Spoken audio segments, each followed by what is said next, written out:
stand for the pledge?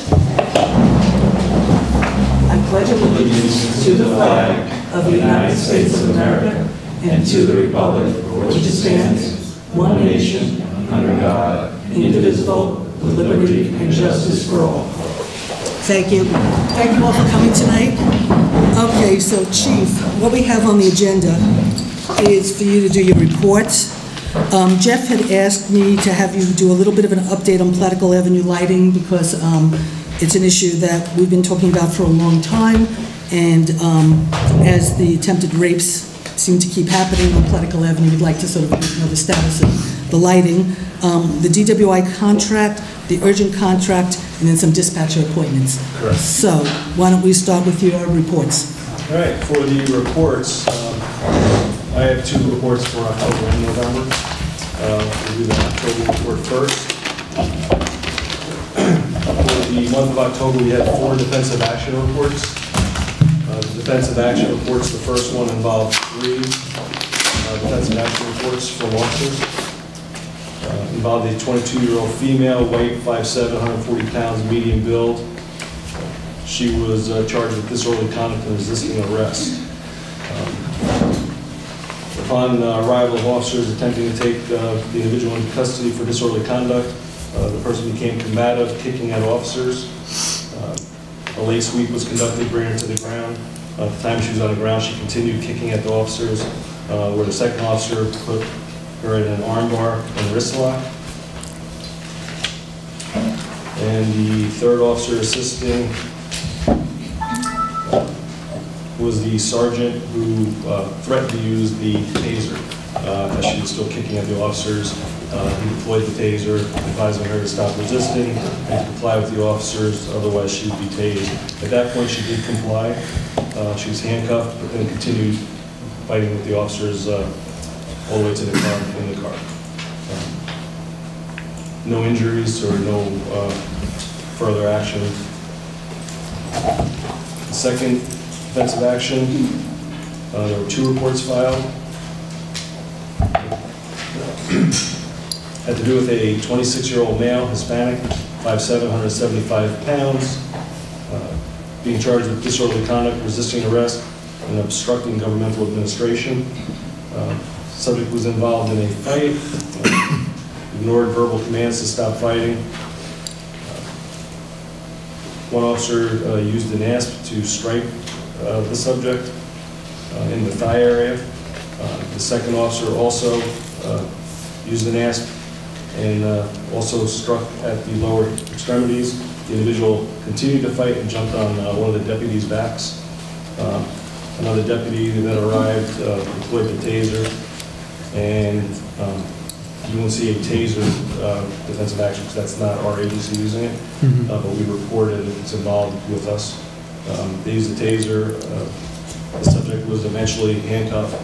Again, after the first deployment of the taser, he did continue to fight again, but was able to be handcuffed. He was treated by the rescue squad and brought to a local hospital for minor injuries as a result from the taser and from the fall.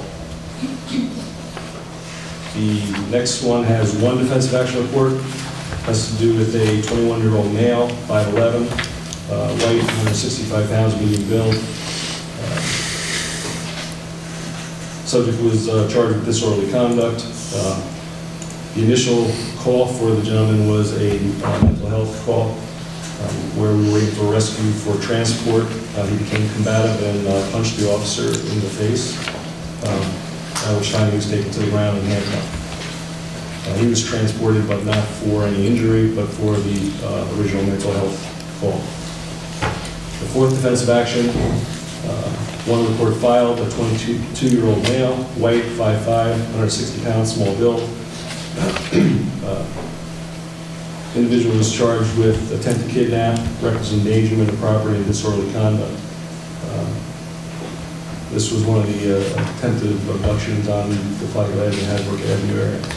When the subject was taken into custody, he attempted to bite at the officer when he was being handcuffed into the car, seatbelted into the car, at which time the officer used a pressure point in order to get him to comply and slide over to be seatbelted in without any further incident.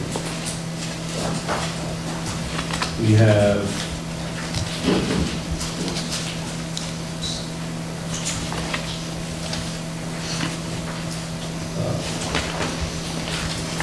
we just have the compliments and accommodations.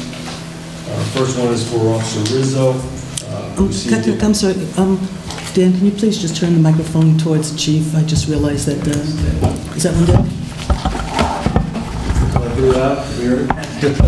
You're not that loud. Sure, so you're saying no back there. You need to use the microphone. And this is like a regular class where everybody sits in the back of the room? I see how this works. All right.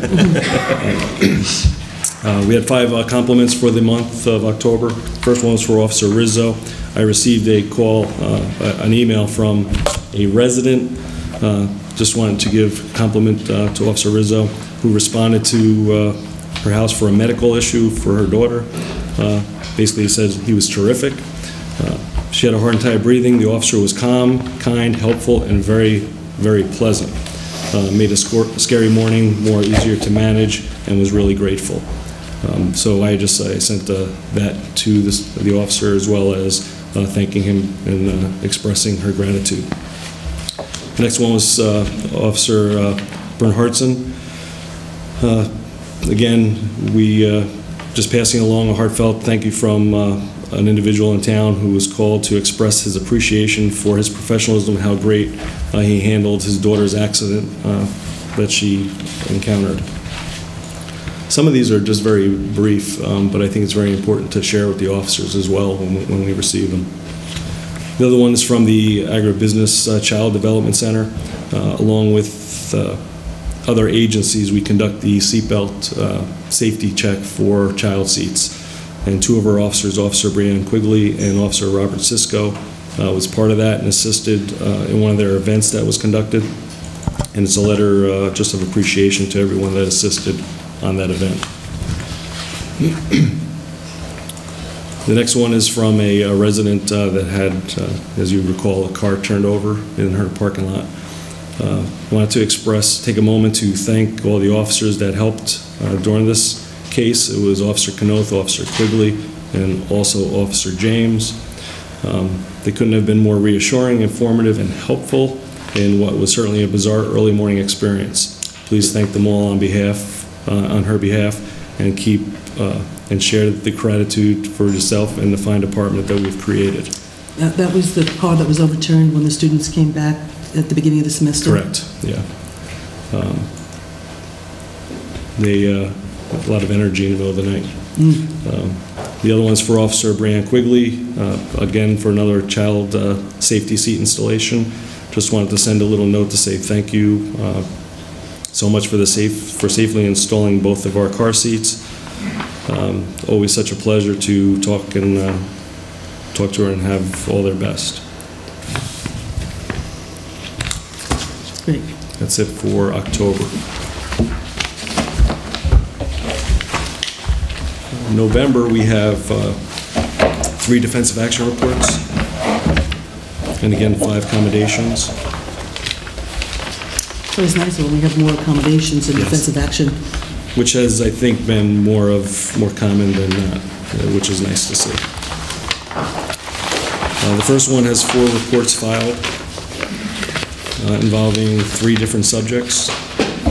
This was a large fight that took place where a few people were arrested, and 3 of which had defensive action reports filed. One individual, 22-year-old male, black, 5'4", 150 pounds, medium build, charges of disorderly conduct, resisting arrest, reckless endangerment. Being combative, fighting, refused to stop to the directive of the officers. Individual was taken to the ground and continued to struggle and kick at officers, but a takedown procedure was used along with an arm bar from another officer in order to cuff the individual. No injuries reported. The other subject, a 23-year-old black male, 5'5", 140 pounds, charged with disorderly conduct and resisting arrest. time he was told that he was under arrest, he refused to comply and attempted to pull away from the officer, and refusing to be handcuffed.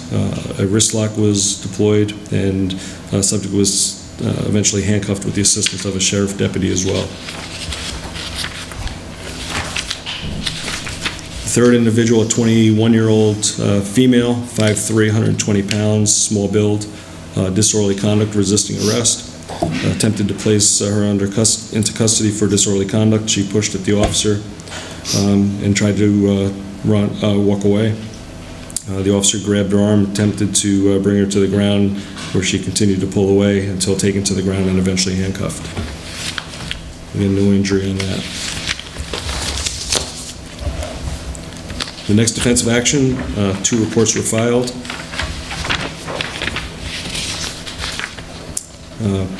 24-year-old female, white, 5'2", 170 pounds, large build, charged with burglary, possession of burglary tools, criminal mischief, and grand larceny. Officers responded to a burglary in progress.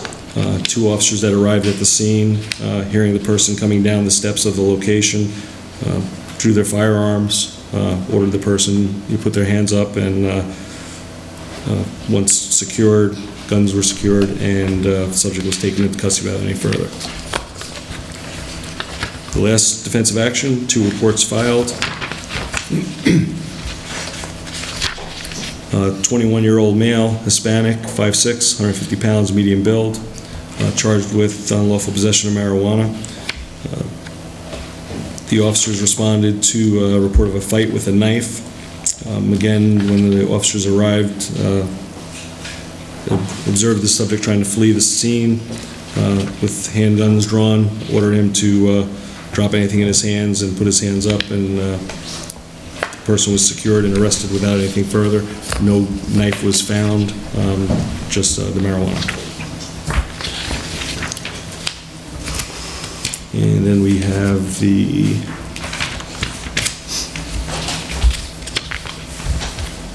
letters of commendation. One of the letters came from the Ulster County District Attorney's Office, one of the assistants, just wanting to make us aware of 2 felony DWI arrests that were conducted and prosecuted, and individuals pled guilty and will be serving prison time. Basically, she wanted to express the gratitude of what a good job the officers did. The narratives in the video that was included in the prosecution made it that successful, so there didn't have to be a trial. One of the important notes in this that you may have seen, there was a defense attorney that was mentioned in it that represented at least one of these individuals, who is very well known for challenging and very high profile. And for him to, make a plea deal to not take something to an actual blown-out trial demonstrates the great work that the officers did in documentation of the case. And that's what was really nice and important about that. Do we still have pending litigation on that case? No. The one that I just read, no. There's 2 of them, and they'll be serving prison time. Because they're felonies, obviously there's more involved. The person will be doing 1 to 3 years in state prison. So that litigation is being dropped, or it just hasn't been? I'm sorry? They had hired an attorney, I believe, to... There was an attorney that was hired, but he's the one that pled it. Oh, okay. So he's saying it's a very high-profile attorney. So, yes. High profile, who pled it, and he's Yes. saying that the work that the police officers did, Yes. Okay. that Good. got the guy to basically not do his usual route. One of the letters is from a resident that was here. Basically says, Chief Snyder, my family and I would like to express our gratitude and appreciation for the excellent police work of your officers on the evening of October 24th. They responded promptly to a 911 call. Shortly after we provided a description of the intruder, your officers found the suspects. My family and I were treated with courtesy and professionalism. Please pass on the gratitude to all the officers who responded, and thank them for a job well done. And that was Officer Cisco, Carpinelli, Stroh, Sergeant Sutton, and Detective Sergeant Butler. That was another burglary case where there was an intruder actually in the house when somebody was in the upstairs. The next letter is to Detective Sergeant Butler and Detective Judge. Just passing on information, they had handled a sexual abuse case for a child that was reported, and I received a call back from the father at the conclusion of the case.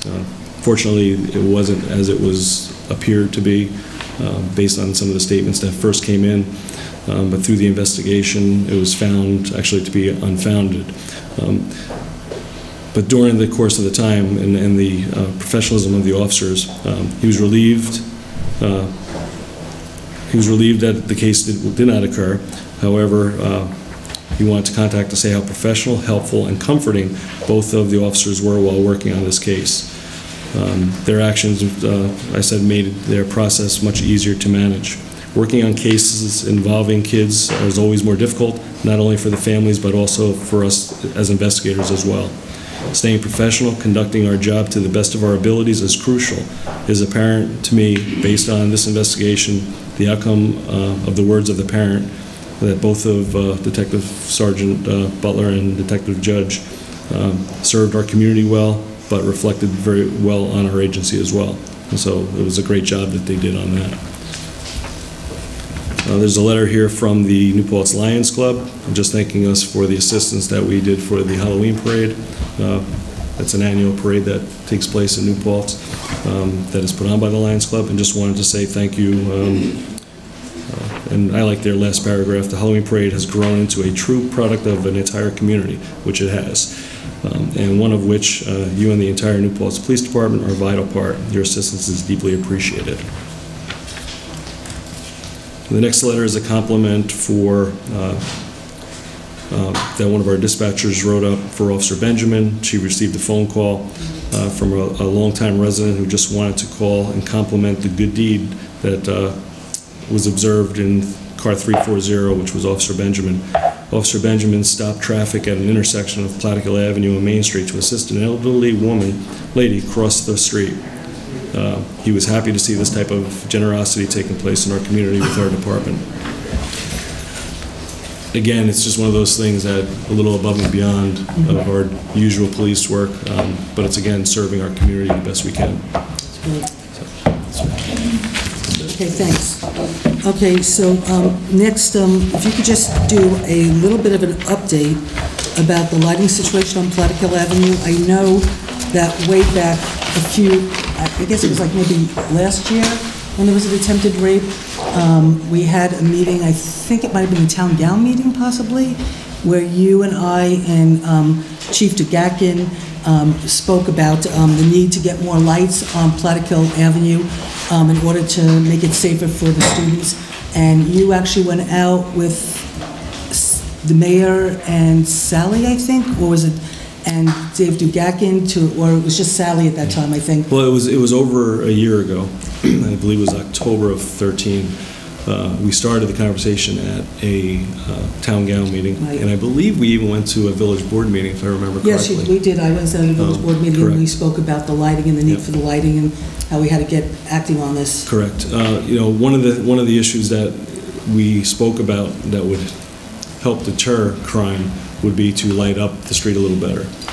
So we did a walkthrough. The chief from SUNY Police, Dave DeGakin, myself, the mayor, I believe it was Sally.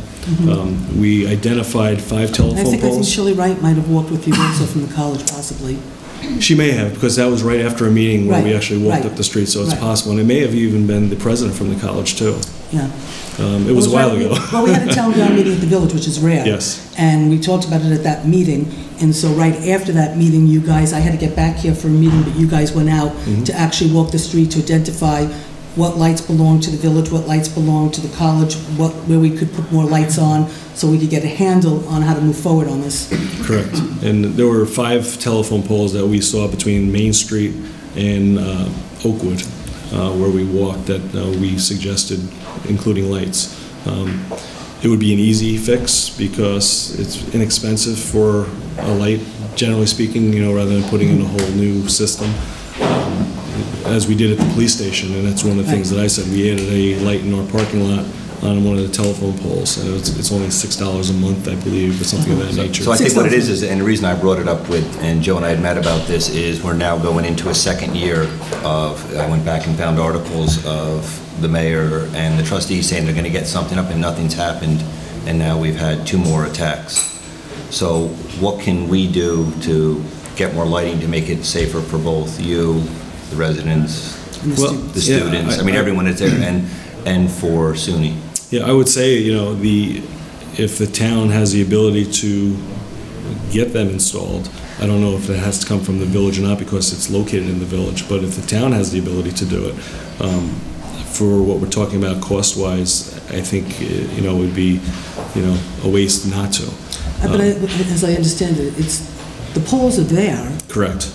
And the lights are turned off on those poles? No, there's no lights on those poles. There's no lights, so it's a matter of them installing the lights, and then for how much? About $6 a month. So, I mean, honestly, there should be no reason why Central Hudson can't come. They can't put the lights up.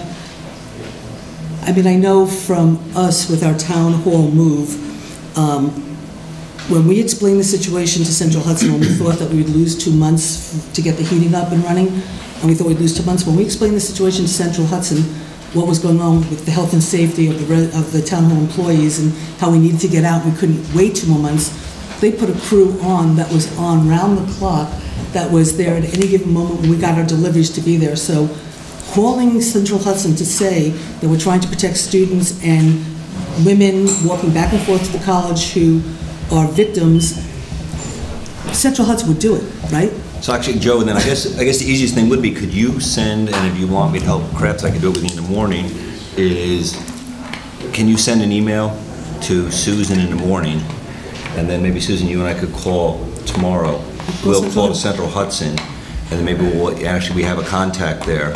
And then as we have the a lot board, of contacts there now. we have a lot of contacts. and I got to say, I mean, you know, CH Energy was more than responsive to us for the move. God. And Yeah, as you amazing. know, they were very responsive in getting the light out in front of the police station itself, too. I mean, it was asked and it was put up. So Well, I think let's see if we can do this. I think we should make the phone call, see what it's going to take, and you know what?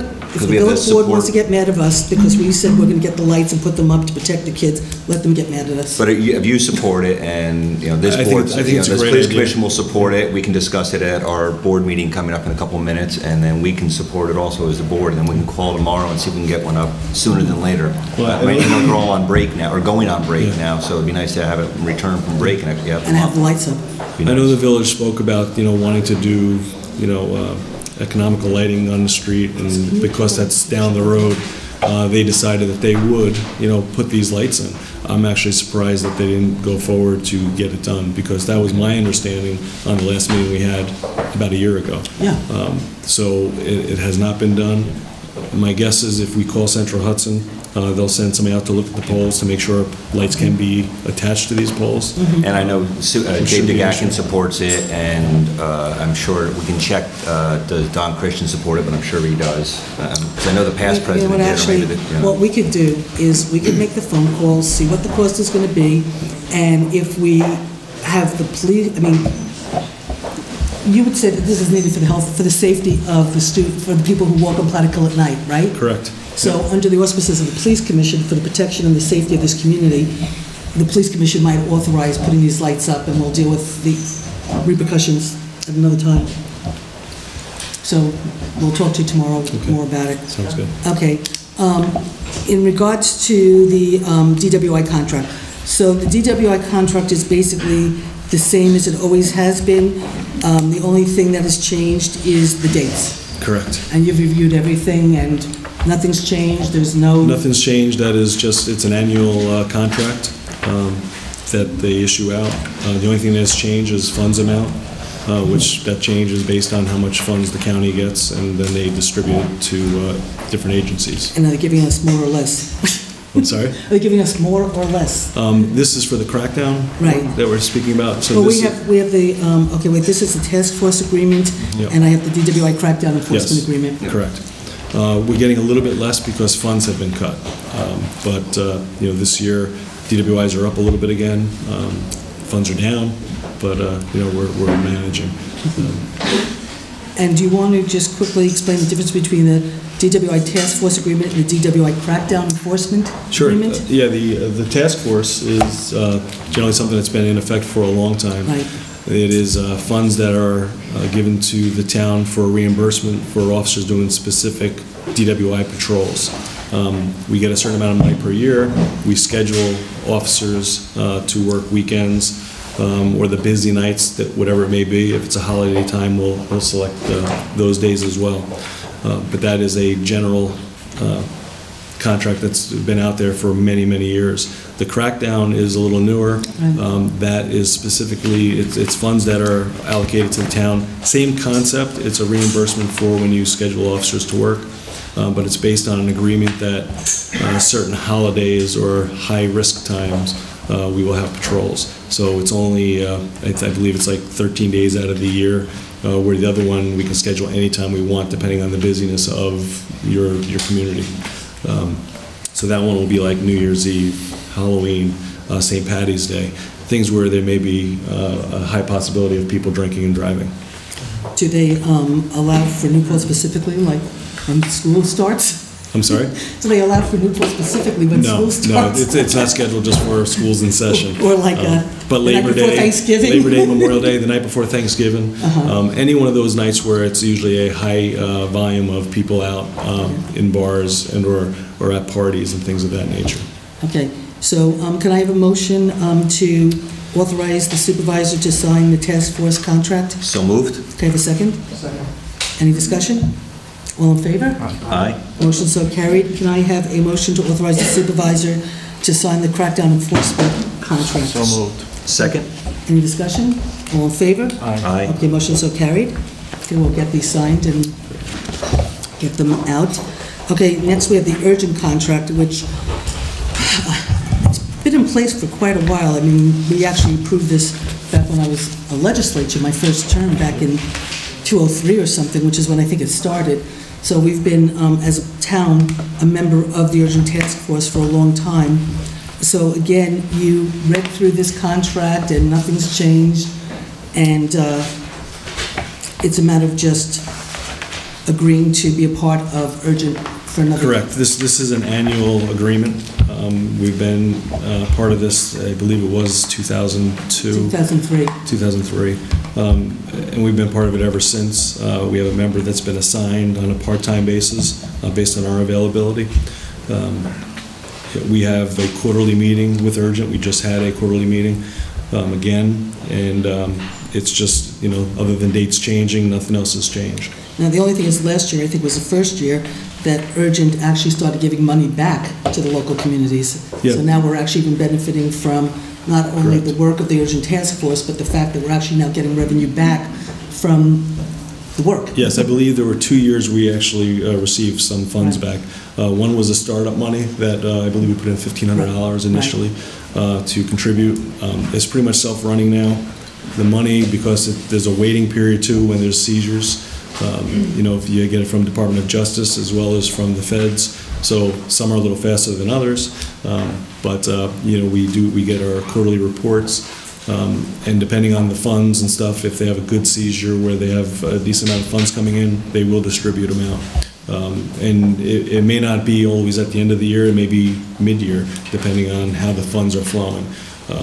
But at this point, nothing was released yet for this year. But I do anticipate, you know, being part of that. Yes, he likes to come down and bring the check and give it to us. Yes. So, okay, so do I have a motion to have the supervisor sign the Ulster Regional Gang Enforcement Narcotics Team contract? So moved. Do I have a second? Second. Any discussion? All in favor? Aye. Motion so carried. Okay, terrific. Okay, so now we have some dispatchers that you'd like to introduce to the Yes. community, potentially be sworn in tonight. That'd be wonderful. If we have Donna Ross come up, and also Nicole Murray.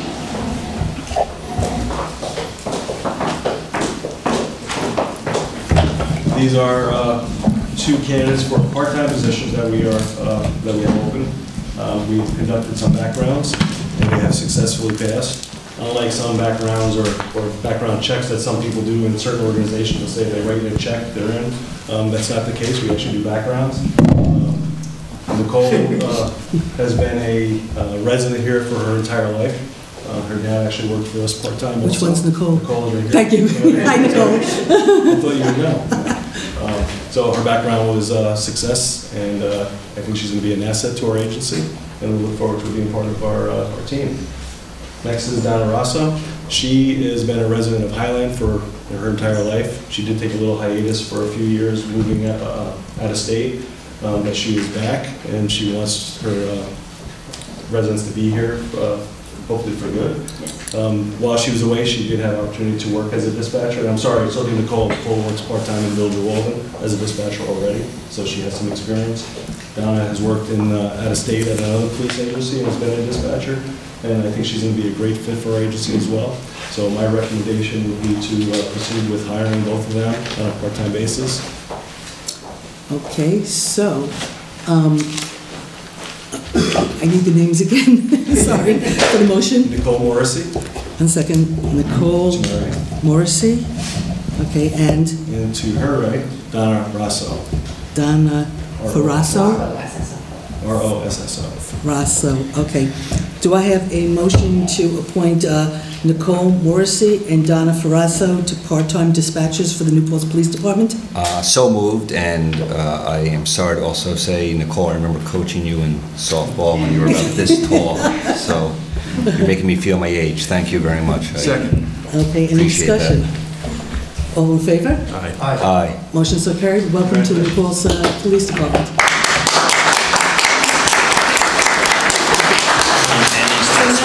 Now what you have to do is officially be sworn in, and then you really are a part of the New Paltz Police Department. So let's we'll have that ceremony right now. Sure, please. I'm going to take pictures with you next week.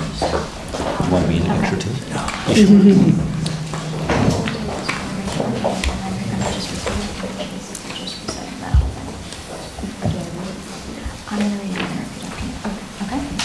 I just need you to raise your right hand and repeat after me.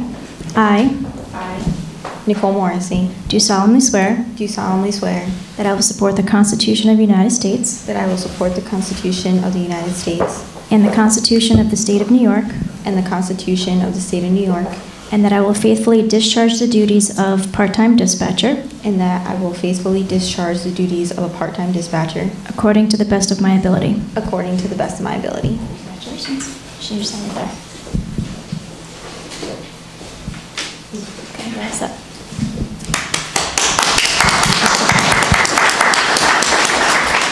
I just need you to raise your right hand and repeat after me. I Donna Rosso, do solemnly swear do solemnly swear that I will support the Constitution of the United States that I will support the Constitution of the United States and the Constitution of the State of New York, and the Constitution of the State of New York, and that I will faithfully discharge the duties of part-time dispatcher and that I will faithfully discharge the duties of a part-time dispatcher according to the best of my ability. according to the best of my ability. Congratulations.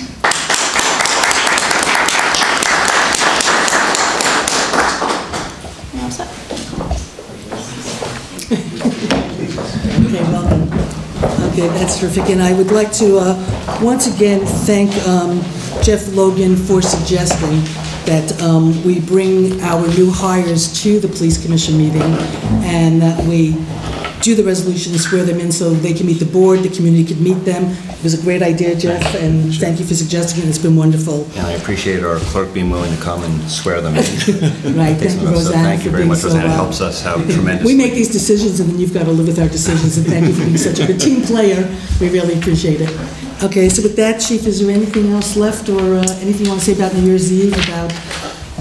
Well, New Year's Eve for announcements. There is going to be the first time a New Paltz. Well, I don't know about the first time because I guess there's some history. Gail Green was with But us. the community partnership, the Greater New Paltz Community Partnership, is sponsoring a New Paltz Eve this year with several events taking place and ending with a bonfire at midnight at Hasbrook Park. So that should be pretty exciting. It's getting some good publicity. It's getting out there, so tell your friends. And it's an alcohol, drug-free event. So it gives another option other than just going to bars or drinking parties.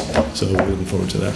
Great. Thank you, Chief. One other thing that I would share that's not on the report, but we'll be talking about more anyway, but as you were aware, one of the officers had a car accident. They were struck going through an intersection for a call. and one of the vehicles were totaled, so we'll be in contact a little more about that. It's not in this report because it just happened a couple weeks ago, so it's going to be the December report. It's a good thing we got some new cars at the last meeting, huh? Unfortunately, this was one of the real new ones. Oh, that's not good. Yeah. So Officer's okay? the officer is going to be out for just a little bit, but I think he'll be okay. Fire insurance. Yeah, it's the fault of the accident appears to be the other person, other vehicle. So we have good video and everything of it, so it's one of the nice things about the cars with the video. Okay. And also statements made, from the other driver as well. So, okay. So it's just, it throws in a little wrench into what we need to work on, but we're proceeding. Okay, so if that's it, nothing else? So. Okay, so do I have a motion to end the police commission meeting? So moved. Do I have a second? Second? All in favor? Aye. Motion so carried. Thank you, Chief, very much. It's good to see you again. I see you as well. Okay, so, Yes, we had the no shave yes. November, yeah, so it's gone now. yeah, that was terrific. Yes, just a quick thing, the officers, you've probably read about it. That was the first time in New Paltz police history where we allowed facial hair other than mustaches. And one of our sergeants asked at the staff meeting that some members have expressed interest in the No Shave November, which is a fundraiser for the American Cancer Society. I thought it was a good opportunity to raise money for a great cause and give the members of the department a little opportunity to do something a little different with their face. So we put a little notice out in the paper so that you didn't think that we were all just getting scruffy. It was for a reason. And I did participate in it myself because every once in a while I like to grow a little scruff when I go away on vacation, so it gave me an opportunity to be in uniform and do it. But we raised $1,710 for the American Cancer Society, and we look forward to doing it again next year.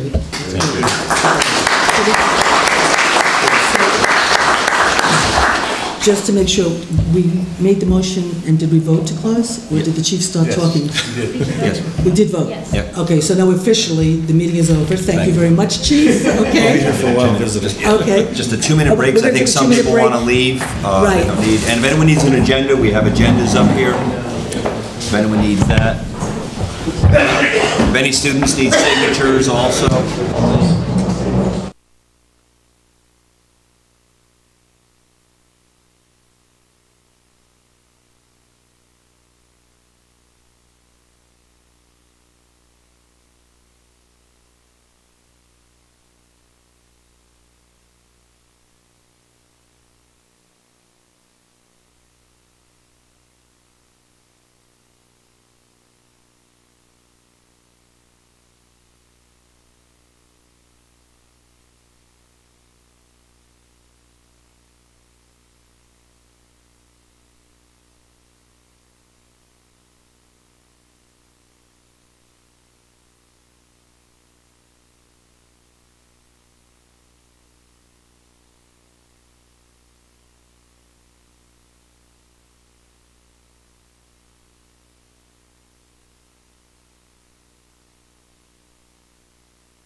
No, there is not. So, oh, I need my agenda. There you go. Okay, I have my notes.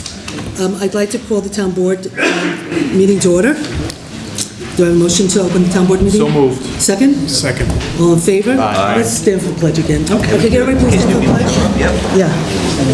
I pledge allegiance to the flag of the United States of America and to the republic for which it stands, one nation, under God, indivisible, with liberty and justice for all.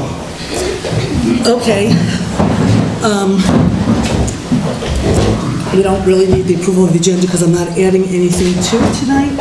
So I don't think we need to approve it. There's just one announcement that I have, and the only announcement that I have. 12:49, Wednesday, December 17, New York Times. Cuomo to ban fracking in New York State, citing health risks. So in case anybody doesn't know, Governor Cuomo yesterday announced not one well. So fracking in New York State has been banned by the governor. Big round of applause. Major accomplishment for all those who've been working so hard and for so long to accomplish this milestone in New York State history, which will resonate throughout the world. So very exciting. And I think what's great about it too is the governor's office used the New York State Department of Conservation, their input and what they regulate was looked at very closely, and he based it on their input, and he also based it on the input of the New York State Department of Health and the Health Commissioner and all that they regulate. So the science that was provided by the DEC and the science that was provided by the New York State DOH is how he made his decision by using what's available. So I think it shows that our government can all work together and accomplish great things. It's really, really great. Okay, so we are not doing public input at the beginning of the meeting. There's been a lot of, there has been a lot of people know, I suspect who are here tonight, that the Newport School Board chose to pass what I would say is a pretty scathing resolution without really doing the proper homework, but we'll go through that tonight, and the town board will now have their opportunity to tell their side of the story. So we're going to not do public comment at the beginning because we need to be really focused on speaking about what's really going on. We'll speak about the town board, and there's going to be a long history that the town board's going to go through because there were some serious accusations about transparency, doing things behind, what are some of the terms the school board used? An attempt to preclude public knowledge and participation, the fact that comments about the town board not really caring about the safety and welfare of students, and there's a lot of things we need to answer and a lot of history we need to go through. So we're going to start with that. We'll be doing it's a pretty long presentation, and then Dave Clauser will be doing an update on the sewer feasibility study, which is about all that has been done, is a sewer feasibility study that has not been finished, has not completely done, and so therefore there was no intention of going over the sewer feasibility study until it was done, but because of actions taken by our school board, we had to spend money on our engineer to put together a presentation for tonight so the truth could come out.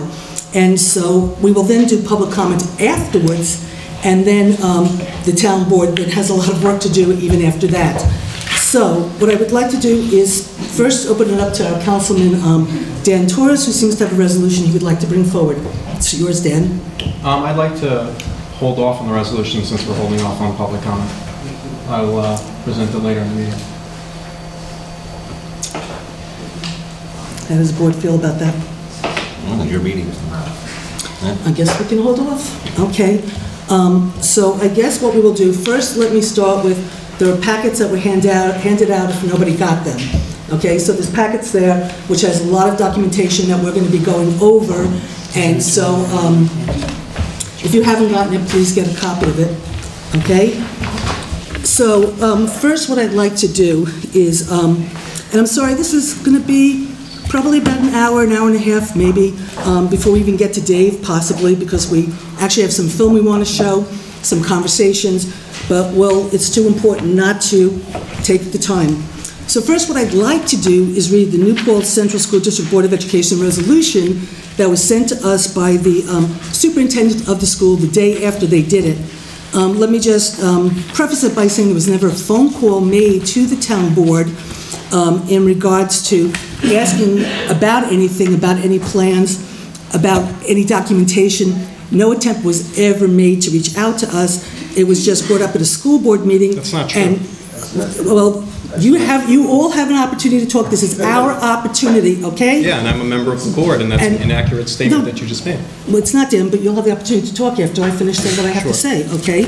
And we have an opportunity to show that my statement is true, okay? So we were not called. The next day, I found out from somebody who called me to tell me about what the school board did the night before, and Maria graciously sent me the resolution after the fact. So whereas the New Paltz Central School District Board of Education was recently made aware that the town board of the town of New Paltz is committed, well, we're not committed, but is committed to siting a sewage treatment plant on a Reed property located adjacent to the New Paltz High School, and whereas the board objects to the fact it was not consulted or even made aware of the potential siting of the sewage treatment plant adjacent to the high school, thereby effectively excluding it and the school community, those who would be directly impacted from any meaningful discussion or input regarding the siting of the sewage treatment plant. And whereas the board, upon review of the town's agenda and minutes as posted on the town's website, could find no mention of the siting of a sewage treatment plant next to the high school, from which the board can only infer that there was no attempt at transparency, and there was in fact, let me read this again. This is what the school board is saying, and there was in fact an attempt to preclude public knowledge and participation. Whereas the health and safety and welfare of the students who attend the high school and the staff that work at the high school are of primary importance to the board. Well, I guess they're not important to the town board who got the crossing guard, but we'll talk about that later. Therefore, be it resolved that the New Paltz Central School District Board of Education declares its strong opposition to the town siting of a sewage treatment plant adjacent to or within reasonable proximity to the high school or any other school for reasons of health, safety, and welfare of students and staff, and be it further resolved that the board hereby calls on the town to be transparent, responsible, ethical in its deliberations and decision-making by including the board and school community in the dialogue and discussion of the location of the sewage treatment plant, and be it further resolved that the board hereby calls for the town to discontinue its current plans to locate the sewage treatment plant next to the high school, and to permit the board and school community to study the impacts of the town plan and to determine alternative locations that do not impact the students and staff in any of the schools of the New Paltz School District.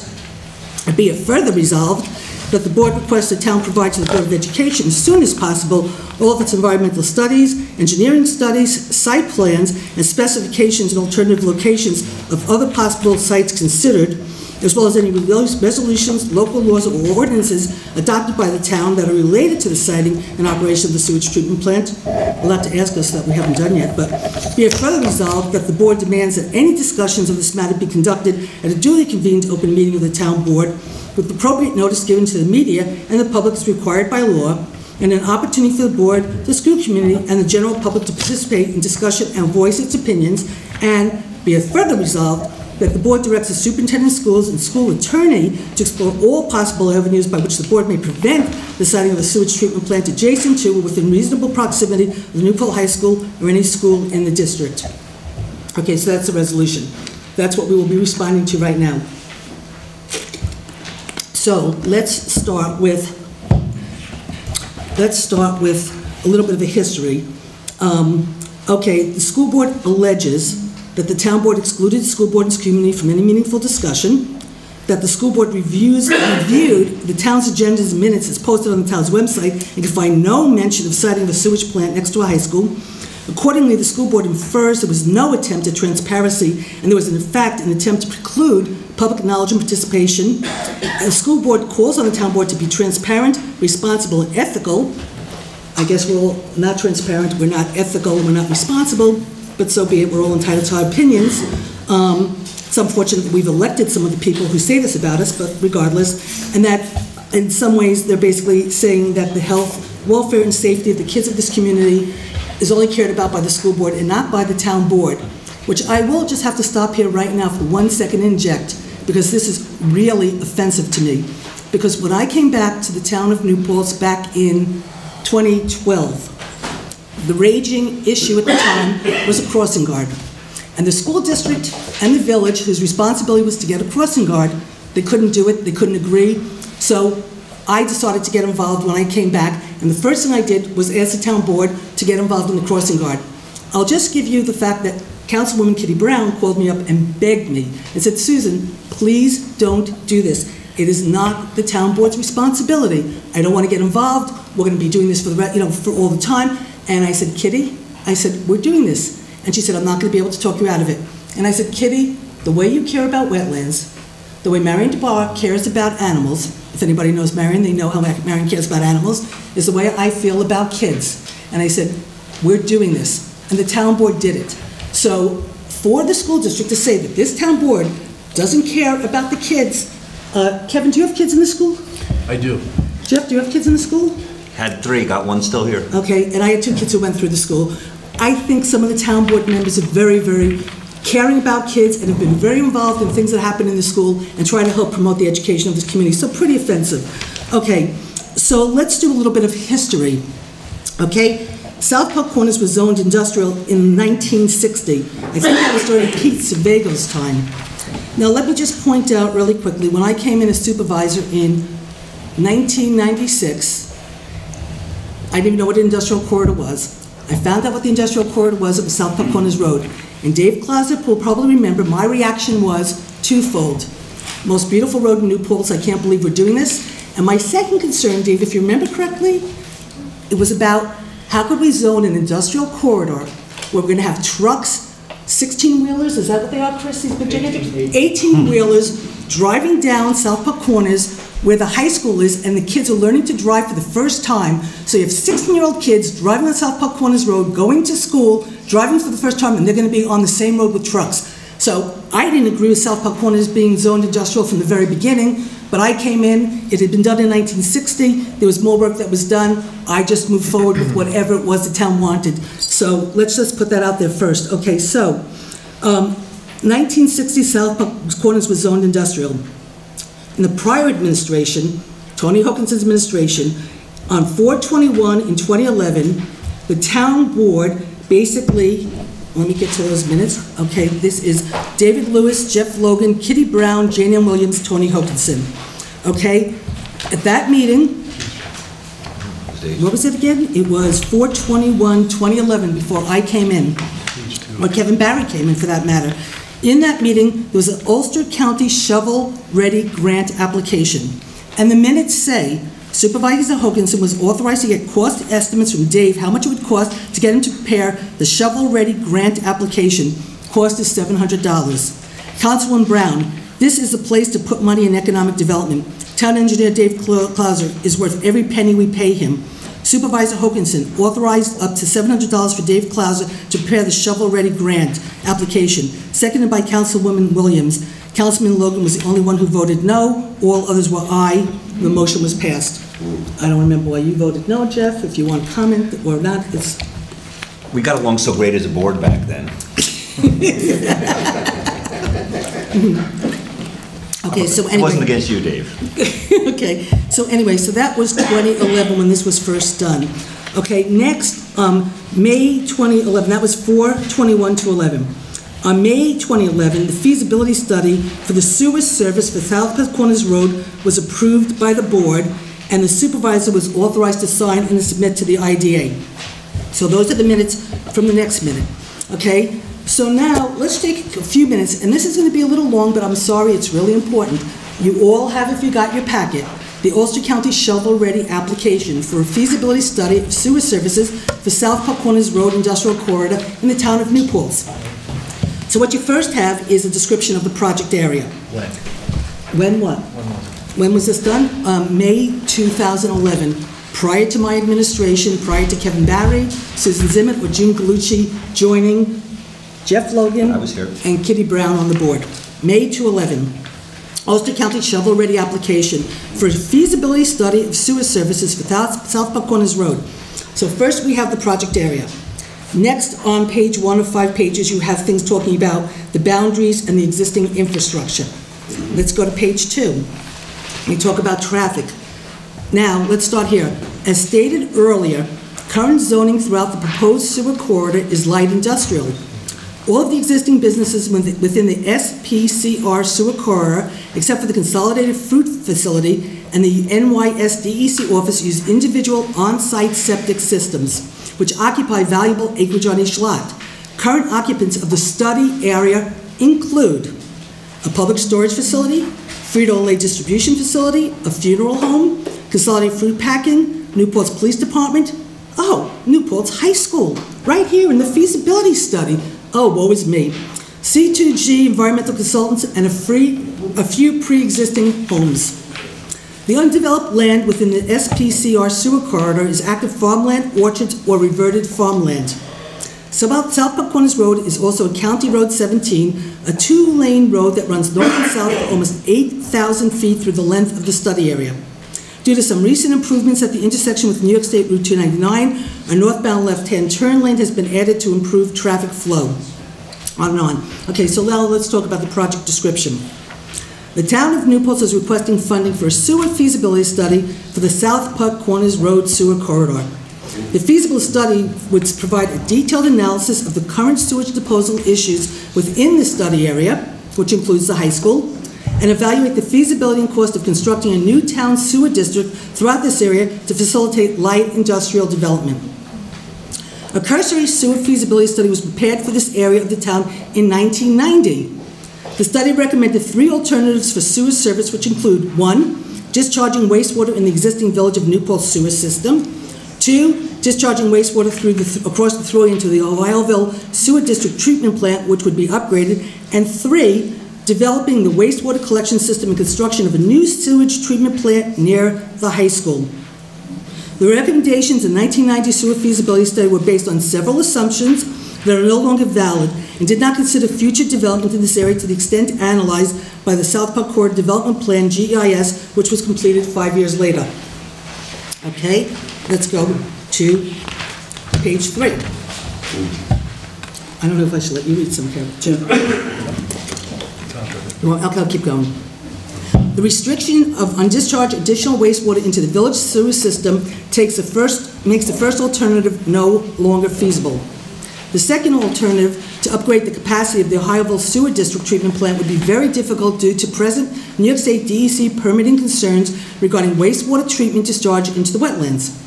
Accordingly, it would appear that the most feasible method to accommodate sewer service along South Park Corners Road would be to develop a new wastewater treatment facility that would discharge into the New York State DEC Class D intermittent stream near the thruway.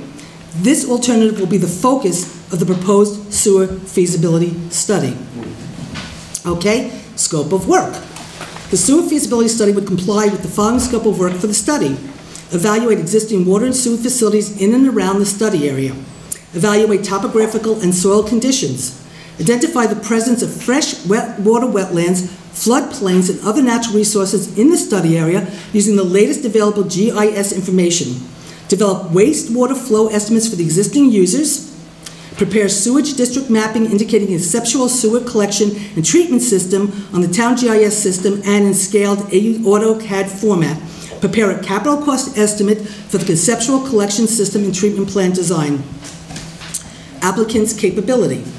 The town of Newport clearly recognizes that this is an important growth area in the town for jobs. It has a high potential for attracting light industrial use due to the previously discussed availability of water, vacant land, zoning, and its prime location near Thruway Exit 18.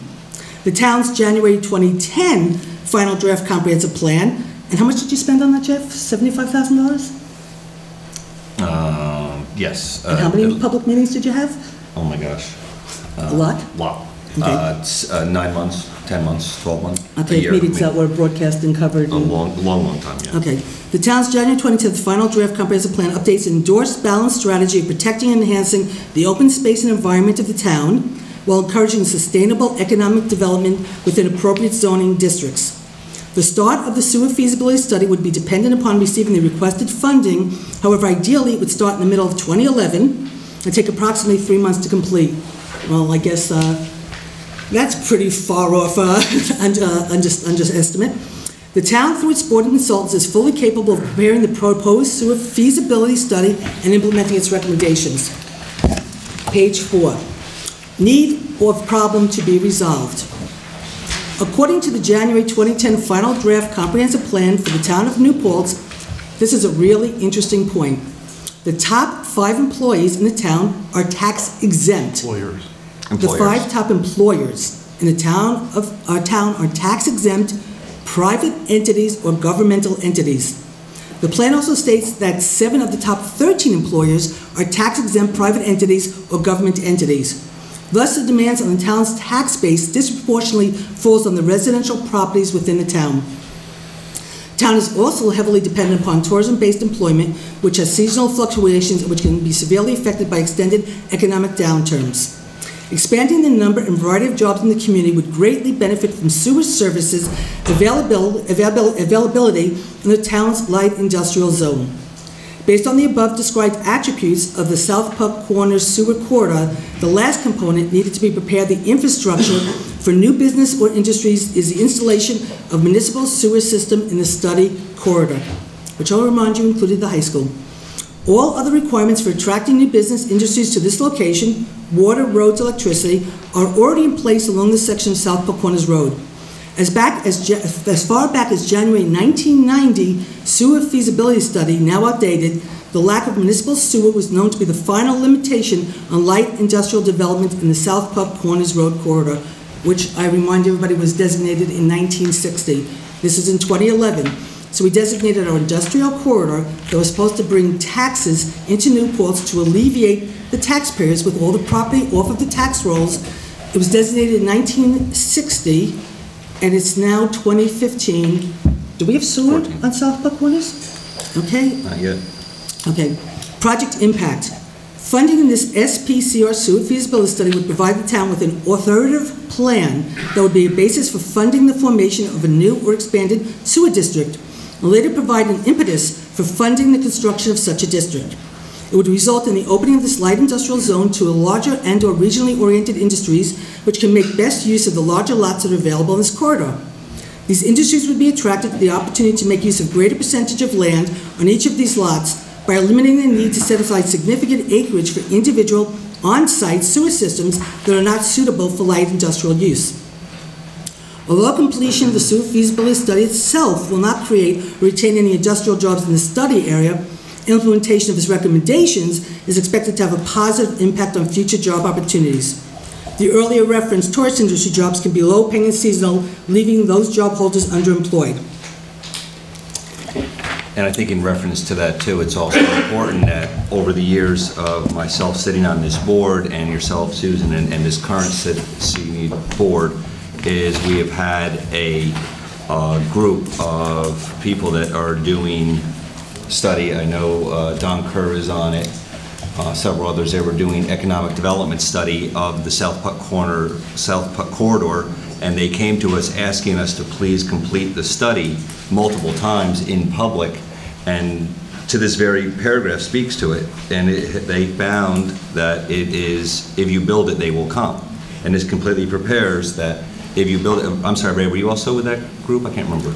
No, I'm sorry. I remember. Yeah, do you remember? But it was, you know, and it's the industrial, and this is, and there you go. You were a member of it, and you came and asked us to please get this done, because if you build it, they will come, and that is the consensus of our community. Well, actually, I would like to put that committee you're talking about into context. Actually, that committee was formed by Don Kerr, the president of the school board at the time, right after the middle school bond vote, the first one. We're about to have our third one, but we don't seem to be talking about that. We seem to be just talking about sewer at the school board. But besides that, so after the first vote, that I think the vote was 3,000 to 900, where people voted down the middle school renovation.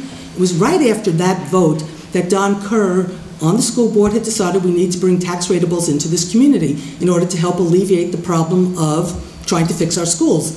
So Don Kerr created a committee with a number of people to study South Puck Corners and what kind of industry this town wants. And when they came up with what they wanted, they came to the town board. You were on the board. Then they came to the town board when I was on the board to ask the town board to please get the study done so we can get the sewer and water infrastructure in prior to the widening of the road that the county was about to undertake. And as a matter of fact, there was a number of people who spoke to me when I was being asked to run again, one of the issues that was brought up when people were asking me to run were people who were on that committee were very upset, which we will get to, that the former supervisor never followed through with putting in the application, and they were so serious about wanting to see this work get done that they were telling me that I should run and they would support me. And that was people from that group that was formed right after the middle school bond vote went down.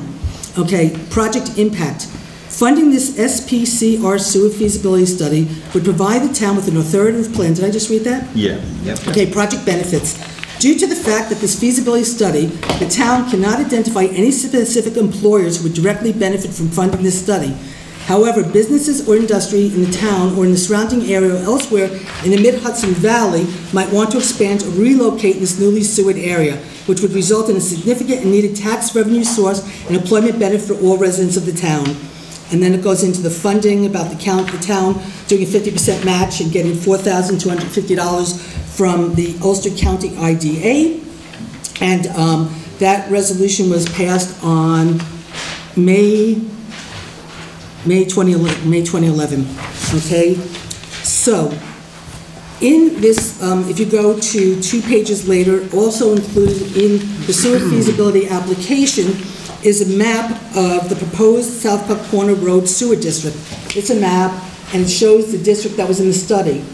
And the high school is smack right in the middle.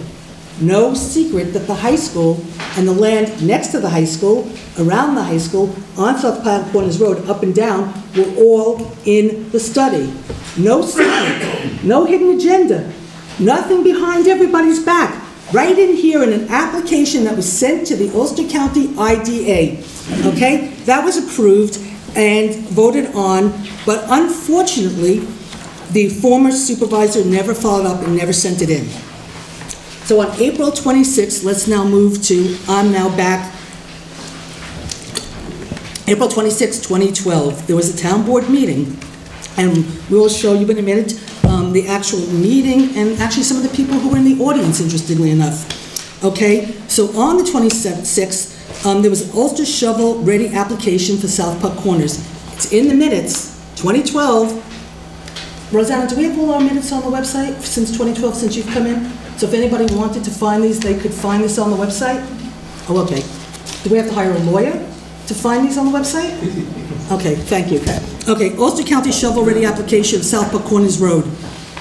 There's a grant from the Ulster County available to municipalities for the purposes of infrastructure. The town developed a transportation plan to widen South Puck Corners Road to develop sidewalks and water and sewer. The work is slated to begin in 2012.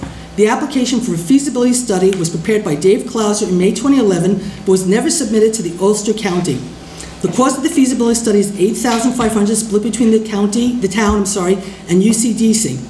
Councilwoman Brown requested adding to the resolution, quote, whereas Ulster County is planning to widen South Puck Corners Road with an estimated date of 2015, Legislator Rodriguez asked to offer alternative wording, whereas the Transportation Improvement Plan, the shoulder widening on South Puck Corners Road, is scheduled within calendar 2015, whereas it would be most expedient to have both projects happening simultaneously to contain costs. So what everybody was trying to push was get the sewer feasibility study done, figure out what you're doing with sewer, so we could lay the pipes when the county widens the road. A motion was made by Councilwoman Brown to approve this resolution subject to clarification by the engineer and the attorney. Councilman Barry recused himself from the discussion and left the room due to his ownership of property on South Puck Corners Road.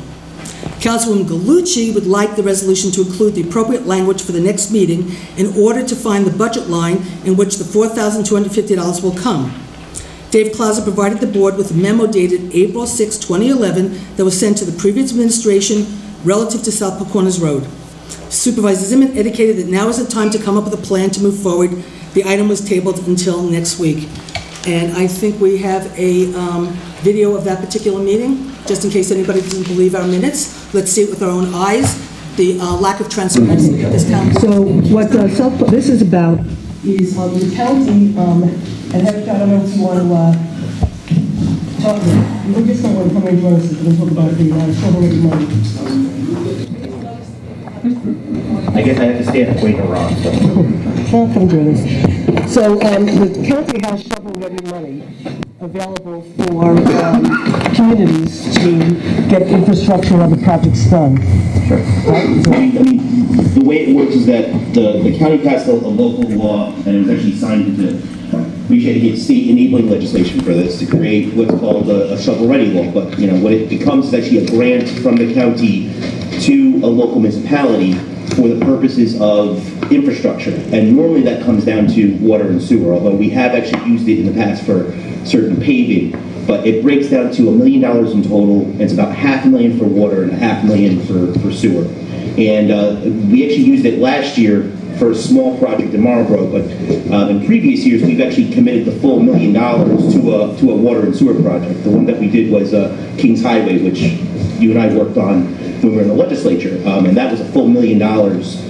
But the other component is you also need to have state and federal money involved in this project as well. I mean, we're not going to bond the counties at $1 million without there being a commitment of state and federal money for the overall project. So normally our funding is like a gap financing, for the lack of a term. But we're just requesting money for a feasibility study. We're not ready for the $1 million yet. Yeah, no, I'm just explaining, that end of it. Now, yes, what ends up happening is there's actually there's feasibility money that actually comes, from the county. It's actually paid for from the IDA. That's actually where that comes from. This is a good thing they do. Actually, it benefits the local communities. So yes, so there is some money available. I think the max on it is, I think it's something we're trying around 15,000 or something So like that. when is the funding cycle on this? Is it annual? Is it rolling? It's an annual. It's rolling, but it's really actually annual. We can only grant out the $1 million up to $1 million on an annual basis. It's annual, but the application process will be more than this. It's just whatever it So is. if we get this submitted, Well, my understanding was that you guys already had this developed in some way. Well, that's why, so that's why we're here tonight. Okay, so what happened was, because we know that we've been talking for a very, very long time, Pete Sebago has talked about the fact that, it was talked about during his tenure, about doing sewer and water infrastructure, whatever. We have a transportation plan to widen the sidewalks on South Four Corners Road and do some other work. We're supposed to, the shoulders, we're slated for 2015 for the work to begin, right? But we don't want to dig up those roads, and then dig up at another point for sewer and water, and we've been trying to do this. There was a lot of work that was done by Dave, as I understand, last year. There was a belief by the prior board members that the application to get a feasibility study done had taken place, but it actually never got executed. I know that you brought the application many a time over to the town, as I understand it from what you told me. It never got signed and it never got executed. I never received a copy, and Marge Gallagher told me she had never received a copy. I confirmed that today because I was pretty upset to learn at our transportation meeting Tuesday night, because I thought this had been submitted last summer. It wasn't, so I called Melinda and Linda Clark today, who confirmed, because they do keep a log of every piece of mail that they get, and our application that was completed last summer was not submitted. So what ended up, let's do it now. So at the transportation meeting, I had said that Hector and I would work on this, which Hector and I had planned on working on it anyway. We talked about it, that I was going to sign this application on January 1st, and I had told Hector to bring it to the inauguration, and I would sign it. But the reason I didn't sign it at the inauguration was because when I spoke with Marge Gallagher at the county, she had said some other work had to be done, and we weren't ready to have it signed, and so therefore, yes, that's what was said. Feasibility? Well, she obviously was a little mixed up. Okay. So she had said that the secret process was old. That what we had, the South Park Corner secret process should be updated. There's more work that needs to be done. You don't need the secret process for the I understand that, but that's what she had said. And so that's just for when you basically get to the point of actually doing which is why we're here tonight. Okay, because that's all been worked out. So yes, but that was what was told. And then we were so busy trying to get on top of the budget, trying to clean town hall so people could breathe and work here and do so many other things. So when you brought that up, Kitty, and Hector and I have already been talking anyway, you had asked for this to be put on the agenda tonight for us to sign the application.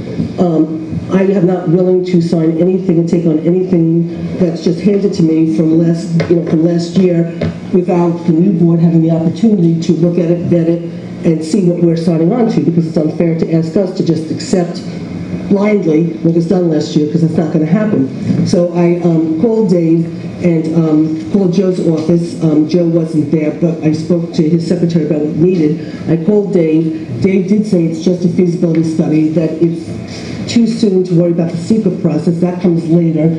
That it's really just a matter of taking the work that he has done and basically filling this out, signing it, and it's pretty easy and simple. So we have this tonight.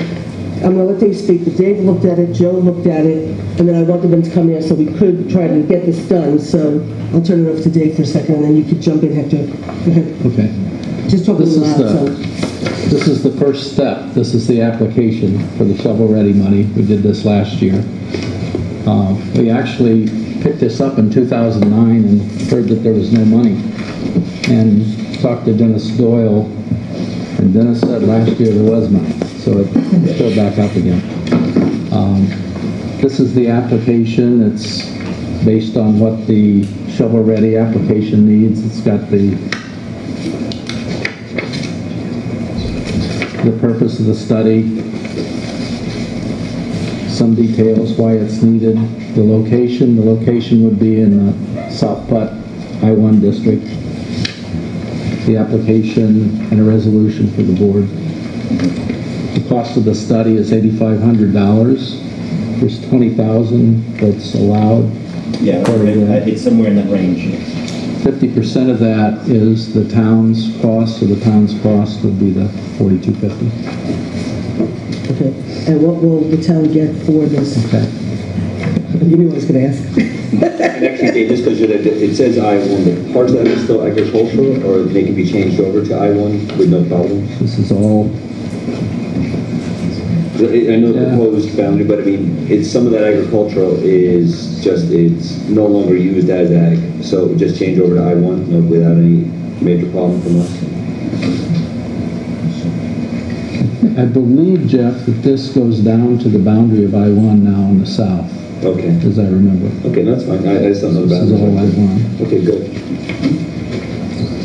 The study looks at, kind of evaluates what utilities are in that area, identifies any natural resources that might be a concern, wetlands. It looks for a discharge point. There's a Class D stream that looks like the discharge point for the system.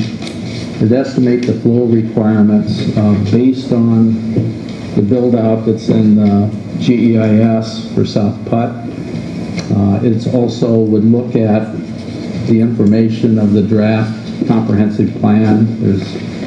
It repeats the South Putt as far as looking for light industry in that area.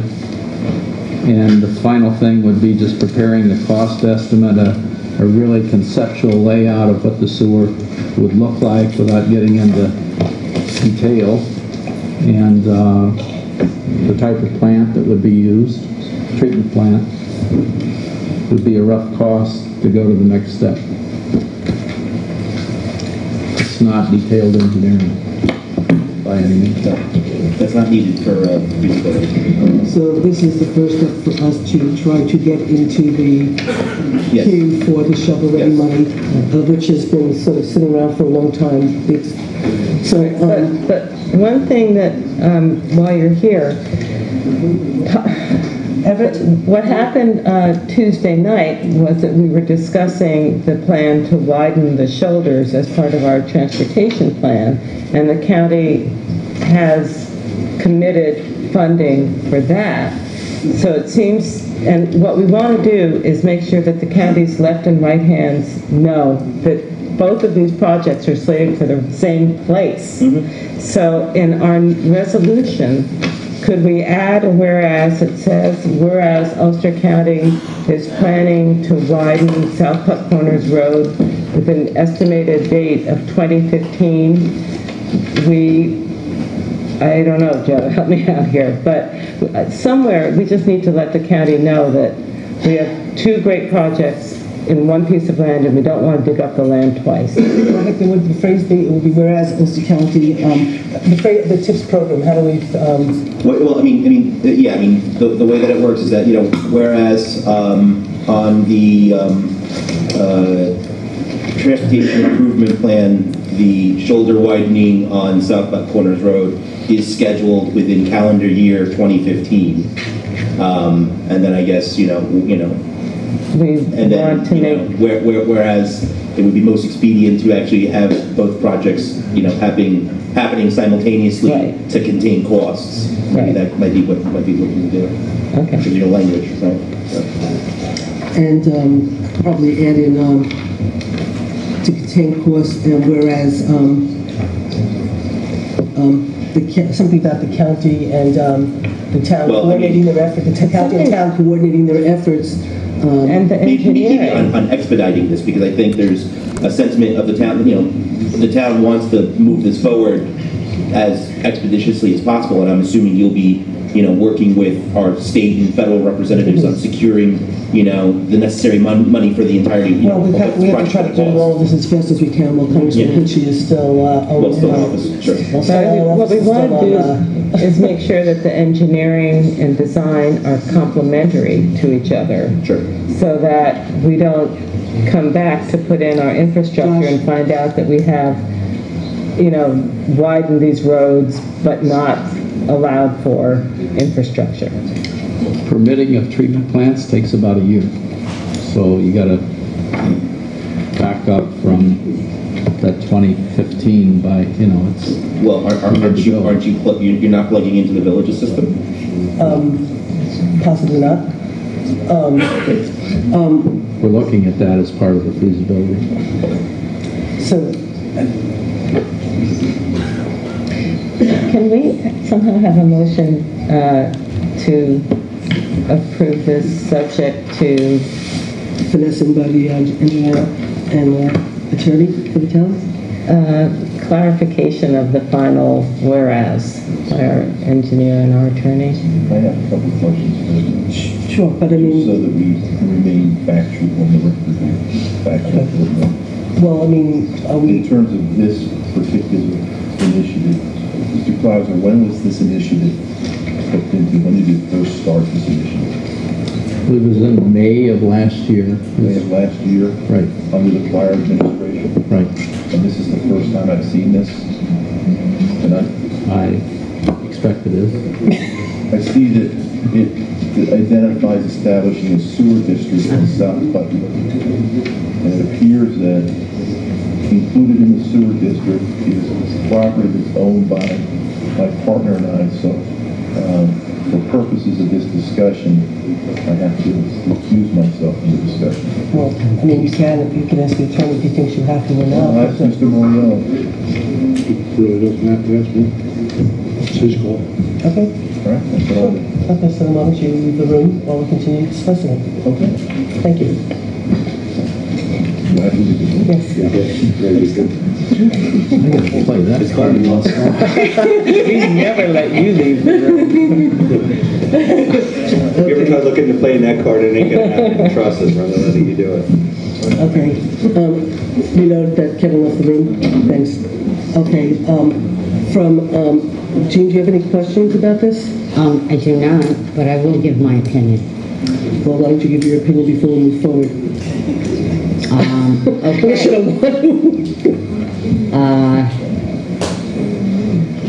You just need to talk louder. All right. This is the first I've seen of this. We just need to keep So my preference would be that we have the resolution with the appropriate language in it that we want at our next board meeting. Because I would like to read through this, and I would also like to look in the budget for the, the $4,250 match. Unless we're just presuming that we have it in the engineering line. Or where were we presuming we were going to take it out of? Because it's actually not the engineer who's doing this study, it's the county, correct? I would be doing it, but the county would reimburse half of the cost. We don't do it ourselves. So it isn't the engineering line, it's just the county does, what you say, you do it, but the county reimburses us for half your cost. This is a memo that was done back before I started this. Gives you a little... Okay. You can take mine. Thank you. Can you sit down and jump in the camera? You have one, Kitty, I believe. It's more paper. Interested. That was a memo just before we did the application. Thank you, Dave. Give some background information anyway. So it's Ulster County shovel-ready sewer feasibility study for South Paltz Corners Roads Industrial Zone Corridor, and this was done in April 6th of 2011. Right. As requested, our office has reviewed the county shovel-ready grant application requirement and engineering required to develop a sewer feasibility study for the properties in the light industrial zoning district along South Paltz Corners Road. The following describes the grant application process and provides an estimate of engineering costs to prepare the necessary sewer feasibility study for the area. And then you go through, as the board may recall, our office investigated this grant application last year through the UCDC and discussed this with the county planning director, Dennis Doyle. At that time, this grant was out of funds. However, Dennis Doyle indicated that this particular study was considered especially important, and he felt its likelihood of being funded was high when more grant funding became available. The grant must be approved by the county and provides a 50% reimbursement to the municipality for the engineering costs with a maximum grant funding of $10,000 reimbursement limit that could be paid out of the town, i.e. total engineering costs could not exceed $20,000. In the past, county grants were also available to some communities for implementation construction costs. Our office was able to get copies of 2 successful shovel-ready grant applications. Ron, can you please keep it down? Our office was able to get copies of 2 successful shovel-ready grant applications to use as models if funding for this grant was received and the town wished to pursue it. Based on the information that we have collected in this area of town throughout the years on this potential infrastructure improvement, we estimate the cost of preparing the county shovel-ready grant application to be approximately $700. And that was approved. That was approved last year. That was done. We got that. And that's the result. That was approved last year, I thought. And the result is The what? result is the application, the actual The result is the grant application, which was the result of the $700, right, which never got submitted. Okay. Susan, can I ask you a question? No, actually really can't. No, we can't. Okay. Is this Okay. So this has been tabled. What is the pleasure of the board? Are we going to table this? If you would like, if you want, Jean, if that's your preference, I have no problem. We can work out the details of the,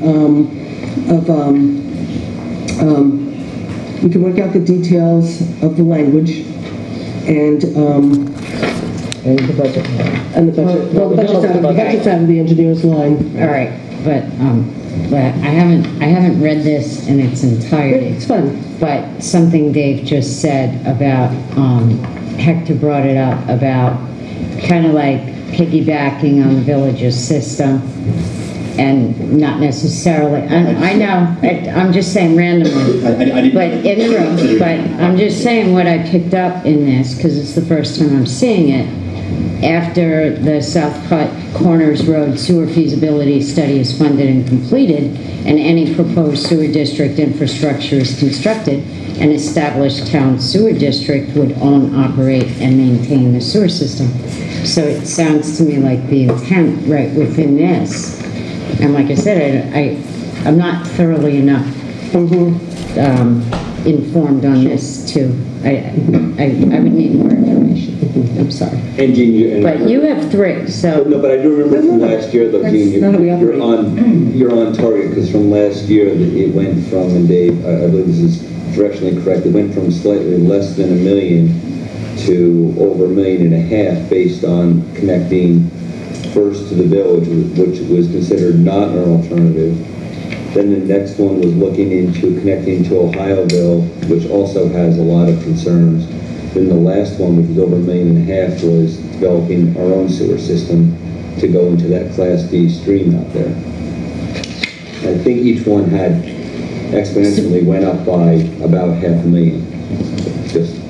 I'm not sure this village is taking additional hookups at this point. Right, and I thought that was considered as off, that was not even, could not even be considered. So then the next step was looking at Ohioville, but Ohioville also, because of DEC, there were some DEC concerns there. So that was taken off, and that was at about $1.2 million. Sound about right, Kitty? Yeah. We talked about it last year, and then the next step was about $1.5 million, $1.8 million to develop our own system. So, Gene, there are a lot of costs based on what we're asking for here, and it looks like we're probably going to be asking for about $1.8 million. Okay, but would the feasibility study actually show me the different scenarios? If we went with the village system, if we created our own system, if we ran it down the road or something, would it show me those? As long as we can connect to the village, it would look at that. But will $8,000 get us all three options, and then we can work with the DEC? Then can we go backwards and work with the DEC in a reasonable time frame to see if it's feasible? What leads us to believe that the village is accepting new hookups? We're not without a planned upgrade right now, unless they have something planned that I'm not aware of. So, Gene, to answer your question, South Corner has been talked about for a long time. You know that, and for the as the industrial corridor. Right on the other side of Sewer 6. Right, which I actually will have to do a quick update on Sewer 6, which I can do in a second. But so we've known that this has been talked about for a very, very long time. At times it was hooking into the village system, then the village system became problematic. In order to do any kind of movement on South Putt, we have to start getting started. We have to look at this, we have to study it, we have to get it done. If we have any, let me put it to you this way, our best option of getting something going this year, trying to move forward as fast as we can to look at our options and try to see how we want to move forward. The time is best now for two reasons. Congressman Hitchie is here right now. He's got a lot of pull. He's very interested in South Carolina. He's always wanted to help. He won't be here next year. Two, Governor Cuomo has these economic development money, that he has money, for all these different regions. He has a lot of money available for infrastructure types of projects. So the time is really now for us to try to see what we can do, study it, understand it, and come up with a plan of how to move forward. And if we don't do this first step, we'll never get anywhere. And yes, looking at those options are all in it. But right now, like Dave said, right now the village is not looking to give us sewer. And so unless we don't start to study our future, we're not getting anywhere. And so we had planned on doing this in January and trying to move forward. It's now May, almost May. We don't have a hell of a lot of time to sort of wait. So that's why it's on the agenda tonight, at Kitty's request for us to discuss it with the lawyer and the engineer so we can come to some decision on how to move forward. And that's what we're discussing it. So does that make you feel any more comfortable? No. Okay. And I'm not looking to put it, I understand the urgency of time and all of that, but I'm not looking to put it off to make a decision until September. I'm asking for one more meeting for Joe to update the language to include the amendment that Kitty wants, and that would allow me the time to get more information. Because I wasn't following it. I know, because you're too busy trying to get our finances in shape, and I appreciate it, so thank you. No, I mean, I wasn't following it in the years it was here. All these years. So anyway, Kim and Jeff?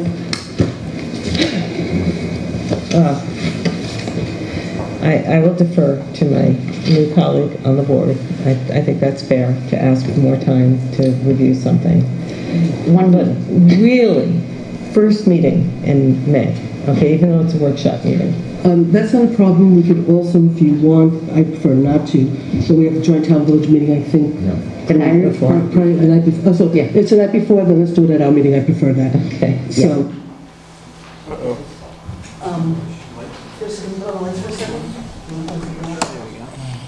I think it's just interesting. I hope everyone found it interesting too, but a member of the school board was sitting, obviously, in the whole meeting. It was you, Steve, for 35 minutes through the whole discussion.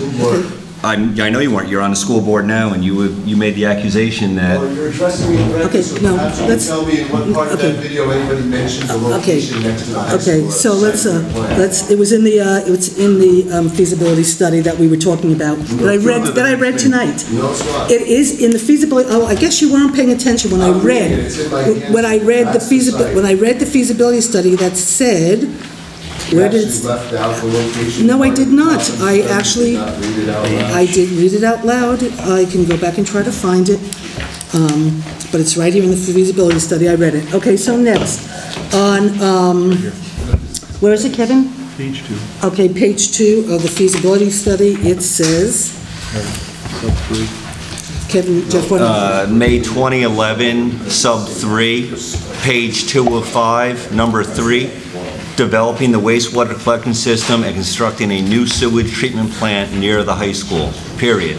The recommendations of the 1990 sewer feasibility study were based on several assumptions that are no longer valid and did not consider future developments in this area to the extent analyzed by the South Putt Corridor Development Plan, GEIS, which was completed 5 years later. So number 3, developing the wastewater collection system and constructing a new sewage treatment plant near the high school. Okay. That's pretty clear. Okay, so now let's move on to the May 2011. May 2011.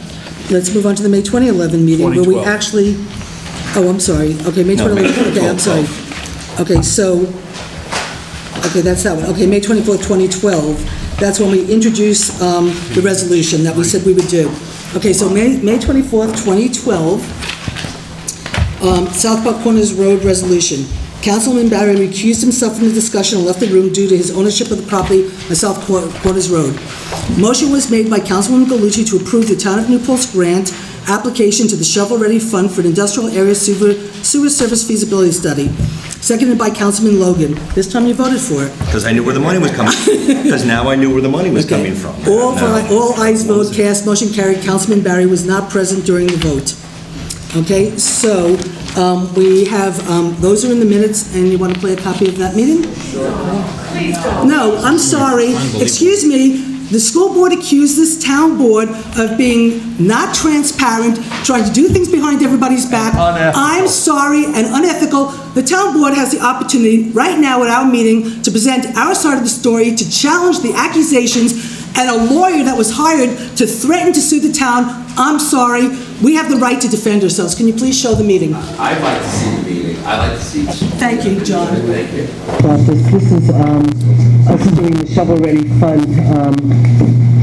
This is for them to do the study, right? I'm not perplexed, but I'm really glad that I read my stuff. Well, no, what I was perplexed about was I talked to Dennis Doyle the other day when he happened to be here, and he came up to say hello to me, and I talked to him about this. And I thought he said to me that you actually have to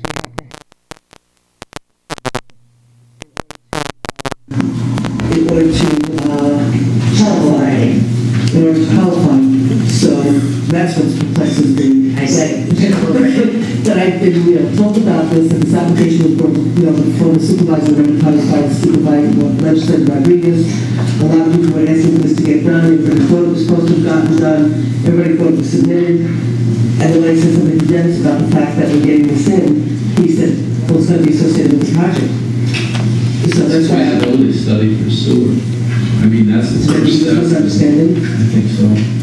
So it doesn't have to be... Our application certainly says you start out with a feasibility study and you determine what you need and go from there.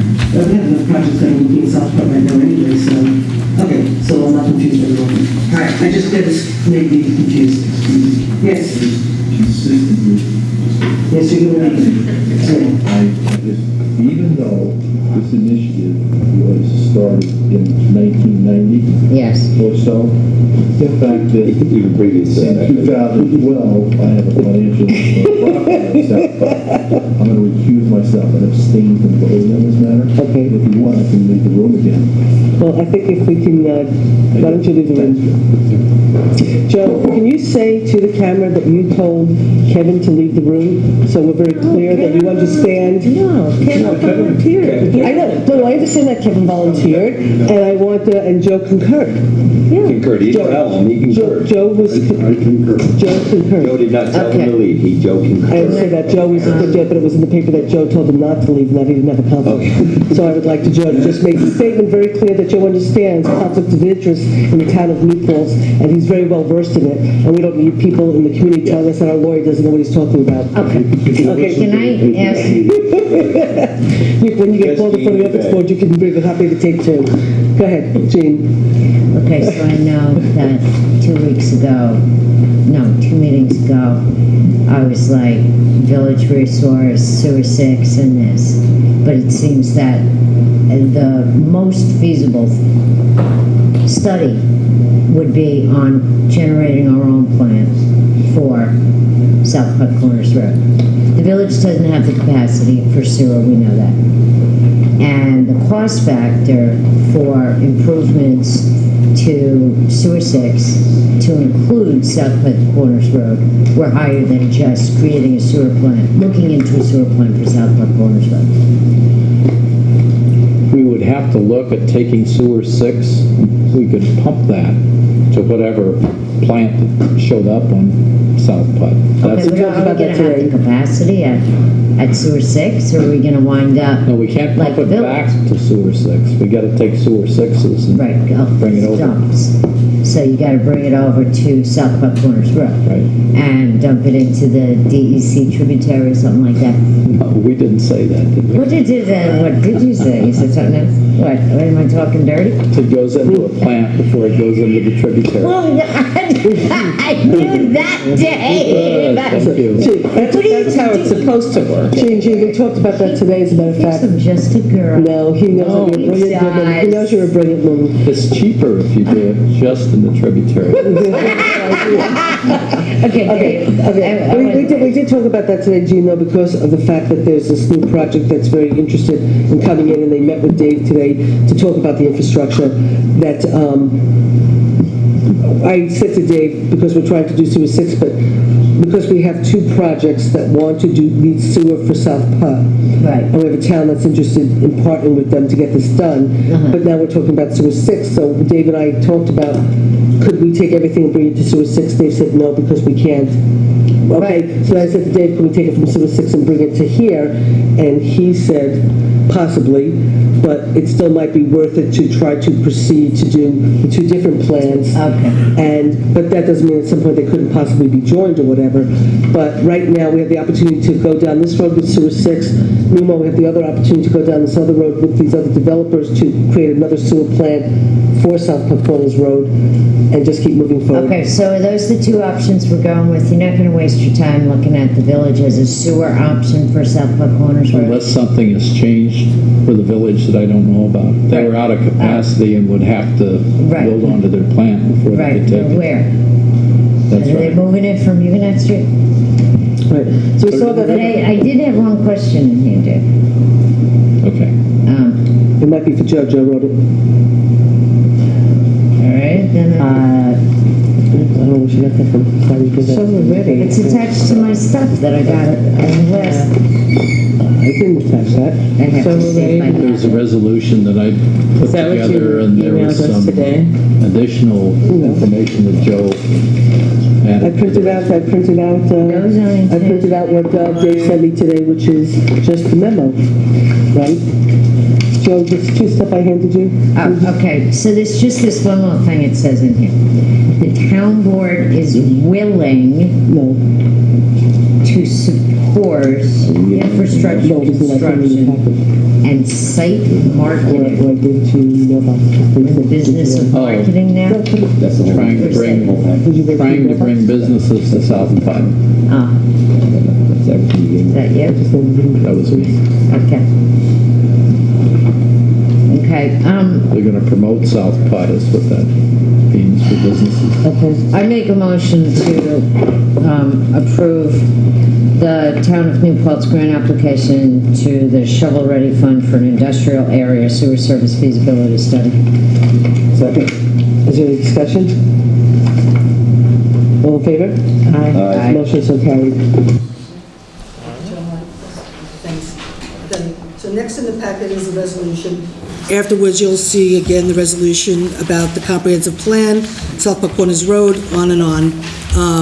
And also, just so everyone has it clear, the reference to near the high school is because, one is, and Dave will speak to it later, it is the only discharge point is the stream that runs along the thruway. And the phrase near the high school is because there are multiple lots that could be involved, not just a single lot. And because of that, it uses the phrase near the high school. So, which near can also mean the lot next to it. It could also mean other lots that are also near it. But the discharge point is in a stream that exists along the thruway that starts somewhat behind the high school and then continues to the south, going all the way down to a crossing that's down by 32 south, and then crosses into a creek, and I apologize, I forget the name of it, but thank you, Dave, the Plat Hill Creek. So, and it is a well-known stream that runs all the way down there. So I'm sorry, Susan. Oh, that's okay. Okay, so if you, then the next things are the resolutions that you have. Then next is some of the newspaper articles. So you'll see a 5/23/12 New Paltz article, New Paltz Town Board votes on feasibility study grant for South Park Corners Road. Okay, then next is a article 7/31/12, New Paltz seeks funds for sewer extension study by Bill Kimball, which talks about the study. Then on 9/11/14, Ulster County Industrial Development Agency wants an update from the town of New Paltz on the status of the sewer grant. Now, if you recall, we did that in 2012. This is now 2014. The reason why the study did not proceed for a long time was because it was not possible to find a discharge point that the DEC would accept for us to find the ability to do sewer on South Park Corners Road. So Dave Clauser was trying to find different areas of discharge, couldn't find it. We started working on other projects, and so this sat idle for a while. And then Dave was continuing his study, and then at a certain point, and Dave will do that in his presentation, the DEC finally said that there was a potential to use a particular site for discharge, and that's why Dave picked up the banner to start finishing this study. The Ulster County IDA was sort of taking us on. This was right after we denied Park Point, after we probably agreed to litigate them, and then they were at a board meeting and they started to take us on about the fact that we hadn't done our study. And so we had to respond to them that the reason we didn't do the study was because we don't have an answer to finish the study. But then we sort of ended up finding out that there was a possibility to continue it. So 9/11/14 is when they brought back up. And I find it really interesting that the IDA, which we all know, the town board and town of New Paltz does not get along that well with the IDA. So when the Ulster County IDA actually defends the town board, I think that's quite a remarkable accomplishment on behalf of this town board to have a agency that we're suing actually defend us in the press. So most recently, 12/16/14, Bill Kimball wrote in the Freeman, and I'll just go down to the one part where he says, Michael Hodrosky, who happens to be the chair of the IDA, took a sarcastic tone when noting the project was criticized by the New Paltz School District officials who contend they were unaware of a town proposal to locate a sewage treatment plant near the high school. Quote, they've been moving forward just as you would expect, seamless and transparent. Thank you, Michael. He said, everybody on the board is just grinding it out. Town Supervisor Susan Zimmett told the school district officials in a letter that it was disconcerting the district didn't contact the town before commenting on the plan.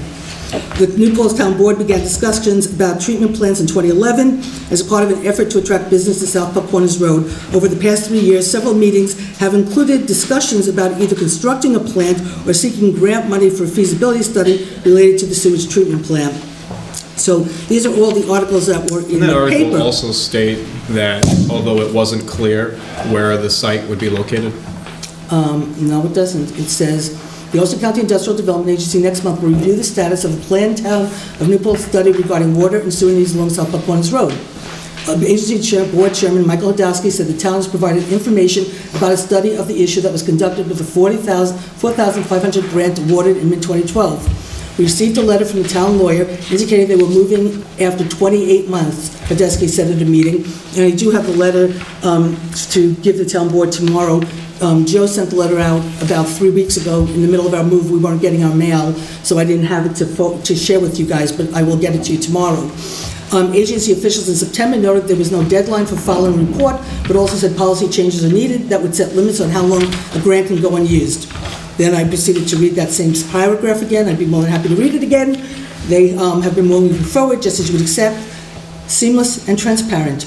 Everybody on the board is just kind of grinding it out. Town officials have said they would like water and sewer service installed as a part of a county road improvement project scheduled for 2016. Among the work planning is widening South Buckwanus Road, improving sections of the road for right turns and adding a lane for bicycle pedestrians. The relationship between the IDA and the town board has also been strained recently by lawsuits involving a payment in lieu of taxes agreement approved by the agency for the proposed Park Point student housing complex in the city of New Paltz. Town officials are suing to have the tax breaks voided, while a developer, Rochester-based Wilmite, has filed a suit against the town for failing to approve the project. And I will just point out, in case anybody doesn't know, Wilmite just was approved for a casino Dale up in Tyree for over $400 million, but we'll talk about that later. Okay, so moving right along. Okay, so most recently, we had a couple of weeks ago, because the IDA brought this up, we actually talked about it. We were asked by our reporter for the New Paltz Times about the status of it, and certain members of the board have said they never knew anything about it, but regardless, on November 13th, when we were asked the question during public input, a reporter from the New Paltz Times inquired about a letter to the UCIDA regarding a feasibility study. Supervisor Zimmett indicated that a number of years ago, the town had applied for a grant for a feasibility study for South Buckwanus Road. However, the paperwork was not submitted properly. When she returned to office in 2012, the town resubmitted the paperwork. You know what, actually, instead of me wasting my time reading it, why don't you just, November 13, 2014. We're going to watch another Yes, video. and I think We're going to watch Dan. 2 hours. You know what, Dan? And we're sitting I'm here sorry. watching videos. Dan, No. You know what? I'd like the opportunity to speak as a town councilman, since You you've will. spoken and shown videos for the last Dan, 2 hours. You've had the opportunity to be a town board. IPA is expecting a letter from the town I can explain to you exactly what that is. regarding a feasibility study. Yeah, what happened was a number of years ago, prior to me being supervisor, the town had applied for a feasibility study for South Buckwanus Road, and it never got submitted properly and all that. So when I first came into office back in 3 years ago, we reapplied and got in all the paperwork and stuff. So we've had this feasibility study. A lot of it had to do with sewer and seeing that we could do sewer on South Putt. And we were working on a particular piece of property. We thought that everything was going to be okay with that. Then the DEC said that they didn't think we could use that property. So we were trying to search for other places for sewer in order to be able to do the feasibility study. And there were other sites that we were looking at, and of course we had to talk to the landowners and whatever. But what has happened is the property that we're looking at now seems to be favored by the DEC, and there's meetings going on right now with the DEC in regards to a site to do sewer on South Putt, and the DEC seems to be happy. So we will be getting a letter back to the IDA with the update and information, because now we can proceed to do the study now that we think we really finally solved the sewer problem on South Buckwanus Road. So do you have a time frame for that? Well, they want the letter back in 3 weeks. So we will have a letter back to them within 3 weeks. In terms of the sewer situation, it's being worked on right now, and there's a number of developments that are involved in helping us to figure out how we're going to, create the sewer system and how it's going to get paid for, and waiting for some final things from the DEC, and then we have to talk to the landowners about, purchasing the property. So there's still work to be done, but at least we finally think we have a solution of how we can get sewer on South Putt. Okay, that's what that is. Okay, anybody else? Okay, So where in that video is it stated that a sewage treatment plant would be placed in that close proximity of a high school? Dan? Dan. Go ahead. Yes? You want to say anything? I have nothing to say. Okay, so I'd like to keep Dan, going. and I'd like to, yeah, okay, well, excuse me, with all due respect, the town board has not had the opportunity to say anything, despite the fact that a resolution was, I know that, and if it takes us 3 hours more, we'll take 3 hours more, because, and you're more than welcome to stay. No, it's fine. Let me just say very clearly, the school board spent 2 meetings trashing the town board. It's been on blogs, it's been in the newspapers. This is the first time the town board no, the town board's gonna have the opportunity to speak about it, okay? Okay, so now. I'd like the opportunity to excuse me. speak as a council member who has sat here for 2 hours listening mainly to the supervisor read reports. We'll do a few, no, we're not reading reports. No, Dan. I am allowed the opportunity to speak, so I'm going to speak. Okay, go ahead. So My issue here is in that video, you never say where the location is going to be. Everybody knows that this was something that was in the works. There's no discussion over that. We understand that. But the problem here is, Susan, that your emails and a number of these correspondence don't add up. For example, your email on Thursday, December 4th, 2014, you said, whatever I saw, Dave showed Greenfield before any of us have seen anything. You indicate that you were unaware of many of this. However, in Dave's letter to the IDA, of which has not been presented to the town board, but I received via a FOIL request, he mentions explicitly about this property. Additionally, I have an issue with, and I'd like further clarification on the fact that it says, was offered for review by a landowner. And Dave, what does that mean, offered for review by a landowner, the property in question? And I assume that this is relating to the property of which that plan was given to the school board. Am I correct in saying that? I met with the landowner because he had some information on the property. The property is very wet. He had the wetlands delineated for another project that he had proposed on the property. I got that information. That was very helpful to be able to get the DEC out there to take a look at where the wetlands really were. And that facilitated the DEC's saying this looks like it might work. The issue I have with most of this conversation is not about whether, well, we were going to try to get water at South, but that's understood. It's not water, it's sewer. Thank you for clarifying that. You're welcome. The issue here is that there is an inherent conflict of interest, of which multiple members of our board knew, and they did not let that be known to the public. Excuse me, They did not consult the school. Dan, what conflict of interest? Who owns that property? Which property? The property that the site plans are drawn on. The property conceptual adjoining plans. the high school is owned by Terry Copeland. Also, there are no site plans. So I thought you would say that, and that's why I brought with Can you let him email. finish speaking? Sure, I'm sorry. You asked him a question, he's answering it. He's just not giving you the answer you want. The property Keep next to going, the high keep school going, is owned by Terry Copeland, and Yep. the property next to that, which adjoins or is adjacent to the funeral home, is owned by me. So then why does the deputy supervisor of the town of New Paltz say you own the property? Because I have an email that indicates that as well. It's also in the email where it says to not respond to the school board's request when they want further information on it. Why do you think I've been recusing myself from all those meetings? Okay. And But you did not own the land. Why is it that I haven't participated in one single discussion about South Plat Corner since I've been a town board? I am not accusing you of doing something wrong. I'm saying that there is a conflict that should have been addressed, and there are members of this board who were aware of that, and the entire board was not made aware of that. Time out. Dave, I'm sorry, Kevin, do you own the property that's under consideration for a potential site for a sewer plant that is yet to be designed, discussed?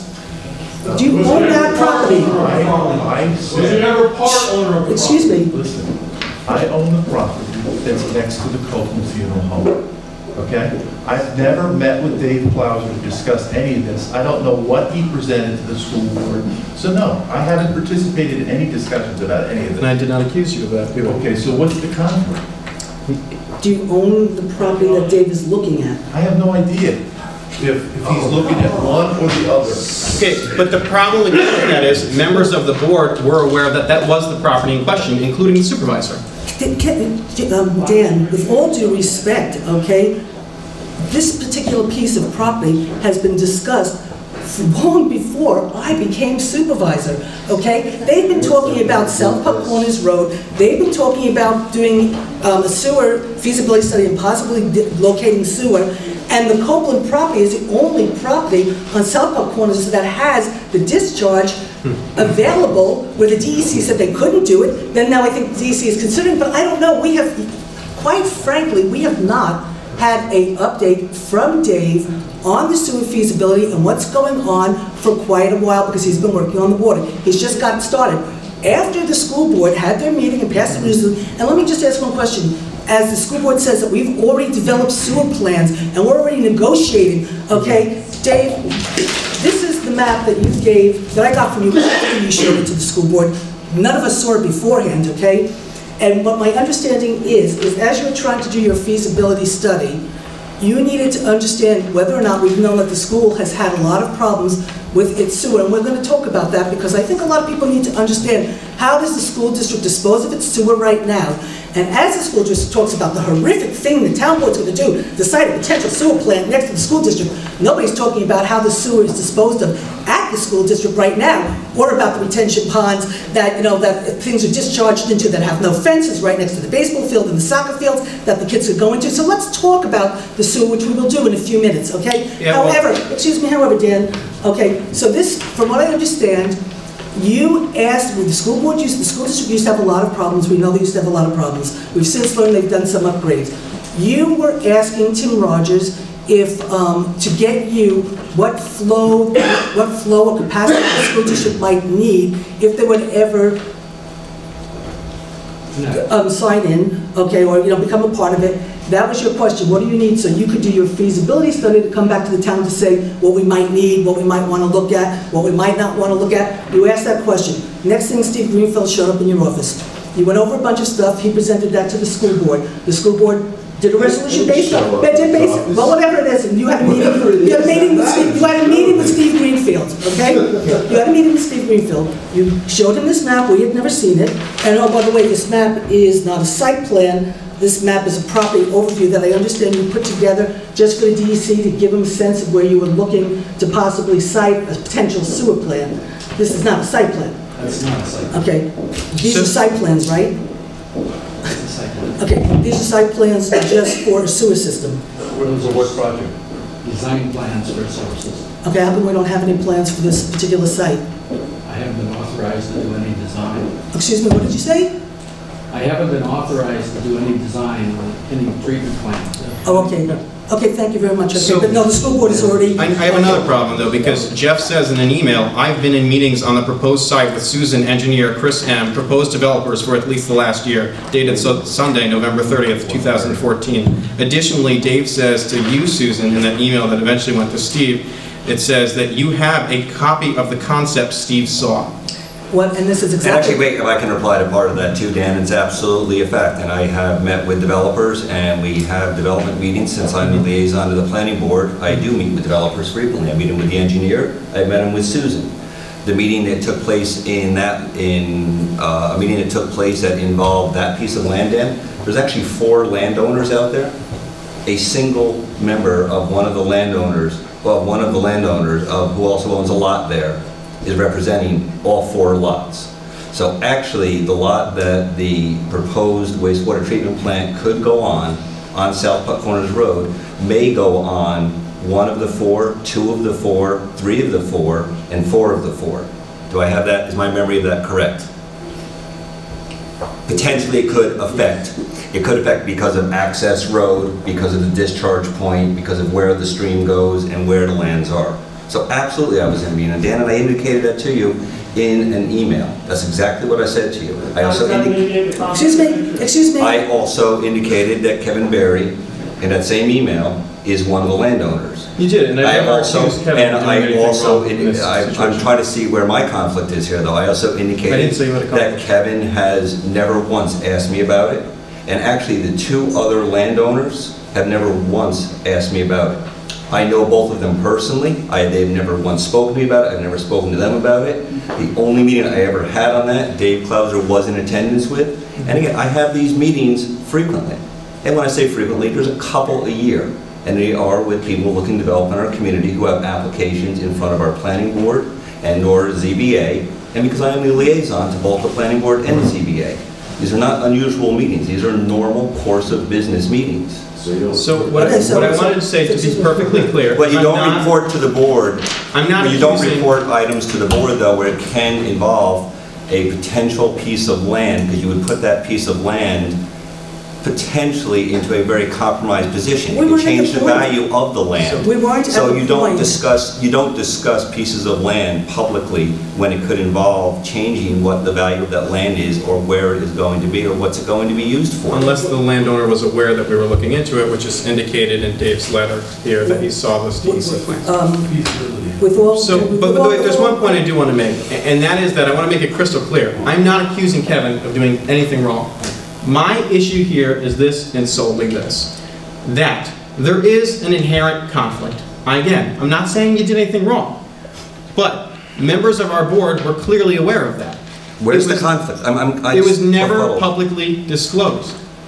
That's not true, Dan. They've talked about Copeland's property long before I came back as supervisor. People were aware that Dave was looking at that property. That's indicated in dozens of emails. Dave is doing a feasibility study.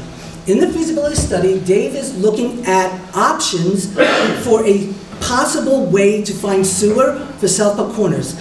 In it, Dave will explain later, the village is one option, but it might not be an option.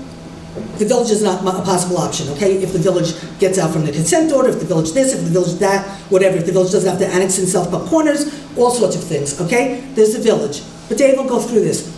There was sewer 6, okay?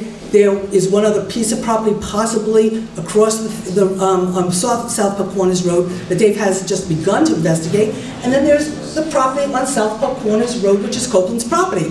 That's what he's studying. He's doing that study. In order to get the information for the study, he had to meet with Copeland to get the topos, to get the wetlands, to understand it. He had to meet with the DEC to see if there was any opportunity. It's all a part of him doing his study.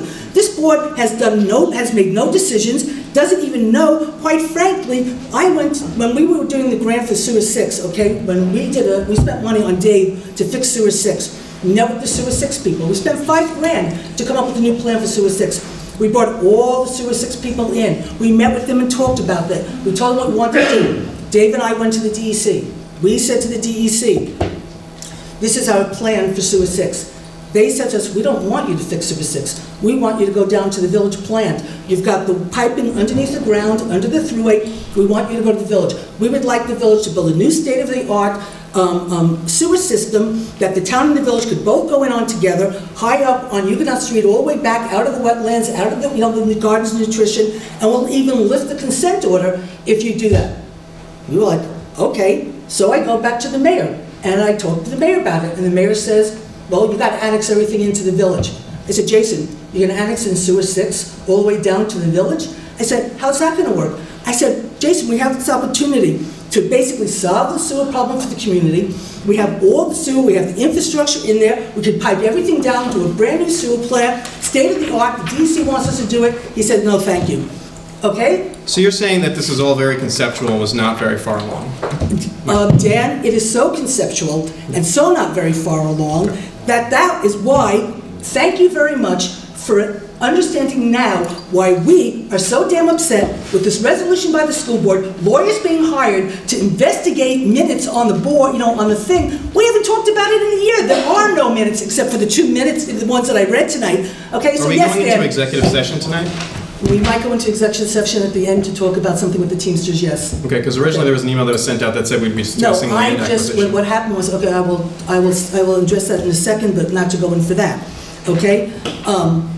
I want to comment about your comment that you said about me saying I have this map, okay? Mm-hmm. So what happened was, however Steve Greenfield and Dave Klauser spoke, they spoke.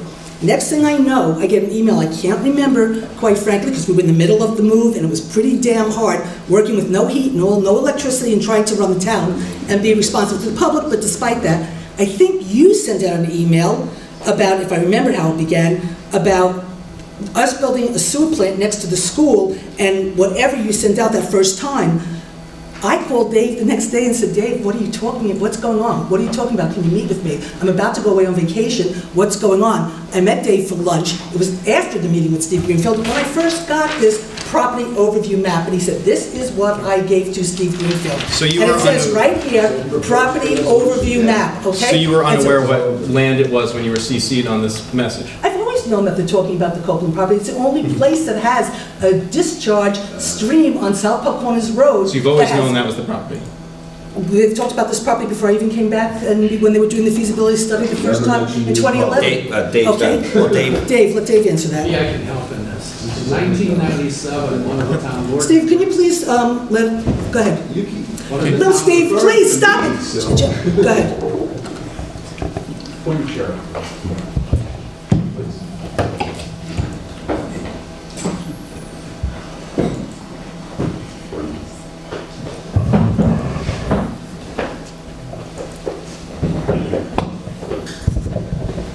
Been really misunderstood. In 1997, one of the town board members, Dave Strong at the time, had me walk that property. I think that's long before. It was a tax sale. I believe it was a tax sale. He asked me to look at it and give him an idea of whether a sewage treatment plant could be developed there, and I told him it looked much too wet to be able to do that. That was back in 1997. I mean, this has been kicking around for a long time. 1990, it was in the sewer feasibility study of 1990. So, I'm sorry, Dan, but... That same exact piece of property. Yeah, it was ruled out. Okay, so...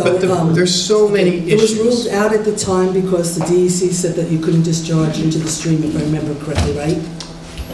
They didn't have the information as far as the wetland delineation. There is a spot on that property that now they believe is possible from our meeting with the DEC on the property. So actually, no, it wasn't a discharge. It wasn't a discharge issue. It is an issue of, is there a dry spot to situate the wastewater treatment plant? Treatment plant would have to be out of the wetlands and out of the wetland buffers both. So they weren't concerned about the stream class to be a suitable discharge point. The DEC said that was a great stream to discharge into years ago. So Susan, no, the issue was never the discharge point of the, it was never the discharge. The issue was, is there a dry spot for which to locate the plant? We had not delineated wetlands in the 1990s. We weren't delineating, no one was delineating. I don't even know if Spider was even around to do it then. And, yeah. So we did not have Spider Barber around, we did not have wetlands law, we didn't have wetlands for which to delineate. So it was an issue of where to put a wastewater treatment plant, not an issue of a discharge point. The discharge stream is of the correct class and flows enough to be an excellent place for it. Hence why Sewer 6, they want so desperately closed, and Dave, correct me if I'm wrong here, Sewer 6 discharges basically into a giant wetland. That's true. And that is there anything the DEC hates more than things that just discharge into a wetland? They would allow us to upgrade that plant, but not any more flow in that plant. Their so it doesn't do any good. Plant is in bad shape. Okay, so anyway, Dan, I got this after the fact, not before the fact, and it was only by me trying to do my due diligence to understand what was going on, because all of a sudden I heard the school board took action against us and I didn't know why or what reasons for. So I went to Dave to find out what happened, what kind of conversation he had, what was going on. And basically from the town board's perspective... That timeline doesn't actually work. Based on the emails, you wouldn't have received that after the school took action. No, it's not. I'm saying you, whenever you sent an email out, okay... Which would have been a long time before the school board actually took action. Whenever it was, I was getting ready to go away or something, I called Dave, I asked him... I had just come back from someplace, hadn't I? Where was I? And the school district also did reach out. You stated that they did not. That's not true at all. Yes, they did. What is the communication that Steve had? I'm a town official. Oh, a school official reached out to you. Dan, let me address that. First of all, we have some clips we're going to play. Okay. I know that you're sad about it, but you're the people that are complaining, okay? So you need to know By the way, no one at home can hear or see the clips. Okay, so Dan, let me explain something, okay? And this is very important, okay? The bottom line is the school board has made certain allegations against town board members, okay? They relied on information from two people, okay? One was in the audience here who sat at that 35-minute meeting talking about South Putt and sewer feasibility and everything. So he was well aware of that back in 2012. No address. The other person they relied on indirectly was you. And the third person. Hold on. Hold on. Dave Klauser. Excuse me. Dave will respond. Believe me, Dave will respond. So the other person they relied on indirectly, unfortunately, was you. Now, so what does Maria Rice do? Maria Rice runs a $55 million corporation and is well paid. What does she do? She doesn't pick up the phone and call the supervisor and ask if any of this information is true or false. No, she spends taxpayer money by calling her lawyers and asking their lawyers to look on the town's website to see if there are any resolutions that deal with this whole subject matter. That is absolutely a waste of taxpayer money when you can pick up the phone and call a supervisor, this is her second term, a town board member that's been on the town board for years and years, is the liaison to planning board and ZBAs. This is where the information is at no cost to the community. No, that's not what happens. What happens is she calls the lawyer does this research and doesn't find anything, and then drafts a resolution condemning us for being not transparent, unethical, and intentionally withholding information from the public. How do you think that makes us feel? You say us, I'm also us. Well, no, you were part of the accusation. How was I? I'm not on the school board. I didn't vote in favor of the resolution. Dan, at 5 minutes and 55 seconds to go in the school board meeting, when Maria Rice says, and we're sure this wasn't in the public, looking at her fellow board members, looking into the audience at somebody who was there. And I said no. And she says, are we sure? Oh yes, I see we're sure. Good. So who was that in the audience? It was me. Okay, so you affirmed that. I'm affirming that what I stated was accurate, which is that at no point was it made to the public's attention. Dan, that what the you treatment plan said, would be placed right next to the high school like that. What you did was you made a representation without doing your homework, just like the school board did. And that's unfortunate, Steve, because you were at that meeting, you spent 35 minutes listening, and you're going to see clips of Steve Greenfield and what he has to say. Excuse me, please. We're going to have clips showing the public what you've said.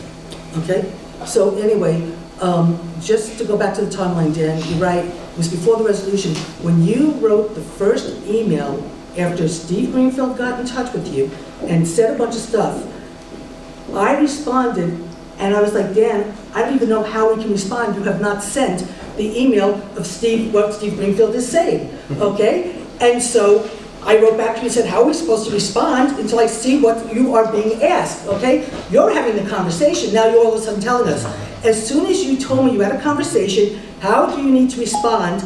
I called Dave because I didn't know how to respond, because I didn't know what transpired, I didn't know what happened, and Dave has not done an update to this town board about where the feasibility study is, because he wasn't done and ready to present to us, okay? So I called Dave and said, Dave, can you meet me for lunch so I know what's going on? I met from Dave for lunch, that's when he showed me this map really quickly. It wasn't, is it this map? This map? Okay, he showed me this map really quickly, which is a overview that he just did for the DEC to show them where it was located. He explained to me what's sort of going on, and then I said, okay, so we're not even there. We're not even ready for you to come up and present a feasibility study to us because you still have more work to do. He said, absolutely. I said, okay. And then because of you wanting us to do a board resolution saying we're not going to even study anything anymore, the school board taking their resolution, we decided to put this on the agenda tonight and have Dave talk about the feasibility study and where we're at so we can put this to bed. Do you recall what time you had lunch with Dave when you found that out? I had, what time, Dave? What time did we have lunch? We met at, I can tell you, we met at the Mexican restaurant.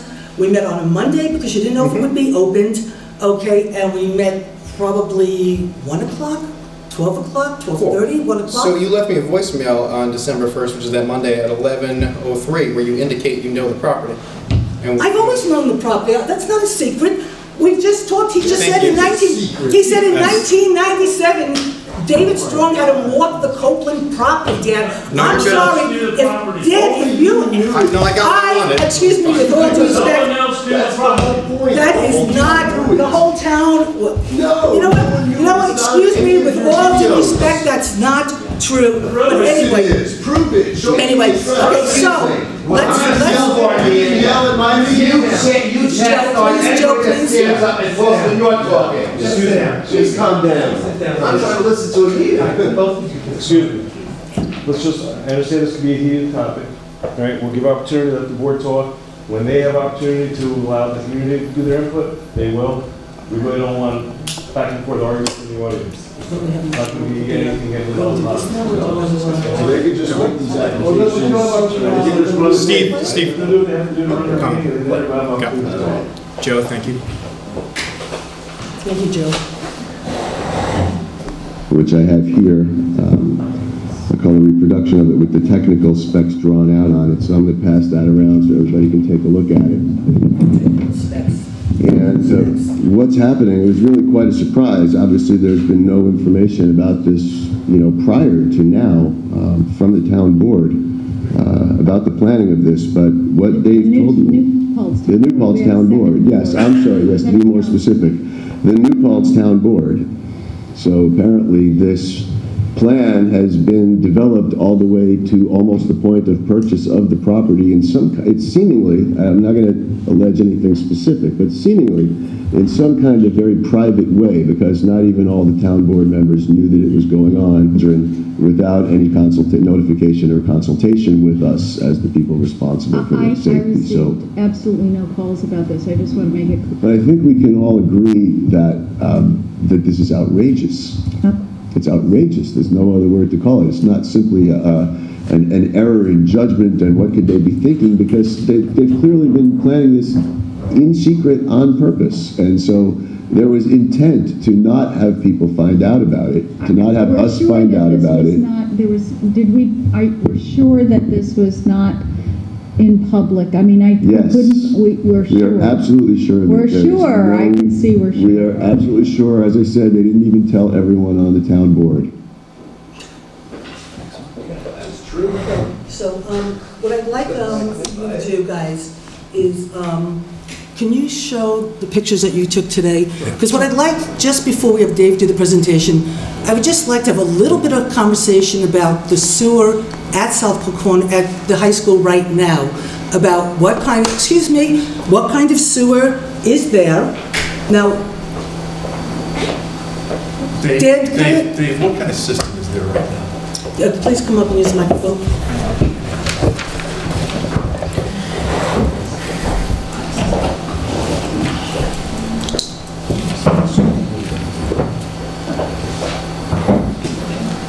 Kevin, are you talking about the school district? I'm talking about the school district, the sewer at the school district. Right now, what's the system? How does it operate? Where does it discard into? What kind of system? I called the DEC to try to find out what the flow was. I'd asked for that from Steve. Again, I'm trying to put together the flows for the report. The DEC said they didn't have any information to check with the county health department. I spoke to the county health department. They said they had a file that said it had a speedies permit issued in 1979. It was a buried sand filter. They used chlorination and a aeration lagoon before the discharge, but they had no files on the system. So I called the DEC again, and because Steve had told me that they had done some repairs 2 or 3 years ago. The DEC said that they knew there was 45,000 square feet of new repairs, which is over an acre. That's a big bed.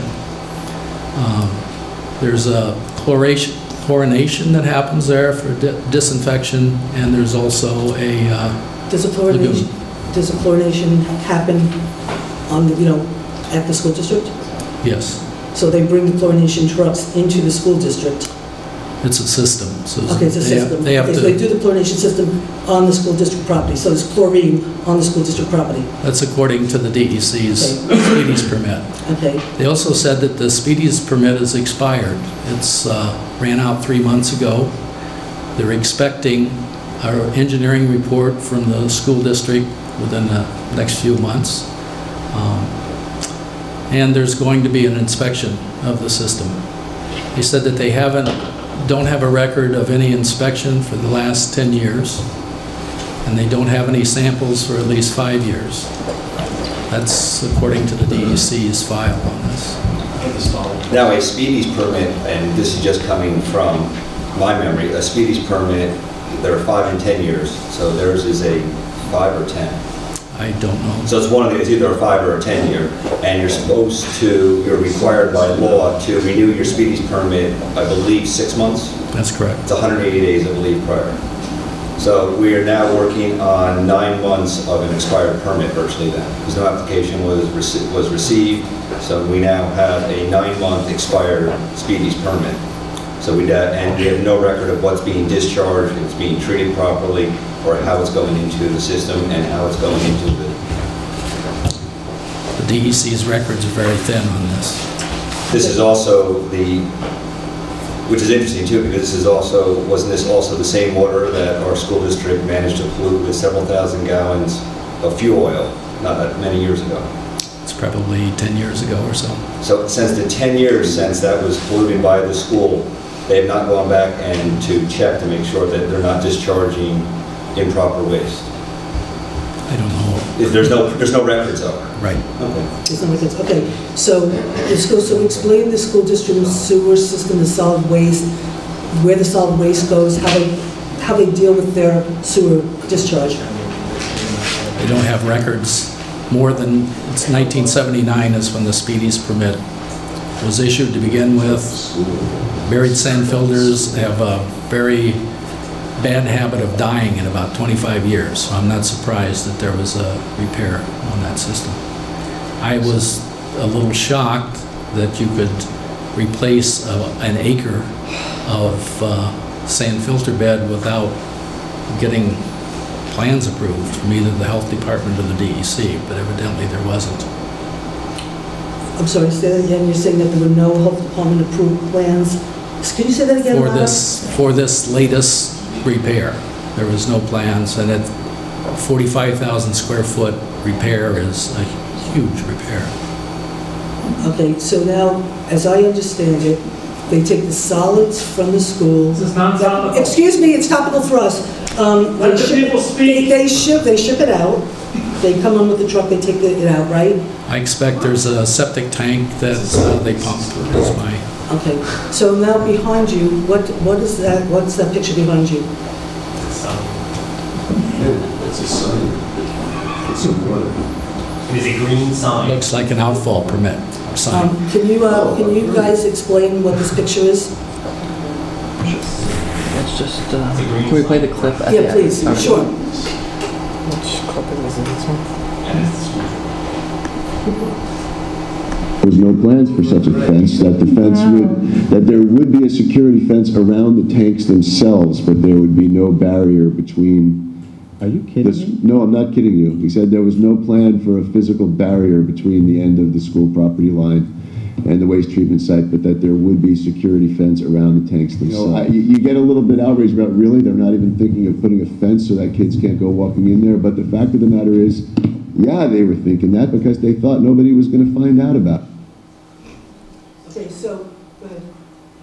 I told Steve at the meeting that we would put a fence around the plant, but we would not put one on the property line of the school. That didn't make sense. There's 150 feet of dense woods between the school's property and where this plant would be.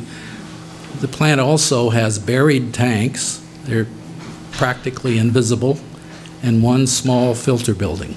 I can show that in my information So later. the fence would go around the plant, though? Yes, absolutely. Similar to a fence that we see at the wastewater treatment plant on Union Street. So go back to that picture before.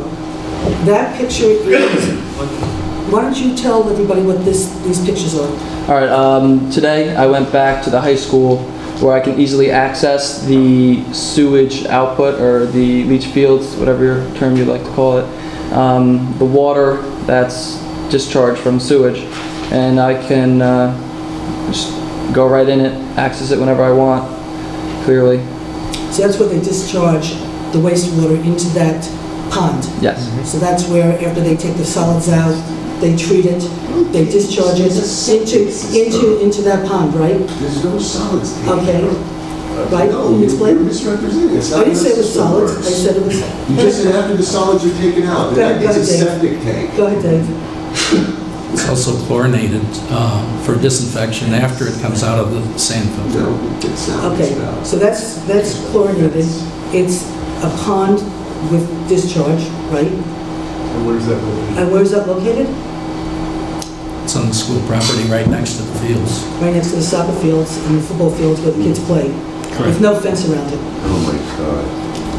Okay, so the leach field for the school district is right there by the soccer fields, right by the football fields, no fence, chlorination. When you went there today, did you smell anything? Yeah, it smelled like chlorine. Okay. Dave, would you like to, I think it would be good is if you started to do your presentation on the feasibility study so we can understand what you've done, where we're at, and what this hoopla is all about. 5-minute breaks? Okay, 5-minute break.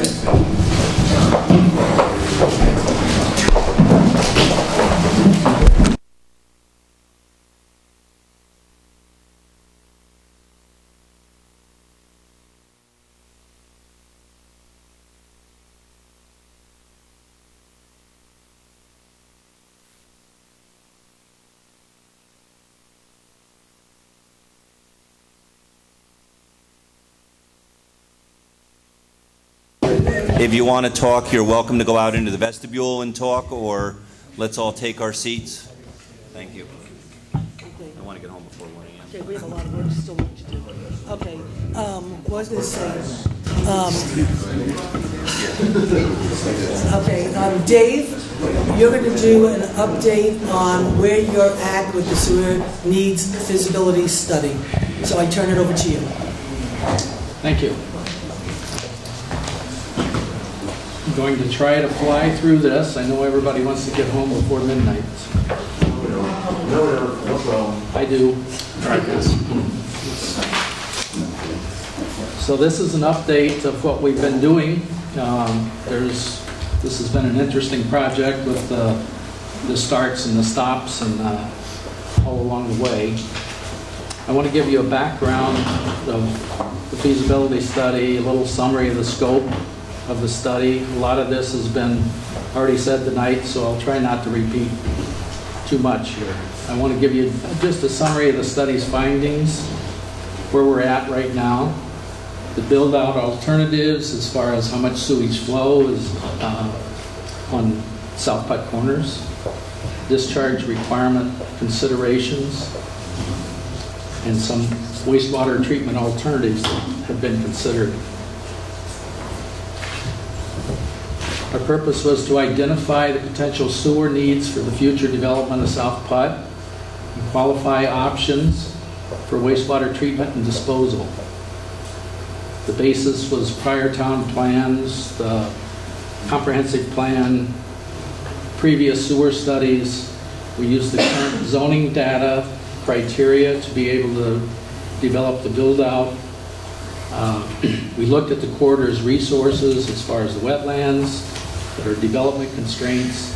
We used the DEC's use and siting criteria to qualify any site that might be a discharge point. Our object was to identify the anticipated need and suggest potential solutions, but the determination of a solution that is in the best interest of the residents will be made by the municipality, like always. The scope of the study was, as Susan has gone through, look at the sewer needs, review and consider past planning efforts, identify site conditions, develop wastewater flow estimates, prepare future district mapping, and develop a conceptual estimate of cost.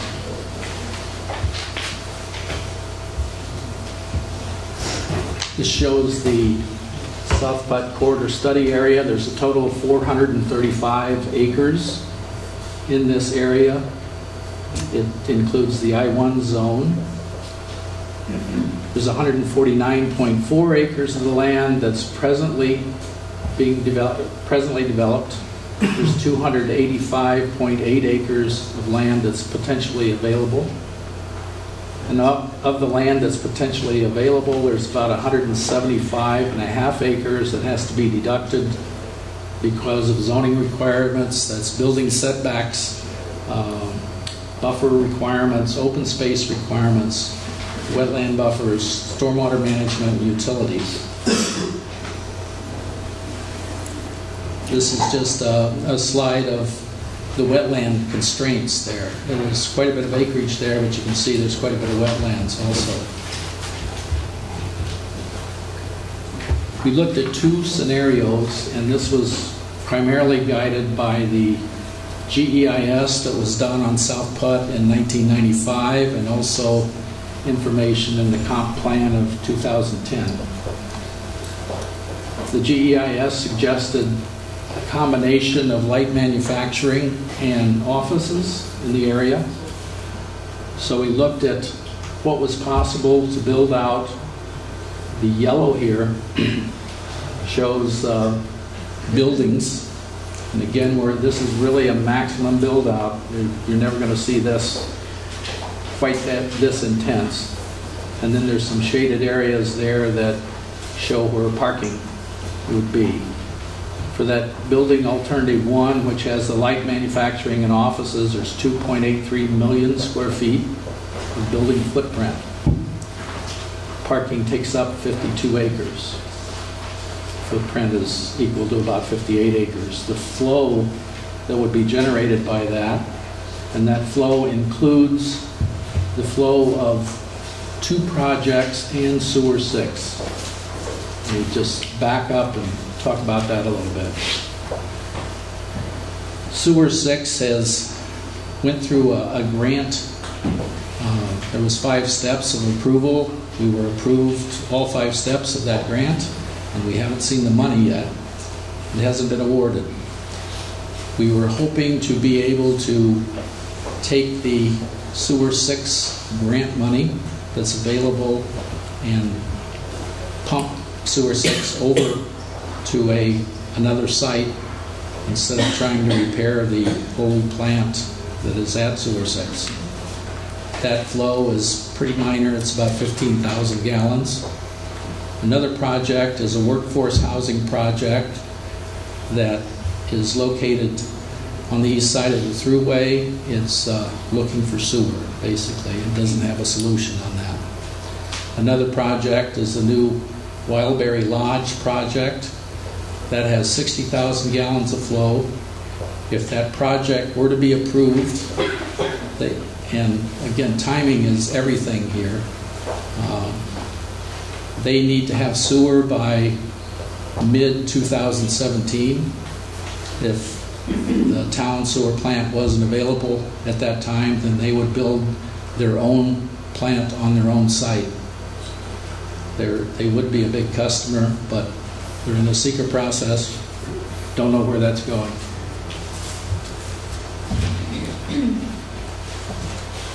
Scenario 2 was to look at all office.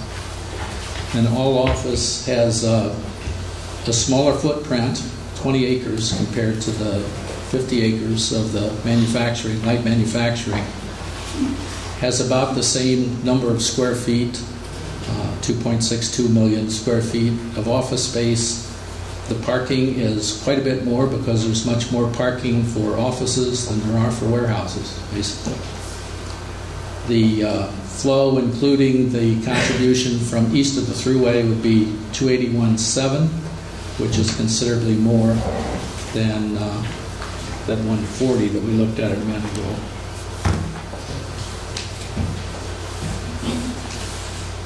So we took the existing flows plus the future development area flows, and I ended up using an average of the two scenarios, figuring that there's possibility of office build out, not to that extent unless SUNY's very helpful. I used the combination of those two flows, and it comes up to 351,400 gallons per day. So the next step, now that we know what the flows are, is find a place to discharge.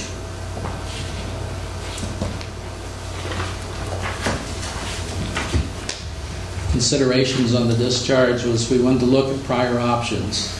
The 1990 sewer plant sewer study looked at the three that were mentioned before. One of them was going to the village. The other was going to sewer 6. That's been nixed by the DEC. They will allow no more flow in sewer 6. And the third one was south of the high school. In 1990, the choice was the village. At that time, there wasn't a consent order on the village sewer. They didn't have the I&I problems that they had to fix before they could make new connections. The village has been working on that over the past few years. They are making some headway. Right now, as of Saturday actually, Jason had sent an email offering that there's some planning going on for a second sewage treatment plant by the village to be able to take the flows from the development that they're planning on 32 North. And he is hoping that we can have a collaborative, that the town and village can get together and use that plant. I think that's a great gesture, and I really hope that works.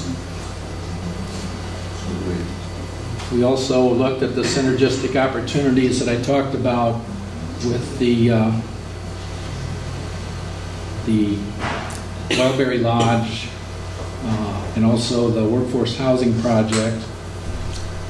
At one point in time, we were looking at the Park Point sewage treatment plant to be taken over by the town. We looked at that closely until about the spring, and the wheels fell off the bus on that. We actually worked with the engineer in the design of that plant to make sure that it was up to municipal standards. The plant that they were going to use at that project is actually the one that I would suggest to be used here. It's kind of a state-of-the-art, very low maintenance, very easy to operate. So this was a sewer plant that was designed for Park Point.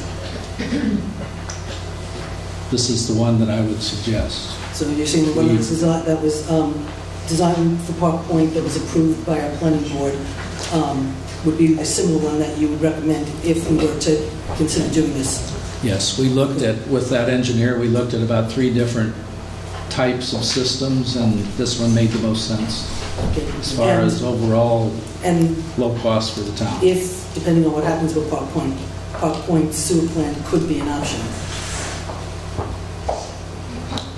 It could be. We designed into that plant an extra 200,000 gallons per day, hoping at that time that the town would be able to use that.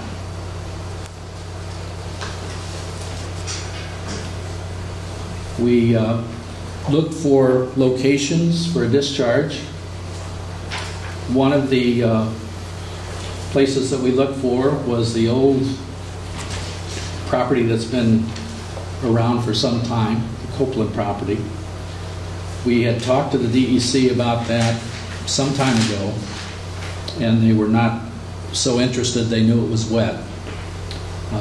We did meet, I'm going to say recently, with Mr. Copeland to get some information that he had. He has the wetland delineations done. He also had some topo done. He had that done as part of another project that he had planned. That was very good information because it showed an area that looked possible We looked at the grades, we went out and walked the site, and then invited the DEC to come out and take a look at the wetlands. We talked to the wetland person to begin with. He liked it. We then went to their Division of Waters and asked for what the permit limits would be for a plant like this, and they were able to give us those permit limits. So it looks like a plant that could happen. I'll give you more about that plant. Technologies, it's called a moving bed bioreactor system. It's a sort of a activated sludge system. There's all different types of activated sludge. This is not at all something that uses a lot of chemicals. When I saw some of the media stuff that was going on, it sounded like it was an industrial treatment plant. This is really biological treatment.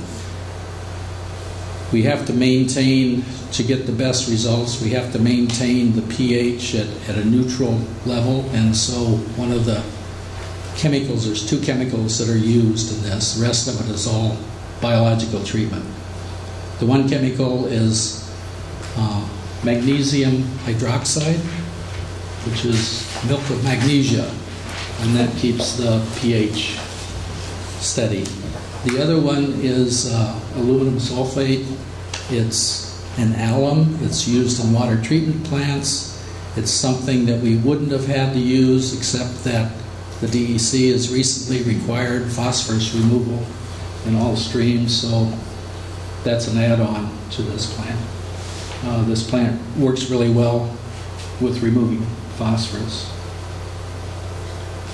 This plant has very low operation and maintenance costs.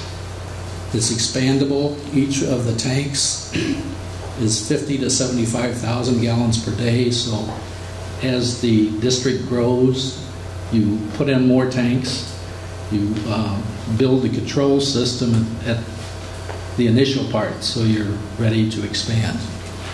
The little thing in the corner there is the plastic medias, and they float around. In the mid-tank there's air that feeds the bacteria, makes it all work.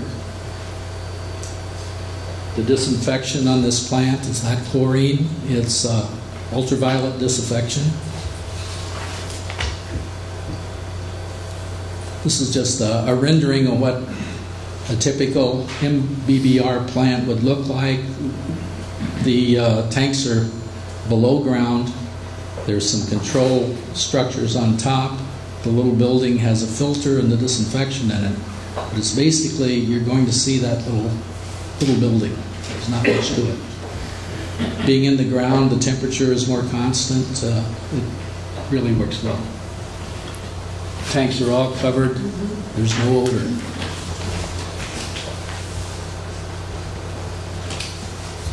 So this is the high school. It shows, again, it's very small there.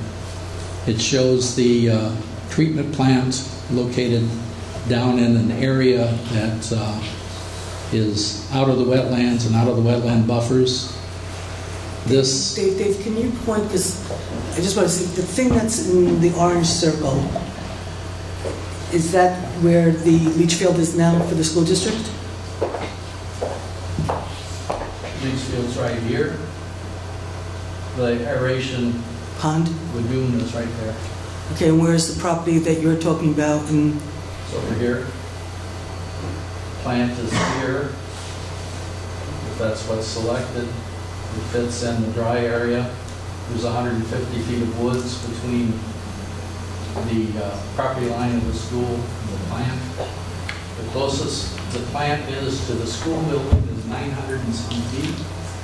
The DEC requires a separation distance of 200 feet for a residence. It requires less for a structure that's non-residential. So it's 3 football fields from the building. Better use as fields.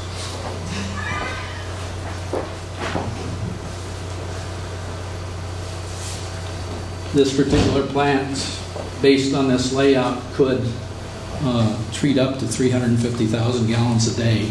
Again, that would be a full build out. I found this interesting. This is from Google Maps. This is Middleburg, New York. Has a waste treatment facility. The little yellow pin there is where the plant is. It's 85 feet off of home plate, and it's 100 feet from the running track. It's been there since 1989. I talked to the plant operator. He said he's never missed any permit limits with the DEC. That's the Schoharie Creek on the side. He said he's never had any complaints from the school. And he said there's no odors, and I see that it's an oxidation ditch, that's an open top tank, which I'm surprised that no odors on that one. How close is it to the homes there? About 300 feet. Do we ever have any homes near that plant? There's really no home sites, is there? No. So no homes that ever be able to be built, just because there's nothing developable out there? The closest would be up on South Putt. It gets very wet in the back there, as you know.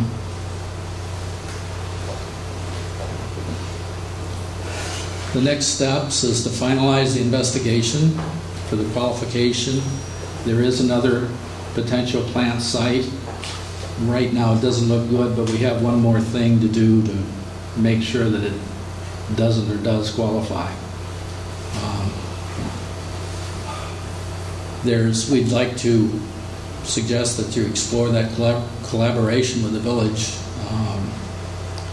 We will, when we get down to the plant, we will provide that conceptual estimate of cost. And if you need that, if there's alternatives to choose from, we can certainly do whatever alternatives you're looking for. Finalize the shovel-ready sewer feasibility report. Then it's up to a selection of the best available alternative by the town board. Secure the project funding. Start the environmental review process. Establish the sewer district extension. Start the preliminary design and get the permit applications into the DEC. As I said, that's about a 1-year process. You push very hard, you might do a little better, but probably not much better. Get the detailed design, secure the permits, solicit a contractor, award the construction contracts, commence the construction, and then start up. But that's all outside the scope of the sewer feasibility study. Right. Because the sewer feasibility study... It ends up there at finalize the shovel-ready But what you're up to doing right now, and we've done no authorization, we haven't authorized you to design a sewer plant, we haven't authorized you to cost out, to do all the stuff, your sewer, and I might be wrong, your sewer feasibility study is to look at what sites are available to the town to provide sewer to South Putt, and you will present the different options, and then we'll make a decision for next steps, but you're not going to design a sewer plant in this feasibility study. Not at all. Not for $8,500. Those sewer plans there are over $100,000. And we haven't authorized you to spend $100,000 to develop sewer plans, no. Have we? Have we? I didn't authorize $100,000. It's not my budget. That's really it. Dave, I mean, I just wanted to say to the board very quickly, because of course we'll explore the options with the village, but just for the record, I don't know when you got the email from Jason, but just for the record, 2 weeks ago, because I was gone last week, so 2 weeks ago, I sent an email to the village board in regards to scheduling a meeting for the comprehensive plan, and I said that A, because of the town hall move, that obviously our priorities in terms of how we have to spend money, you know, we now have a need to create a new town hall, so that of course changes everything. But that in terms of doing a comprehensive plan, talking about what we're doing with sewer, what we're doing with water, what we're doing with municipal buildings, it's a conversation we should have. before we spent $150,000 on a comprehensive plan and end up in the same place we are now, which is, what are we doing about sewer? What are we doing about water? And I was told that these are town problems and not village problems. And I invited them to come tonight to talk to us about these issues, and I was told that it's a village not the village problem. So I gather Jason reached out to you after the potential controversy with the school, and then he reached out to say maybe there's a way we could work together. On Saturday, I got an email from Jason. Saturday. And I hope that's, that's encouraging to me. I really hope that works. Plus encouraging in terms of the word collaboration. Collaboration means you work together to come out with a benefit for everybody, as opposed to us just becoming subservient, like we always are with everything in sewer and water. So it'd be great to try to work out something collaborative. That's what I was trying to suggest. And that's what I suggested when you and I went to the DEC and they told us we should work with the village. We went 2 years ago, 2.5 years ago. I said to Jason, let's just build one big gigantic sewer plant, brand new, state of the art. The consent order will be lifted. We could deal with, take care of sewer 6. And I was turned down. So it's not like I haven't been trying. The DEC really wants New Paltz to do something right, and they'd really like to see it very green, and there's some examples that they have that they really like and would the DEC told us that there's a site on Huguenot Street, far north on Huguenot Street, towards the very end of the town outskirts. A perfect piece of property, high up. I don't know exactly where it is, but you knew, Dave. High up, that we could build a state-of-the-art sewer plant similar to what they've just done in Elmville, that I think is solar and small and completely state-of-the-art, that would have all of our capacity, and understand that the piping is already under the thruway from sewer 6, so the sewer 6 could be pumped down, and then everything could be taken care of, the whole community could be taken care of, and we'd have a state-of-the-art sewer plant. And if we could move in that direction, that would be phenomenal, but it's not necessarily just up to this town board. We have to have a partner. A lot of it is timing, too. I mean, if the projects come in, if they're going to build their sewer plant on their site, they would certainly be willing to use that money to do something more regional. Again, timing is everything, though. If we don't look like we're going to have a plant ready by mid-2017, they'll be having their plans in a year beforehand to make sure that they do have a sewer plant. Is that because of the permitting process is going to take anyone a year? It's really difficult, yeah. Does it help that this type plan has already been approved by our planning board, though, in a different location? Does that speed anything up? That does help some. They're familiar with it. So this same plan's already been approved by all of our planning board at another site, so that kind of does help. And it was unanimous. So that type of plant would help somewhere else. That would. They're familiar with it at this region. Dave, or rather this is more of a comment, I think it would be nice if we could collaborate with the village on it, especially when we're talking about consolidating governments. We've had that discussion for a while. To be able to not add additional town infrastructure, I think would be a benefit if it's a feasible idea. So I do hope that the offer that the mayor made is something that we can certainly investigate. I was wondering as well if in your feasibility study, if you did consider at all, if the school district would be opposed to the location. What I'm looking for, Dan, is to make sure that it meets all the DEC criteria, and it exceeds that threefold. And then just additionally, from the letter that you sent the IDA, you wrote that the town intends to commence discussions with the landowners to establish a fair market value for a property acquisition. Is that still an accurate statement at this point? That's only if the town board selects that site. Okay. Thank you, Dave. And you were hoping that that would be completed by January 2015? I'm hoping my report can be completed by January 2015. That's pretty stale. What do you mean by pretty stale? The Park Point really set us back on time. We had a lot of go and then stop and then what's going on here. And Wildberry was another thing that has now come up that makes it more pressing. Plus the South Plat improvement is we really would like to get some pipe in that roadway. That's not a good idea to dig it up after it's new. Park Point was a stop though because we thought as Park Point was going through the planning board process that that might be the opportunity for us to try to solve the sewer problem for South Putt and possibly sewer 6. And so we were looking at the possibility of how we could connect with that to get this problem. And so therefore we were sort of focusing on that until everything came to a halt with Park Point. We had, last year, we had a really nice project on South Putt next to the DEC that was very interested in. It turned out sewer was the problem. Without sewer, they just couldn't do it. So maybe the Park Point sewer project is worth more than we thought.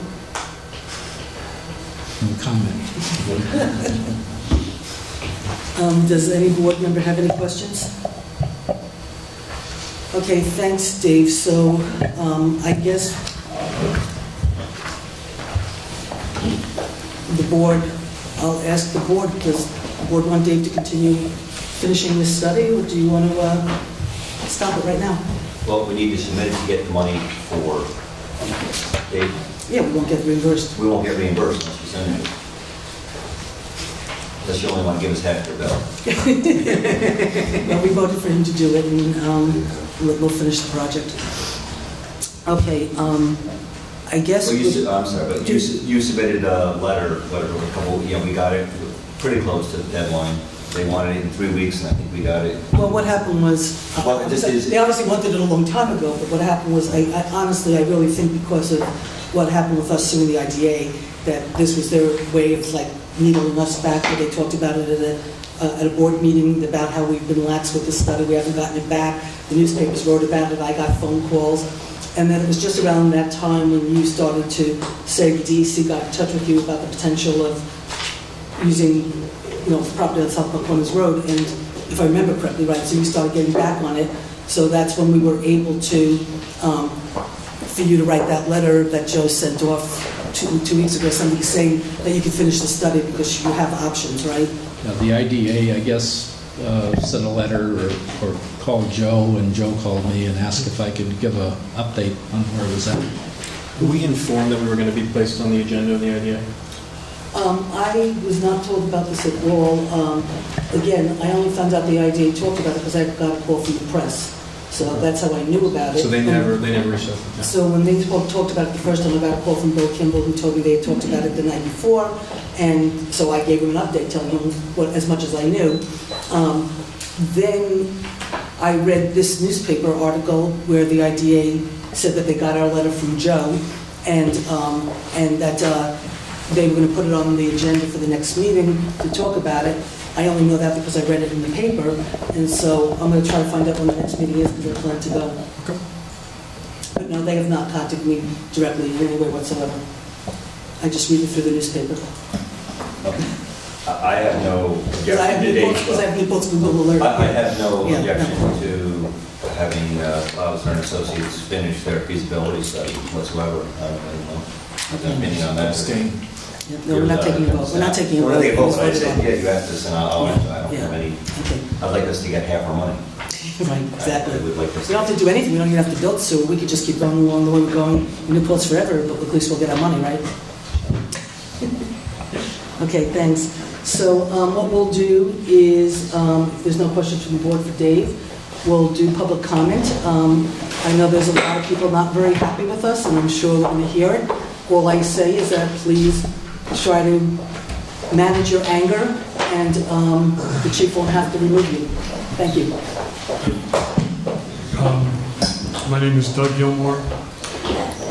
First, I want to comment, I'm going to try to be polite, that I think it was undemocratic.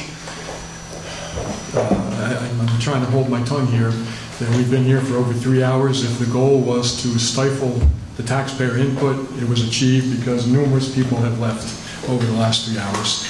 I don't think that whole presentation was really necessary. And after all that, I think the only point you made was that you said near, not next to. And there's a big difference between property near the high school and property next to the high school. Big difference. In terms of septic systems, there's a big difference between a septic system that serves a high school and a septic system that serves an industrial zone. In an industrial zone, I can only assume we'll have businesses that could be discharging chemicals and who knows what.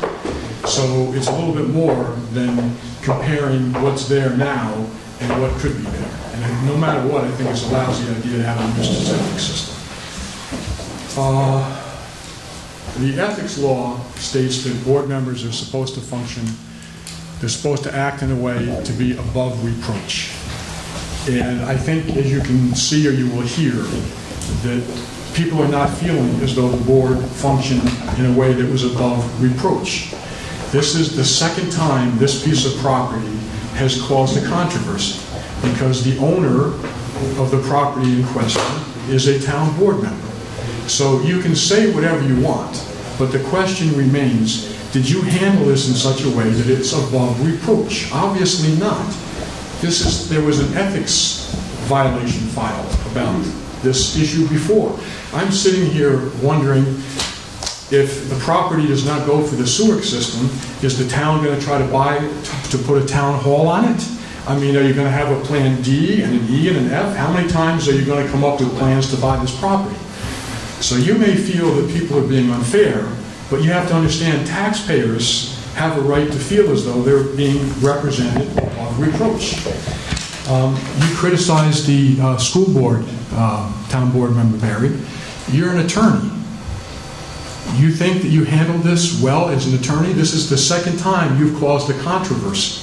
So when you want to criticize the school board, maybe you should look at how you guys handled this. You've criticized the school board for not keeping you guys in the loop. I've heard that numerous times through the years. Did you keep the school board in the loop about this? Obviously not. So really, take a look at the way you're behaving. I see you smiling, Mr. Barry. Very happy, Doug. I'm glad you're happy, but I got to tell you, you should be embarrassed in how you've handled things. It has not been above reproach. Thanks, Doug.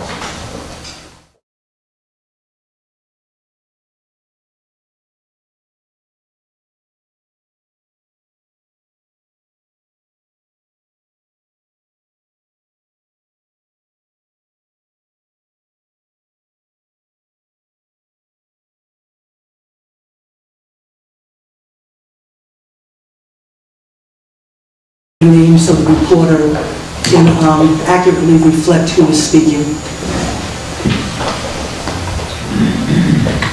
Tim Rogers. I'm here to reiterate the Board of Education's position expressed in our December 3rd resolution that we passed unanimously, declaring opposition to the town citing a sewage treatment plant adjacent to or within reasonable proximity to the district's schools.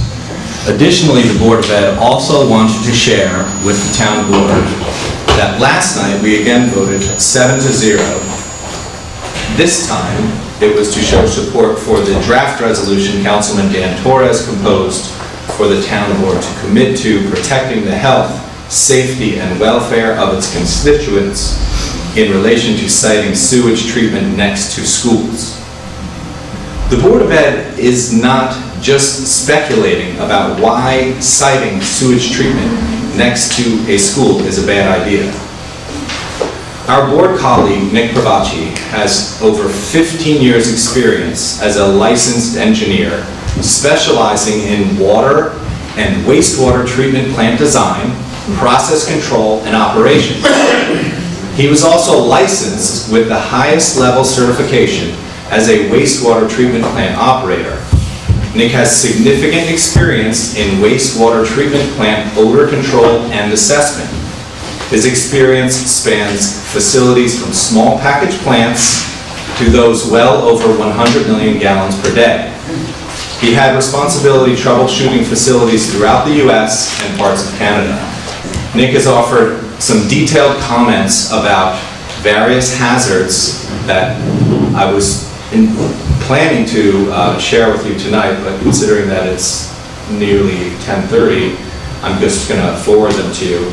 But in conclusion, Nick summarized his comments by saying there are many more risks and considerations to be assessed in siting decision process, but typically a facility in such close proximity to a school would not be considered. Thanks.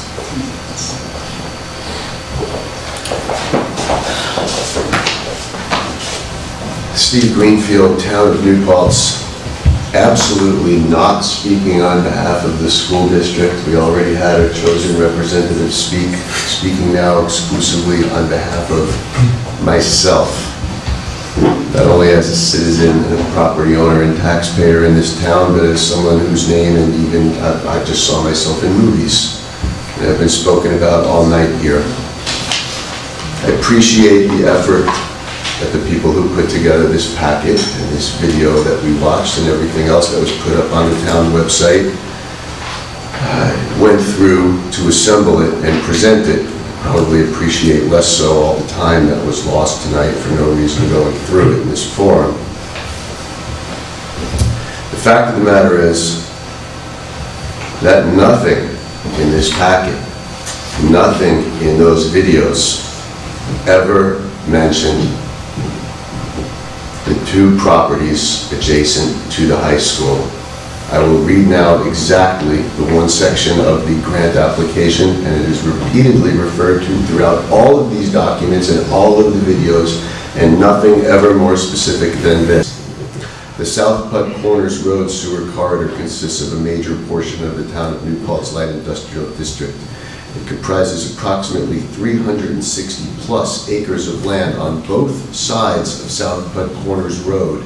It starts approximately 500 feet south of New York State Route 299 and ends approximately 500 feet north of New York State Route 32 to the west. The light industrial zone extends out a maximum of 800 feet, and to the east it extends out a maximum of 2,000 feet to the western edge of the New York State Thruway. See attached map, which you did attach. At no time, the only time that property adjacent to the high school that's on this map that Dave Klauser presented to you was ever discussed with any kind of specificity was in 1990 and in terms of being ruled out.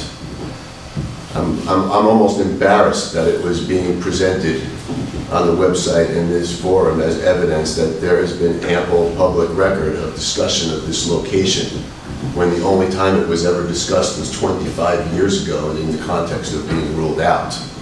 Since then, there has been no specificity. We heard Mr. Klauser tonight mention that he briefly explored it in 1997, again concluding that it would be ruled out and not that it would be used. Yes, I was at those meetings.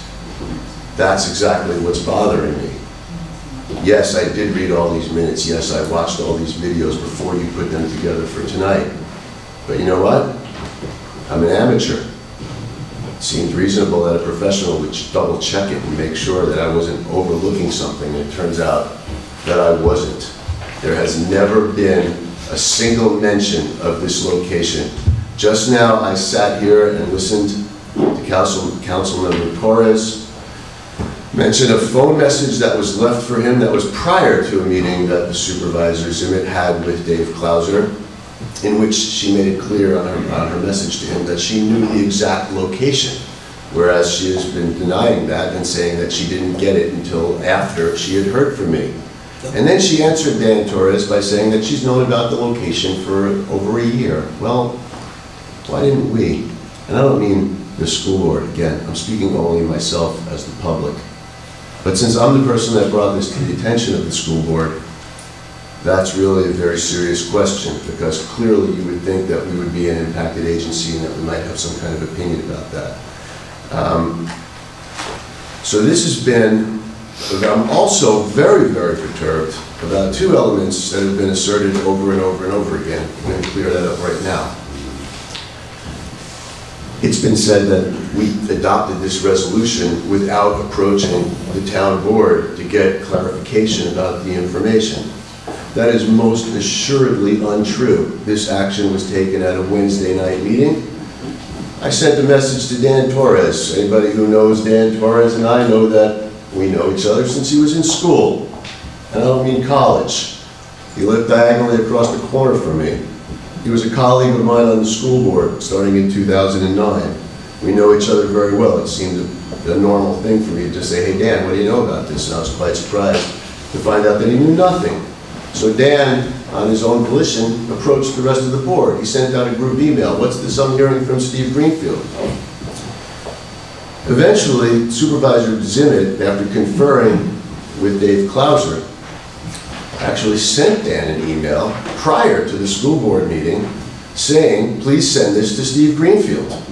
It was clarifying the issues. It was providing Dave's summary of the meeting that we held together. And so the fact of the matter is, and this is amply on record in public foilable forums, not in people's memory, that the inquiry was made, that it was made in a formal way, that the inquiry did reach the supervisor's office, that the supervisor met with the engineer, that the engineer provided her with clarifications, and that she passed it along to Councilman Torres with instructions to pass it on to me, which he did prior to the school board meeting where this resolution was adopted. And so part of what's generating my ire at this time is that everything that was said about the school board taking this action without seeking clarification from the town board is absolutely and unambiguously false, like so much else of what has been said about this project. And I'm saying that on my own because I'm the person who made the communication, I'm the person who met with Dave Klauser, and so I am the primary source. It's upsetting and very unpleasant that I should have to stand before you at this time and give the exact sequence of events that happened to dispute assertion that was made at the start of this presentation that is completely false. One more thing, and it's been discounted and waved at like it doesn't matter. The supervisor's initial response to this was that Steve Greenfield just showed up at Dave's office and Dave let him in. She said that in an email, she said that again tonight. That is not what happened. Dave Klauser made a brief mention about the topic to someone else on the school board. I am the chairman of the facilities committee. I sent an email to Dave Klauser, which he will confirm, introducing myself to him and specifically the topic that I was introducing myself about, what my role was in which I was introducing myself, and we sent several emails back and forth between each other settling on a date and time. This was a formal meeting. The information was legitimately gathered. The proper inquiry was made to the town board. The town board actually sent me back a response in time for the school board meeting. Everything we did was absolutely open. All I care about is that it came as a surprise, was known by other people. It's very disturbing to me that Jeff Logan says he knew about it. Susan Zimmern says she knew about it. Dan Torres did not know about it. A former town board member did not know about it. And when I say not know about it, please don't dispute that, because what I'm referring to is the specificity of the location as opposed to the general Southwest Corner zone. That means that my elected official that I voted for and considered one of my delegates in town business was kept in the dark about this, besides the fact that I personally was kept in the dark about it. These are not proper procedures. These are not proper procedures for this kind of work. I don't even, there's no point in even getting into the ownership of the land, although certainly that had to be something that people on the town board would have been considering when they found out the location of the land, two of them saying that they've known for months, maybe for more than a year. This has been extremely poorly handled, and from a personal standpoint, all that I seek for this to completely go away right now is for the town board simply to say, we won't cite this alongside the high school. Just look at Dan's resolution, adapt it any way that you see fit. Just say, we won't cite it alongside the high school. We'll look at other places. Dave Klauser has said that there are other places. Jason West has said that there are other places. Just say that you won't cite it alongside the high school, and this is over tonight. I don't know what would be so difficult about saying that. What would be the insistence on maintaining a particular piece of property, particularly a piece of property that's owned by a town board member? But I don't understand what would be the need to remain focused on a piece of property when you know that it's in conflict with another local operation where this action has been assured to you. Go for an easier route. Take a look at some of the other places you could cite this. Adopt Dan Torres' resolution tonight, and let's move on from here. Thank you. Dave, I just have one quick question. The information that you've been reading about the conversation with Steve Greenfield about this whole process, do you feel that all the information as you conveyed it has been conveyed accurately as you've been reading it on social media? Susan, actually, I haven't followed that. It's been, I was surprised at such misunderstanding, and I haven't really followed it. But you were surprised at a lot of the misunderstanding that was brought to your attention. Yes. Actually, there's something to amplify about that. There's something to amplify about that, which is that one thing that was left out of Dave's letter to Susan, that Susan asked to be passed on to me. It is hinted at in this letter from Dave Clauser to the IDA back in November, but was said to me explicitly by Dave, and I question him directly here, that the funding to make this purchase and construction is actually pretty much in place in the form of surplus funding from a FEMA grant that exceeds the amount needed to make repairs on Sewer 6, and that affirmative information, a general affirmative information, if not a specific approval, had already been received to use the surplus funding from that grant to move into the South Plat Four Corners site as in accordance with what he was displaying to me. So there seems to be a conflict also between what Susan said about not knowing when and how she could get the money, and the fact that there has been active discussion about using the surplus of the FEMA grant for this project. David, would you like to respond? Yes, that's inaccurate.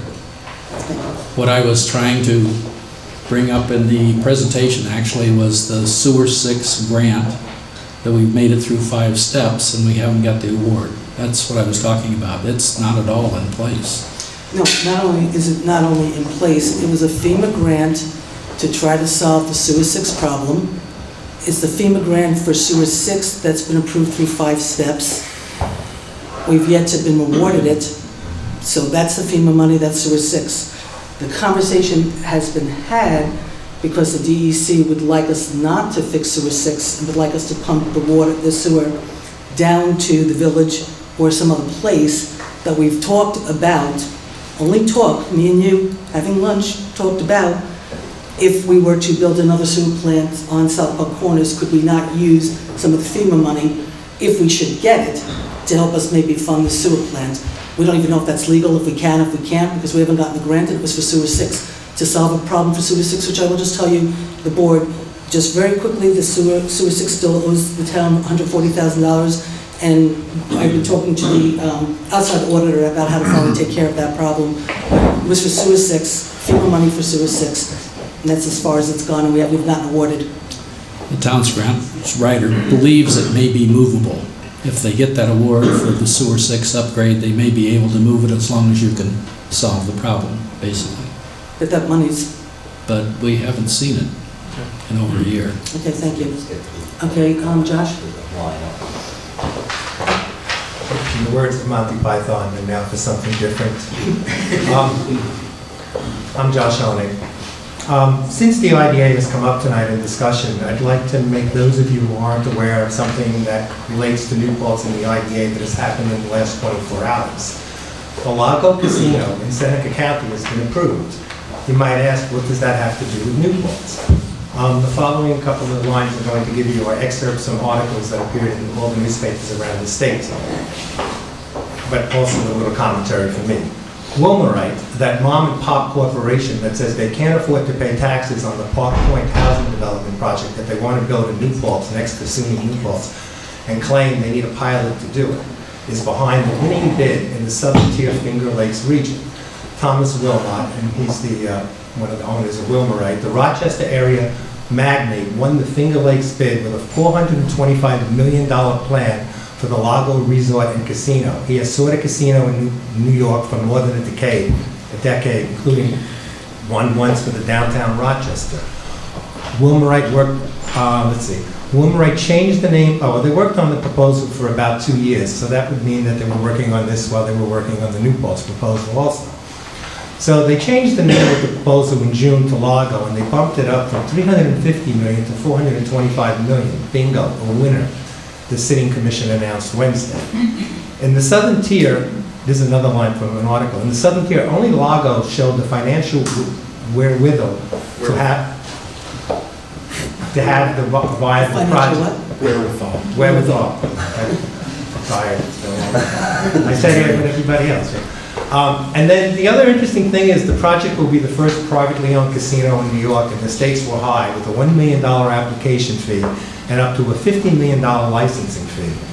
So I ask you, why would we have to give these guys who claim that they don't have any, they don't have the money to do a project, any money, and they have the money to do this, which is an amazing project, and they're doing it according to this, it's privately owned. It's not like one of those major Vegas corporations or anything. So I just wanted to keep it fresh in people's minds why we don't want to give these guys a pilot. Makes sense.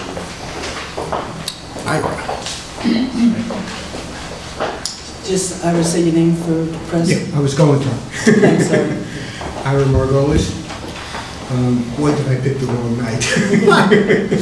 I'm glad Josh broke the stream, not me. And they should hate him. The reason I made it a point to come tonight is to make the town board at least aware that Time Warner has issued a salvo along with others in the war against senior citizens. They are lying to the senior citizens. They are not abiding by the franchise agreement. And the problem is that when I spoke to the PSC, they don't know if they have jurisdiction over them violating the contract. And the reason that I came to the town board is that I know members of the town board are concerned about the senior citizens that reside in New Paltz. And I'm not talking about the rich or whatever seniors, but I'm talking about the poor seniors that are trying to survive the war against them by the government. And by that I mean we don't get food, we don't get heat, we don't get any benefits whatsoever. We get our Social Security, which basically is our money coming back, and they're even trying to use the CPI against us. Now, in case people don't know what the CPI is, instead of a COLA, it basically, the easiest analogy for me to make is that if you can't afford dog food, but you can't afford cat food, we'll give you the money to buy cat food. That's what they're trying to pass now. This is an absolute war. The reason I came to the town board, as I said before, I know you're concerned about this. I don't have that same feeling with because I'm in the village, and I don't have that same feeling about the village trustees. They seem to me to be more concerned about the freeloaders than the people, the senior citizens who have to pay their taxes and try to live under all these regulations that they passed. And the reason I wanted to make it a point today to get this out is because I want also the board, because basically, thanks to Carol Conley, my assistant, I managed to get an electronic copy, which you had up on tape, of the contract. And I compared it with the one that they gave me from the village, and they are the same. So basically, what I'm saying to you is although the village may not care, they have to be doing this to the town people also. Because when you call, and I've gone through I don't know how many people, they give you the same line. Oh, we don't do that. I tell them we have an agreement. They say, oh, we don't know anything about that. Said this. No, this is not my job. And I just want people to know, first off, for those that are interested, Time Warner is no longer telling the residents what their 800 number is, which means you, as a resident, are now paying to call them. It cost me $9 one night to spend 10 minutes on hold. But anybody who wants the 800 number, it's 800-431-8878. Call them on their dime. Don't spend your dime. If Carol's away, but if you call her after Christmas, I mean, I think she probably has the 800 number, but if you want to follow up with Carol for it, she can post it on the website. But I just want, I understand that, but I want people to know now that if they're not getting what they want, call them for free. Call them on their dime. No, I understand. I'm just saying call Carol and let her put it on the website. The other thing that I would like to see the senior citizens do is contact the PSC and complain. Even though they say they haven't gotten back to me, they just don't think that they have jurisdiction over them violating the contract. But their number is 800-342-3377. If enough people feel that they are being discriminated against by Time Warner, let them call.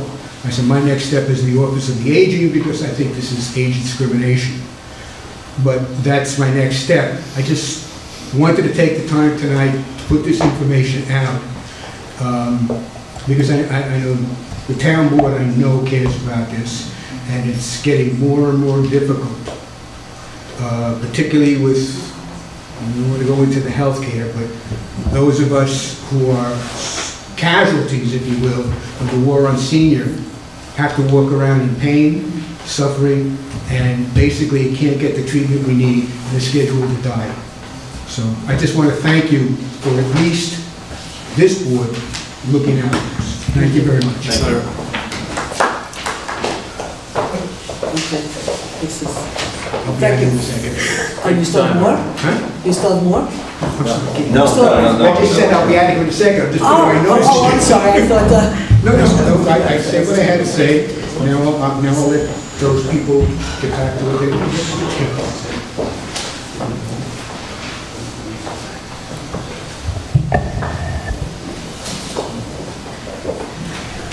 Hi, I'm Michael O'Donnell. I actually live in Gardner. I've got a child with Buzine and one soon to enter, and so let's get back to sewage. First thing I want to say is I'm certainly surprised by the course taken here at the meeting.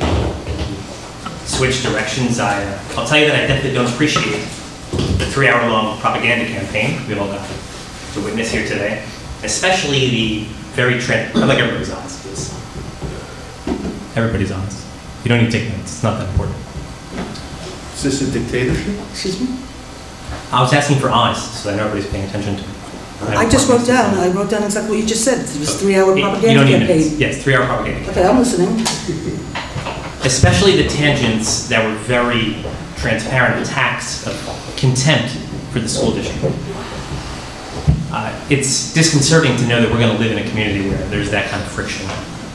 It was unnecessary. I came here just to hear your side of the issue and to come express my concern for the state of the subject.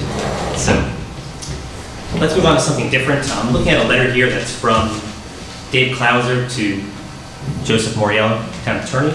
It's dated November 18th. I'll read some highlights because as far as I can tell, this was never made public. One part of this letter expressed that the first site for any sewage treatment that was anticipated became not available, and a second location was thereafter investigated. I'd like to know what that first site was and what made it not available. Then we move on. It says, within a few months, an alternative property was identified.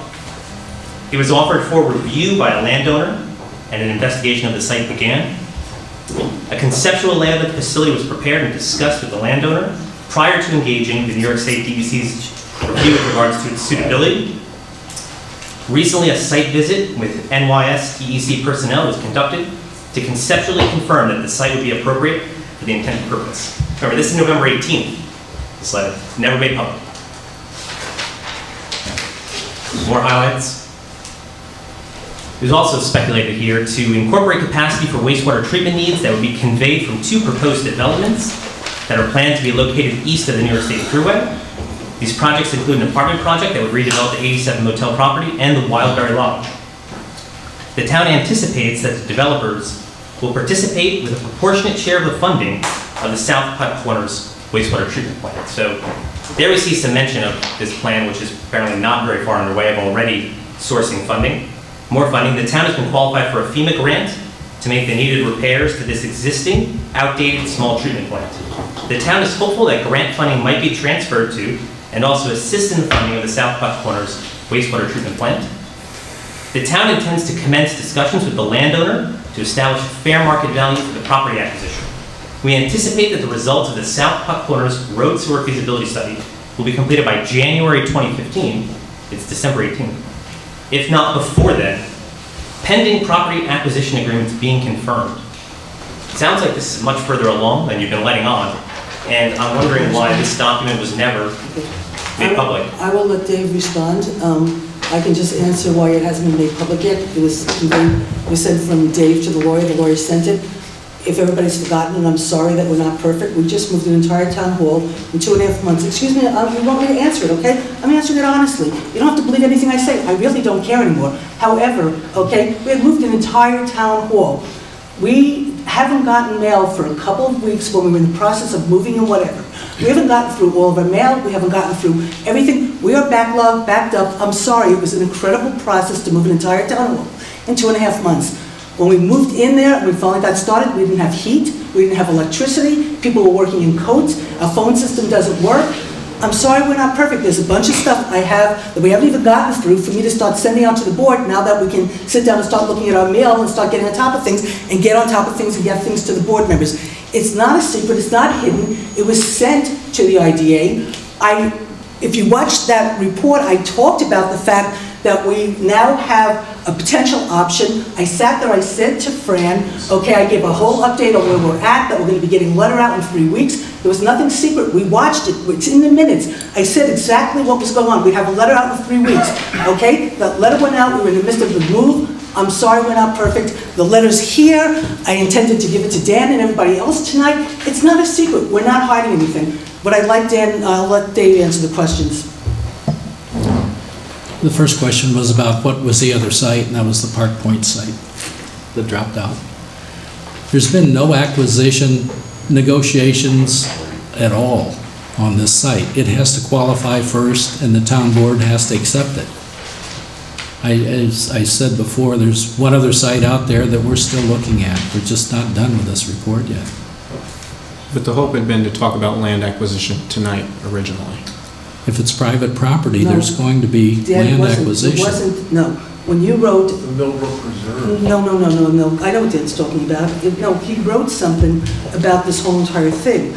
So I wasn't sure if we did an update on what's going on, if it needed to be an executive session or not. I wasn't sure at this particular point. So I made a comment to you, and then you wrote back, and I said, I responded saying to you, right, whatever, it doesn't matter. It was just I didn't know where we were going with this, because I didn't know what was going on, because I don't know if I had talked to Dave at that point. So, no. You said we need to start talking to the landlord about acquisition. This is on November 18th. We will talk about this after next board meeting, but it will be an executive session since it has to do with acquisition. It would have been an executive session. We weren't talking about acquisition because I catched up with Dave. Go ahead. If the board selects a site, the next step is land acquisition. They haven't selected the site yet. And we had hoped for that conversation to be at this meeting, according to the email. No, Dan, when I was responding to you, you were writing me about Steve Greenfield, getting in touch with you about the school board saying that we had cited a sewer plant. And you know what, Dan? We were still working town hall. I was getting ready for a vacation. I'm sorry if my emails were not perfect. I'm just asking the question, that's all. No, Stan, you're making accusations, making me try to seem I'm asking a question for you to clarify you an wrote email. something. What's the email that you sent me? Why don't we see what you first wrote me? I just have excerpts of Okay, your so you email. don't have what you wrote me that I responded to, okay? And then you I'd wrote me something gladly back put and it then I online if responded you'd to you like. again. Okay, so I am letting him speak. I'm responding, you're not reading what I wrote to you, that you're reading my response, okay? So you're not reading what you sent to me, how I responded. Then when you wrote back to me, how I responded you back again, okay? Do you see anything on the agenda tonight about executive session? No, okay? Well, the agenda wasn't formulated yet when the conversation happened. But it's fine, those emails have been foiled and it's okay, and anyone else can make their own judgment. I'll just repeat, study will be completed by January 2015, if not before then, pending property acquisition agreements being confirmed. I'd love that if it happened. We still have another site that qualify or not. There's been no selection made by the town board. If I understand Dave, though, correct me if I'm wrong, I think what you're saying, and I don't want to put words in your mouth, but you had said to me, until we had a sense of what he might want to sell the land for, we wouldn't have any concept of whether it was even feasible to consider the site. So in terms of talking about land acquisition, it was to try to understand if we were interested in that site, what it might cost, so then you could basically at that point assess whether it was a feasible site. Actually, the only conversation I had with Mr. Copeland was to get the information that we used to talk to the DEC about. We did not discuss any acquisition. No, I understand that, but in order for you to finish your study, what's being contended through your letter is that you're saying in the letter, we have to start acquisition conversations in order to finish the study. As I understood it when I talked to you, you said to me that basically you just have to have a sense of what the cost of the land would be so you could figure out if it was affordable to do the type of plant you're looking at on that property. So that's the conversation you wanted to have about acquisition potential. I agree with that, but we're not down to just one site either. There's still another one out there. And I'm sorry, I want Michael to finish because it is public comment, but you know, I will quote Daniel Patrick Moynihan here, which is, everyone is entitled to their own opinion, but not their own facts. They're very, and that is very, very true. And there's very facts that Dave laid out about this. We're going to stick to the facts. You mentioned me. I'm just quoting. I'm with you. I'm with you, brother. I'm on your team. All right. Don't you worry. I was at the meeting that had Mr. Copeland at it and had Dave Klauser at it. Not once was acquisition ever discussed. What he provided to us were plans, so we didn't have to go out and pay for plans that already had elevations on it and already had delineated wetlands. I've been on this board when we have gotten property. It takes a long time. It takes lawyers. It takes engineers. It takes people going out to doing surveys. None of that has ever been done. And if you want to go back, look, even a simple land, getting a simple piece of land for open space, I believe we spent, oh gosh, easily 6-8 months just in getting the lawyers talking, the landowners talking, and having surveys done. Plus, there's a whole bevy of legal obligations a community has when it buys land. We have not done any of that. You would see all of that. There's no negotiations going on. If negotiations are going on, I have not been privy to them also, nor is our engineer, nor is any member of this board. So I don't know who would be doing any negotiating. So again, I mean, I think we've hammered the sentence, but okay. Again, I am still curious though as to why a document which so neatly summarizes all of the recent course of events was one of the documents that didn't make, on December 5th, a special page went up on the website. Right, 2 days after the school board took their resolution, a page went up. It had a bunch of documents on it. It had a document on it where the time was taken to redact the 1990 study, to redact the first 2 options. Only alternative 3 was shown. So there was some time taken to post the documents. For sure. I don't know. Trust me. I was at Hudson Valley Volkswagen, looking for documents when it popped up. It's fine. There was the 1990 study, which went from page 1 to page 7. Showed option 3, that's it. Then about a week later, the full thing went. And I can say again exactly. So why not this? And I can tell you exactly why not, okay? Because this whole entire thing with the school board and whatever happened the very last week when we still didn't have heat, we still didn't have electricity, okay? And then I left for vacation. I was down at the airport leaving the country when I got an email from Carol, who's trying to put the stuff up on the site, okay? And she asked me about this particular thing, or whatever, I'm sorry, this supposed site plan, or whatever, this thing, okay? And she asked about this, you know, and I said, Carol, I said, I think what they're talking about is the map that they did for whatever. I'm at the airport, about to get on the plane, okay? Telling her about this, okay? I'm on the plane texting Carol, telling her things when we're taking off. This particular letter, okay, because again, we were moving.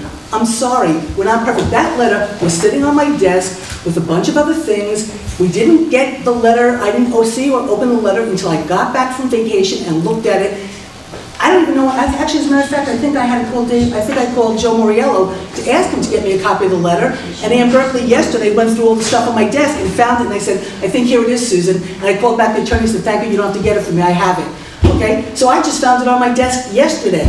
I'm sorry. It could have been made public before December 5th. Excuse me? It could have been made public before December 5th. Yes, it could have been. It absolutely could have been public. If we hadn't moved town hall, it would have been in public. I'm sorry that we have not been able to do our job to the best of our ability because we had a crisis where we had to move town hall. Okay. I'm sorry. I have a different question. Okay?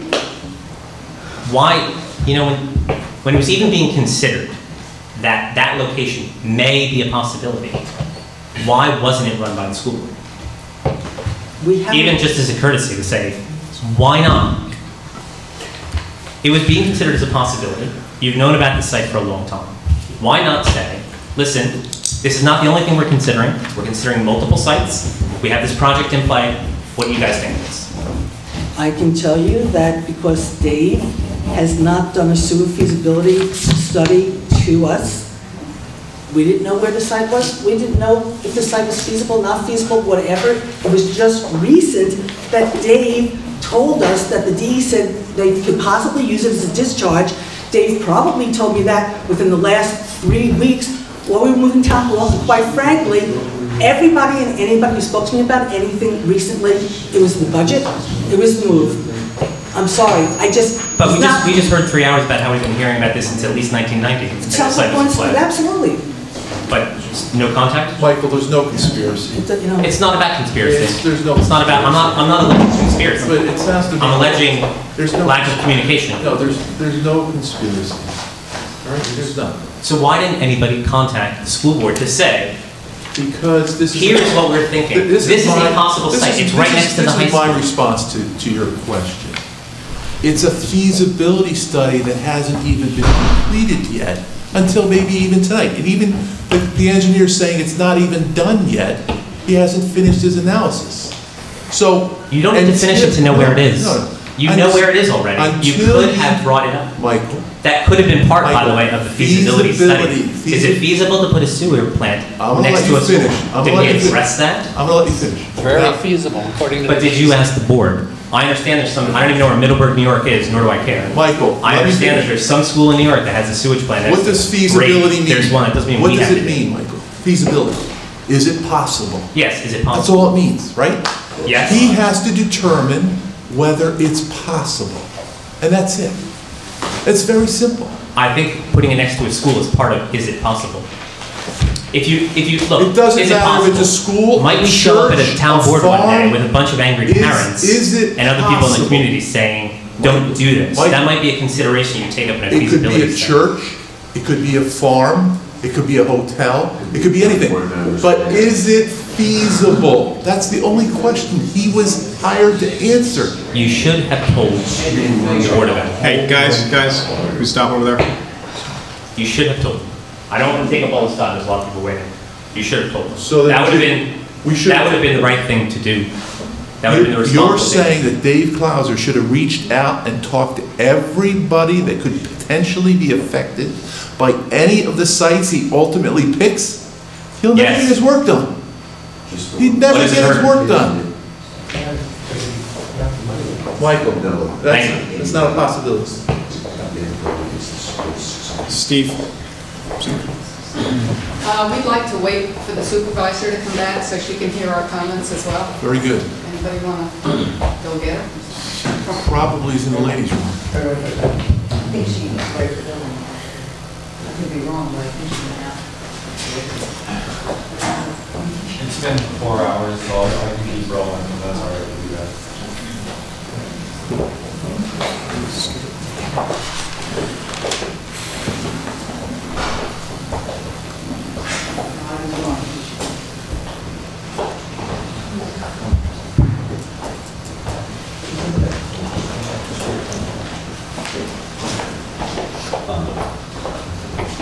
You okay?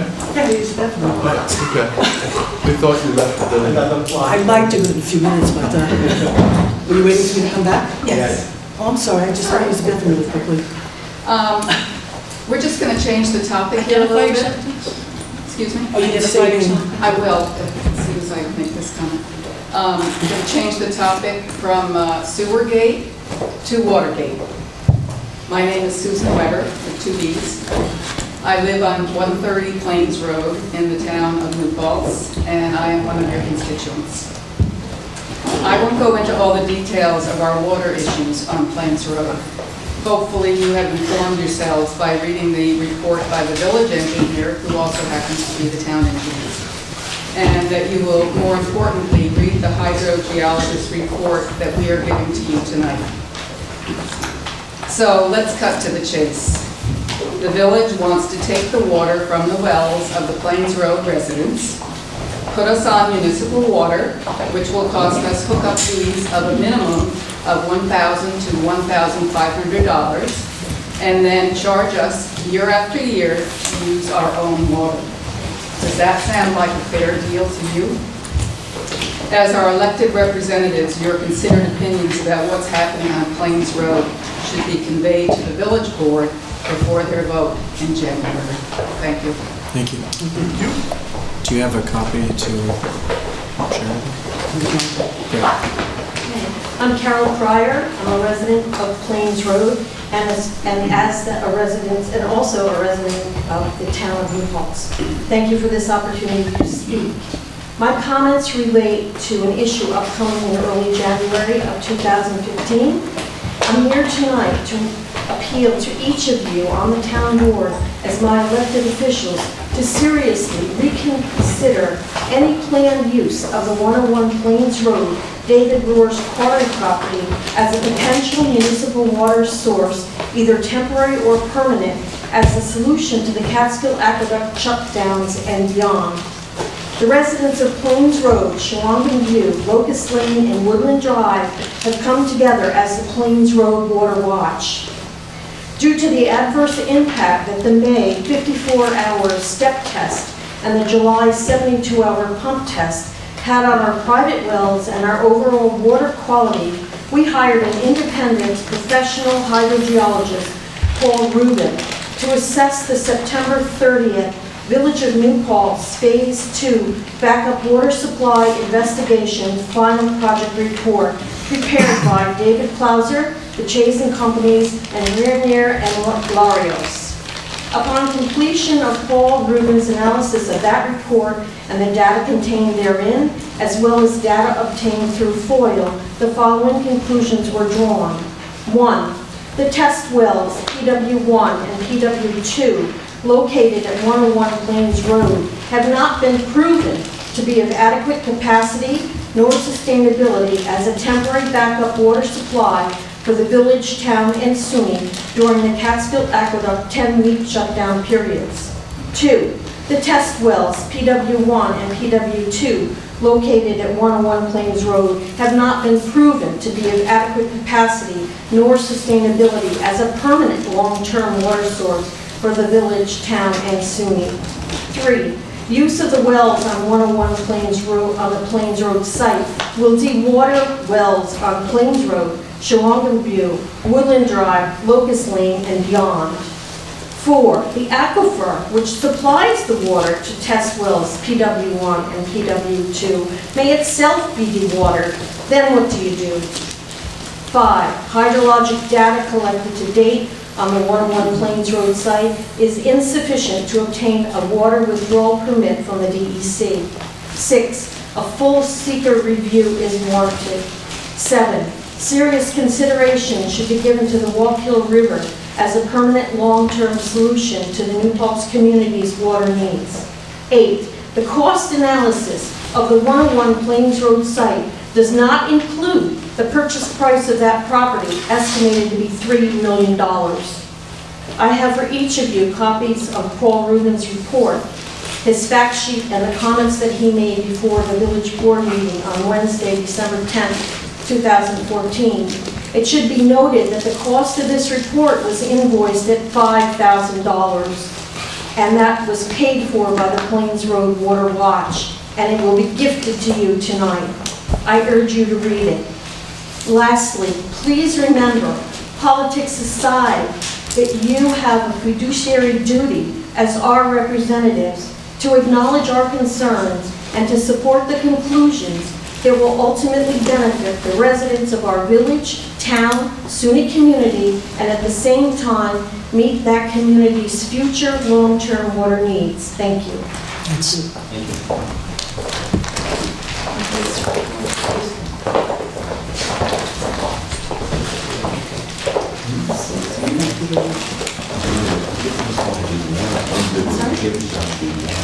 Well, yeah, no, that's fine. But yeah, no, we'll make it.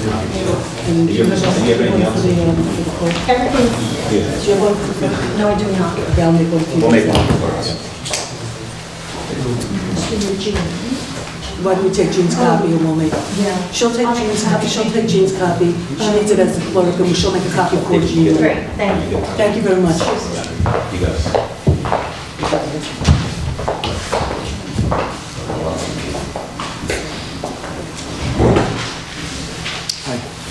Hi, I'm Ted Pryor. I live at 150 Plains Road, on the way who just spoke to you. When I spoke to you last, it was at the 2-hour meeting, and you spent a lot of time with us, asked a lot of questions, listened to a lot of things.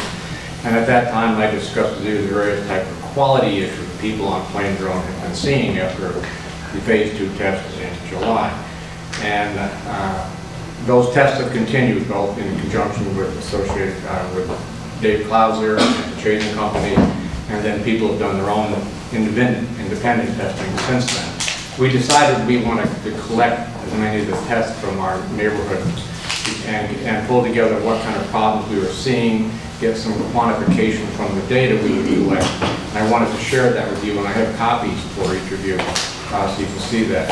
So we had 25 different residents who decided to share with us the actual test results that they got, as I said, in conjunction that Dave provided for them with other companies. And then the tests that they individually did.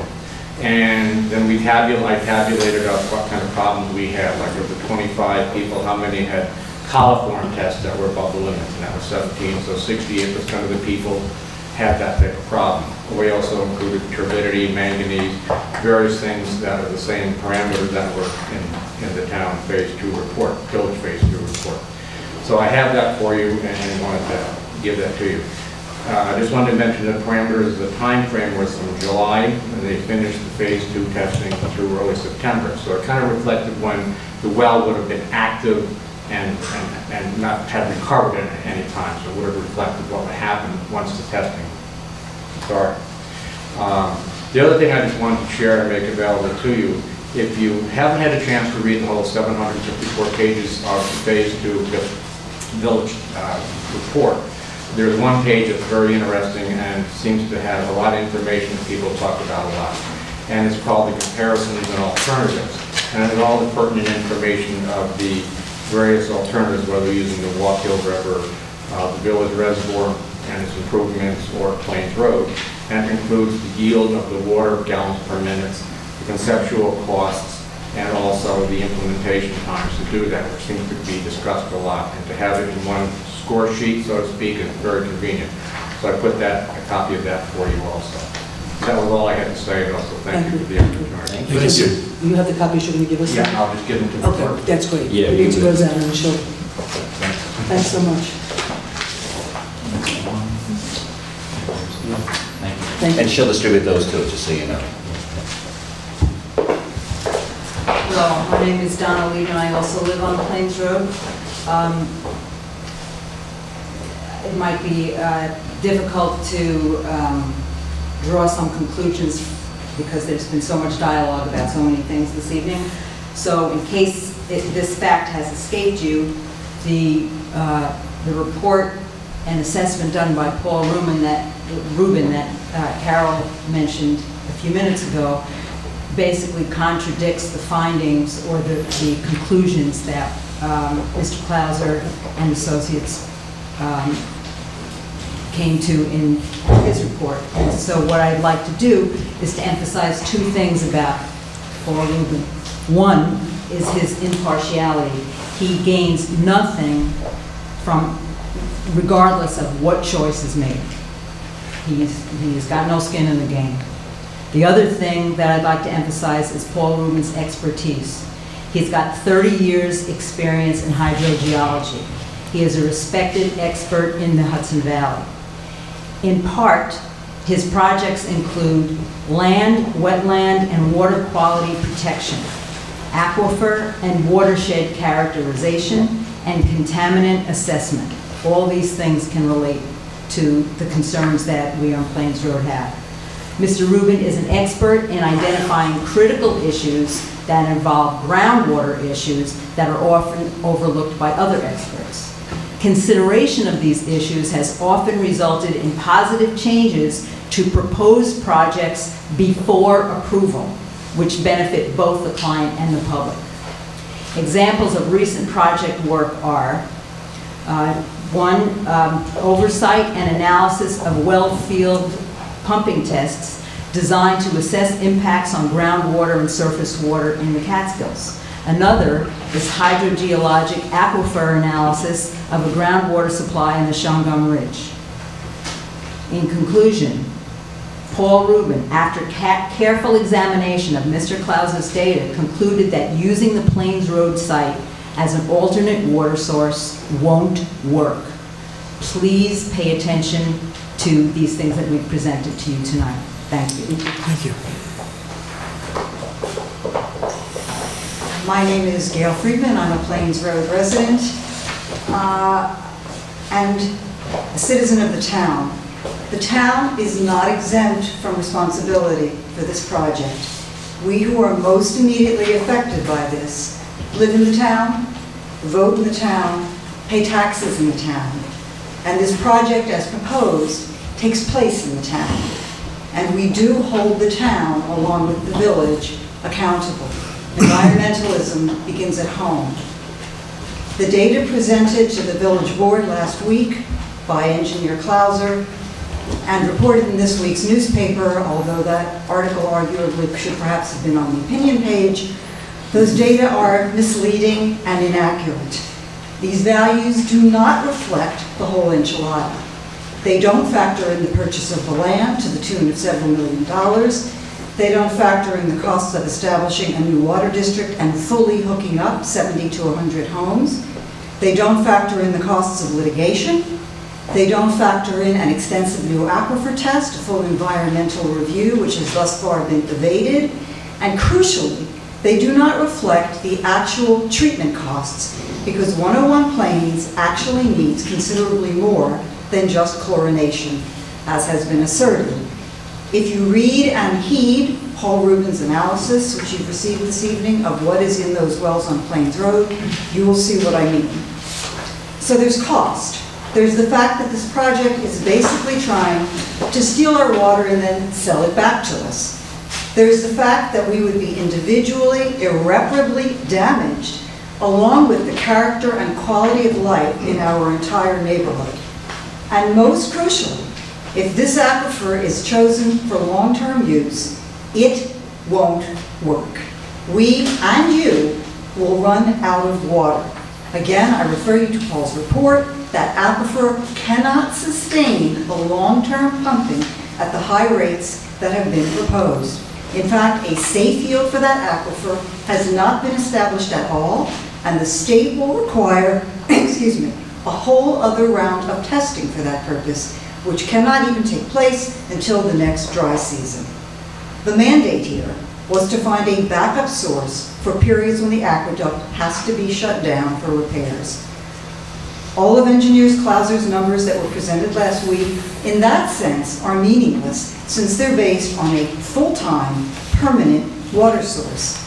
By contrast, for example, what would it cost to put a pump in the Wallkill at the closest point to or along existing piping, treat it for a 10-week shutdown period, and continue to buy water from the aqueduct? If it's not broke, why fix it?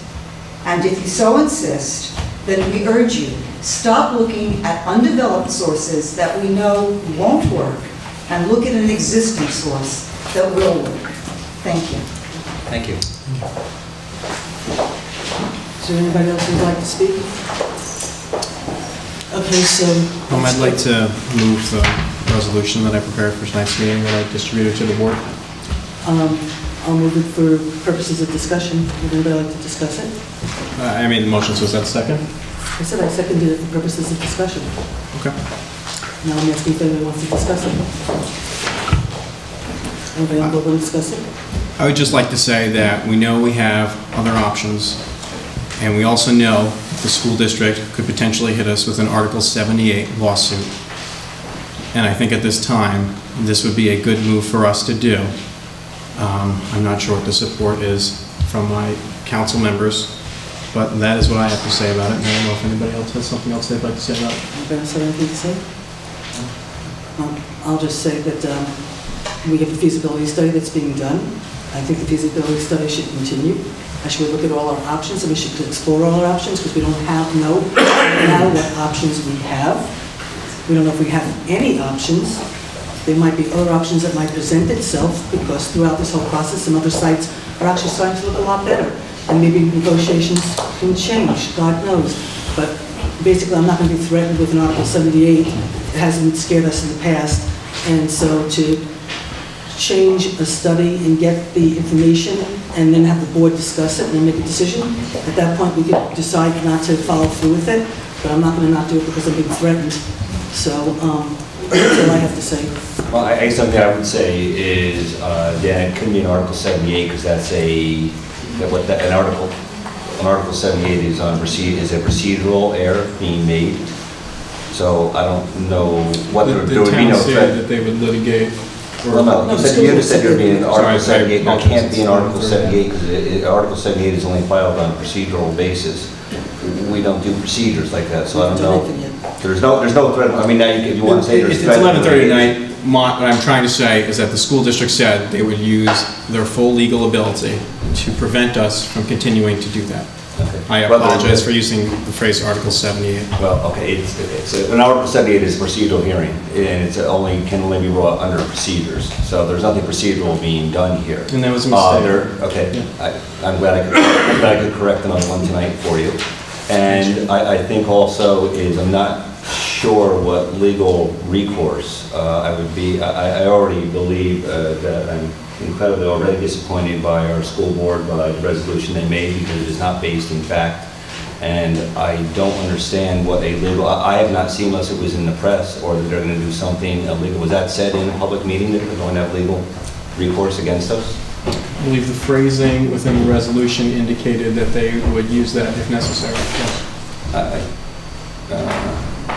Be it further resolved, the board directs the superintendent of schools and school attorney to explore all possible avenues by which the board may prevent the siting of a sewage treatment plant adjacent to or with reasonable proximity to the New Paltz High School or any school in the district. Okay. So I don't know where that says legal proceedings. It says they're going to have their lawyer investigate it, so I don't see where there's legal proceedings in there. But I certainly don't know where legal proceedings would. My interpretation of that means that they would potentially sue the town. Okay. If you disagree, that's okay, but that's my interpretation. And I think the other thing I find in here, it says school also in here, and the plan that was approved by our planning board for a plant that would be identical to the one that Dave has pointed out tonight would be built is also right next to a school.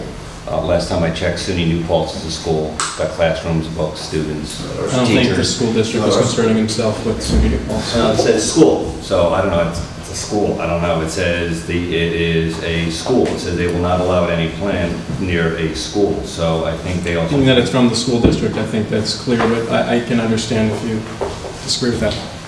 It's not agree or disagree. I'm reading the resolution, and it states that they will not allow it near any school. So I don't know where Wilmerite's headed, because it is currently in litigation, and we are part of that litigation, both being litigated against, and we are litigating against another body. Not with Wilmerite, we're litigating against the IDA. So I'm not sure where that stands. But simply, Dan, I don't see any type of legal action for us to be reimbursed for half of Clauser and Associates. I was trying to shorten your name there. Clauser and Associates fees. We have to submit a plan, and the plan is going to include multiple sites. And I already said 3 hours ago that I support us continuing to allow Dave to submit a search on it. Yeah, and I support Dave continuing to search properties as well. I'm just saying that we cease to continue to search that one element of the other properties that are being... And again, there's nothing that I see where we are right now. One is stating that the site that is near the high school is the definitive site.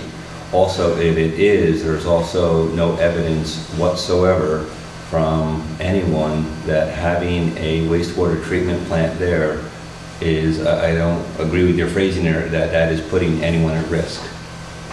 So I don't agree with the phrasing. Said that we understand the responsibility of protecting the health, safety, and welfare of our constituents. It's the phrase that the supervisor used in the email that she sent to Maria Rice.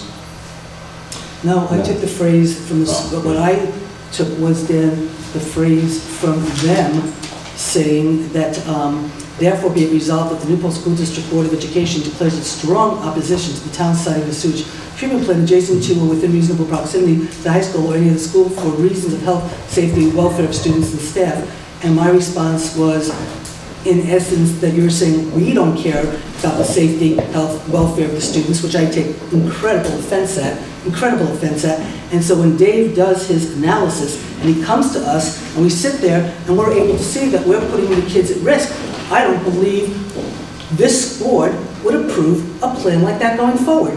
So for them to basically say that we're not considering the health, safety, and welfare, that's an incredible assumption that's offensive especially, again, let's go back to the crossing guard, and Dan, what did I get involved in? The very first thing I got involved in politically was the Compact for Learning. Well, to embed just stick to the- I didn't anyway, write that but anyway, the point being is the fact that I was responding to Maria, to the resolution, taking the different points that they said and responding and saying I'm very offended. So I'm just reaffirming what you said, but if you have an issue with that, I'm open to an amendment to remove that section if you would like. I think what I find also incredibly offensive about that is that the school board feels, and correct me if I'm reading this wrong, that there is inherent risk that will put the health, safety, and welfare of students and staff at risk, but yet one of the school board members completely approved the same exact style plan to go within 200 feet of dorms. Didn't the holding students. Did they ultimately deny that plan, the planning board? Absolutely not. They were denied, no, they weren't denied the plan. The plan is approved. No, the only thing it's not really relevant to the conversation. Well, it's totally relevant, Dan. You're saying that this plant is going to put at risk the health, safety, and welfare of our community. I do not say that here. I'm reaffirming a point that the supervisor reaffirmed from the original resolution. And if you have an issue with that, again, I'm open to amendment. And if you want to strike that, by all means. So the point being is that the school board stated that they feel that there is health, safety, and welfare of students and staff are being put at risk by putting this plant 900 feet from a school, but yet one of the school board members completely approved it because that was completely approved, that part of the plan in the EIS to place a wastewater treatment plant within 300 feet of homes. I have Dave here, of workers' homes, or 300 feet? I think it was 400 feet of homes, and then also put it within 200 feet, 300 feet of dorms. I'm not sure if that's relevant for the purpose of the resolution. It's absolutely, no, there's no point of information. Sorry, Steve. This is a board discussion. Steve, there's no point of There's no point of information. We had public comment. This is a board deliberating. Okay, and so it is completely, excuse me. It's out there now, sorry. It's educational space. So there is a school located right next to the very same plant. So apparently the developers or the school, it's okay for according to them, it's okay that we then put at risk students from around New York State, around the country, and around the world by putting a plant next to them, but now it can't go next to a school. That is absolutely incorrect. We were given the facts, and now you are choosing also, along with the resolution from the school, to completely dismiss the facts. The same exact... Again, I disagree with your interpretation, but if you have an issue with it, well, I'll strike that whereas. I'm using the exact facts. This is the exact same... Steve, if you'd like to excuse yourself from the meeting, please do, or please do not speak during our deliberations. So I think, Dan, what the problem is that you can't have both. We so were then given you can strike it if you have an issue with it. Well, I have other issues too, but the issue is that you can't sit and say that this is a health hazard. There is absolutely no evidence. I don't say that here. You said it's putting at risk the health. No, it doesn't. It's pretty clear. It says the New Paltz Town Council understands the responsibility of protecting the health, safety, and welfare of our constituents. I'm sorry, I have to ask a question, and I'm sorry, maybe it's an unfair question, but I have to ask it. Do you really believe that Dave Clauser, our town engineer, that we all have the greatest respect for, would actually bring forward a plan to possibly present to the town board as an option if it put the children of our community at risk for health and safety and welfare? Do you really believe that, Dan? I think we can define levels of risk, and again, it's not relevant. Dan, I'm asking you a question. Yeah, and again, it's so you believe that Dave you do believe that Dave Clauser, our town engineer, would bring forward a plan to this town board to put the kids of our community at risk? No, you said that. No, I'm asking you if that's what you believe. It's not relevant to the It is relevant. It is relevant because you're asking us to pass a resolution telling us to actually take this off the table. Yes. Okay? And the reason you're asking us to take it off the table is because the school board has said they're going to sue us. They think we're putting the kids at risk. We've done everything behind everybody's back. And so therefore, because the school board's upset with us and they think we've done everything wrong, they think we do everything wrong all the time just by the nature of the people who are sitting here. Okay? And so, no, but Dan, so you're sitting here asking us to basically take a potential option off the table because of the aforementioned that you said? Yes. Because why? because of the potential lawsuit, because of the issues in, I think there are a number of process and communication issues in how this location was picked to begin with. We also heard from a school board member who does work in this field, who also cited health risks as well. That is my purpose for this resolution. If you do not agree with it, feel free to vote no. Dan, I'm not going to vote on this because I can't, okay. but I want to say a few things. The school district has made some really bad decisions recently, and even into the past, in terms of the quality of their due diligence, in terms of the quality of their thinking about matters, and this is just another example.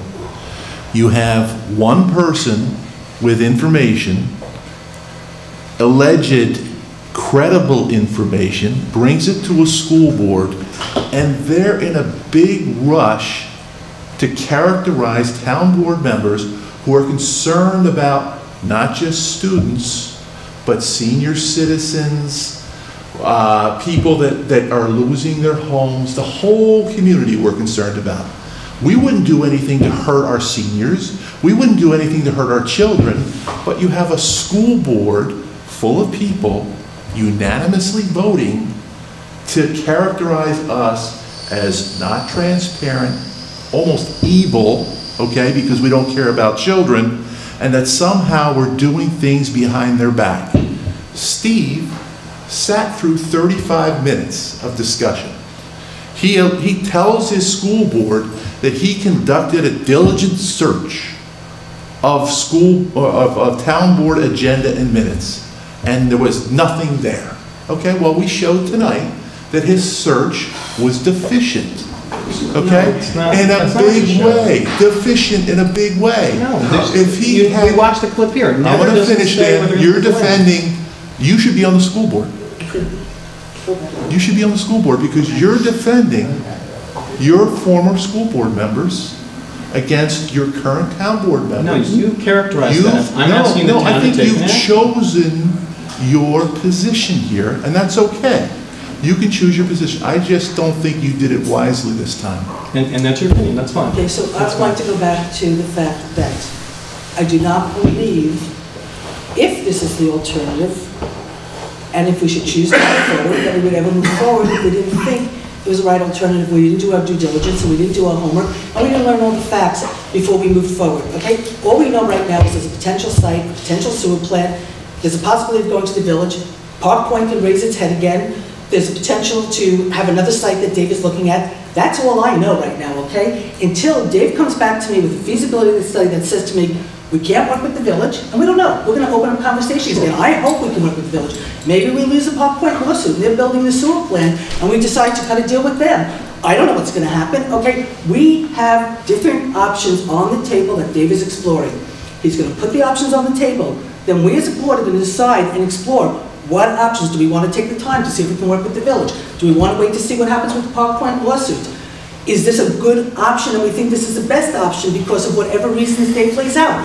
We have nothing. We don't have any information really for all intents and purposes. The only reason we're discussing it tonight is because Dave, doing his due diligence, reached out to the school board to ask what kind of sewer, what kind of capacity do you need?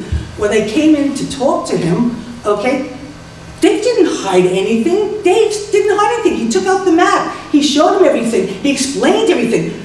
Dave wasn't hiding anything, okay? He just hadn't come to us because he had to finish his study, okay? And quite frankly, I've talked to Dave, and we won't get into it now, it's too late, but what Steve conveyed to the school board versus what Dave said he told him, I don't think it's necessary exactly. I think there's a lot of misunderstanding, let me just put it that way nicely, okay? So, whether or not the school board took action on appropriate information presented to them, it would have been better maybe if they called Dave in and asked Dave to actually present what Dave said, so they would have gotten it from Dave's mouth, okay? Then they could have taken their board action based on after talking to Dave and then take their action.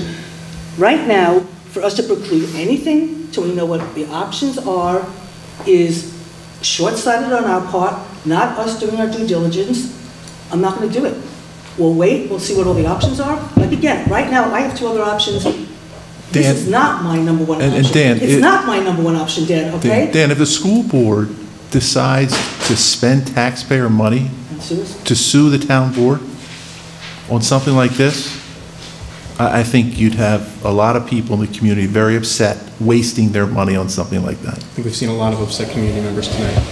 So with that, unless there's more discussion, would the clerk call the roll? I actually called the question. So, Kevin, you're recusing yourself? Okay, Jeff? No. I'm a no. Yes. Okay, motion denied. Thank you. Thank you. Okay. So now let's move on to, Lori, you here for the skid steer? Hey, Lord. What can we do here that we can? We can do this all really quick. I know we do. Why don't we do this? Why don't we do this? the warrant, we have to move money. We have to do the appointments. It'll really take very, very We have quick to to do we almost have to do everything. the holiday. We have to, okay, so let's do let's do some things real quick. Let's do some things that'll make Rosanna smile. Okay, the transfer, come on up here, but the transfer banking funds, it's just authorizing me to close the account to Bank of America because of the fees. And so I just want approval to be able to close the account as per the outside auditor's recommendation. Are we doing the skid steer first? What? I'm looking at the bottom and moving up. Okay, so I'm just looking at some quick things like the transfer. So basically what the resolution was, if you want me to read it, I'll read it. I'm just trying to get through this stuff. What is that? Okay, bank transfer. Okay, so basically it says, be it resolved that the town supervisor be authorized to close all the bank accounts residing at Bank of America. If you guys all leave, we can't vote. I'm just going to move the mic before it gets knocked over. Be it resolved that the town supervisor be authorized to close all bank accounts residing at Bank of America and transfer the funds to the appropriate accounts at M&T Bank due to the bank fees being charged on these accounts. Does anybody have a problem with that? Absolutely not. Okay, can somebody move it and second it? So moved. Can somebody second it? Second. Any conversation? All in favor? Aye. Motion so carried. Okay, GCP budget transfer. If you remember correctly, I spoke to you about it at the last meeting. It has to do with the federal government taking some money back from the community partnership. We'll decide how we want to follow up on this with the federal government. But right now, we have to do the transfer for contingency into the GCP's account so we can close the year and take care of everything. So we moved. already talked about it. Okay. So moved. Do I have a second? Second. All in favor? Aye. Motion's are carried. Millbrook Preserve adoption, the village adopted it. They did their presentation. We asked to, hold off on it. We don't have to do it tonight, but I was asked to put it on the agenda by CWASP. Does anybody have a problem adopting it? I have no problem with us adopting. This was the presentation that was Yeah, given to us at the meeting. Absolutely. It has not changed. Nope. I spoke to Mike. There's no changes? Nope. Okay, I'm good. Okay, you I'd move like to it? make a motion that the town board also adopt the Millbrook Preserve plan. Okay, anybody second? Second. All in favor? Aye. Motion so carried. We were asked by Rosanna and all the town clerks of the county to do a resolution requesting the U.S. Congress to prohibit the U.S. Postal Service from closing the Newburgh Processing Center. So moved. Do I have a second? Second. All in favor? Aye. Motion so carried. We're setting the January 5th, I'd like to set the reorg meeting for January 5th. That is the night of our police commission meeting. So we already are booked for a meeting. We already have this room. So it makes most sense for us to do it that night. And we could reschedule the police commission meeting since we had it so late. And, if there's anything, we could also do it at the org meeting. I spoke to Joe about that, and he was fine with Oh, Joe Moriello? it. No. Joe Schneider. Schneider. Oh, okay. So, do you want to do it, start a little early and start at could you do 7, Jeff? Set it at 7. I might be a little. Set it at 7. No, I'm going to set it for 7:30. You sure? Nope, 7:30, okay? 7:30. Okay, so do I have a motion to set the org So meeting, moved. 7:30 on January Second. 5th? Okay, any discussion? Okay. We need to designate New Year's holiday, January Aye. 1st, January Aye. 2nd. Do I have first?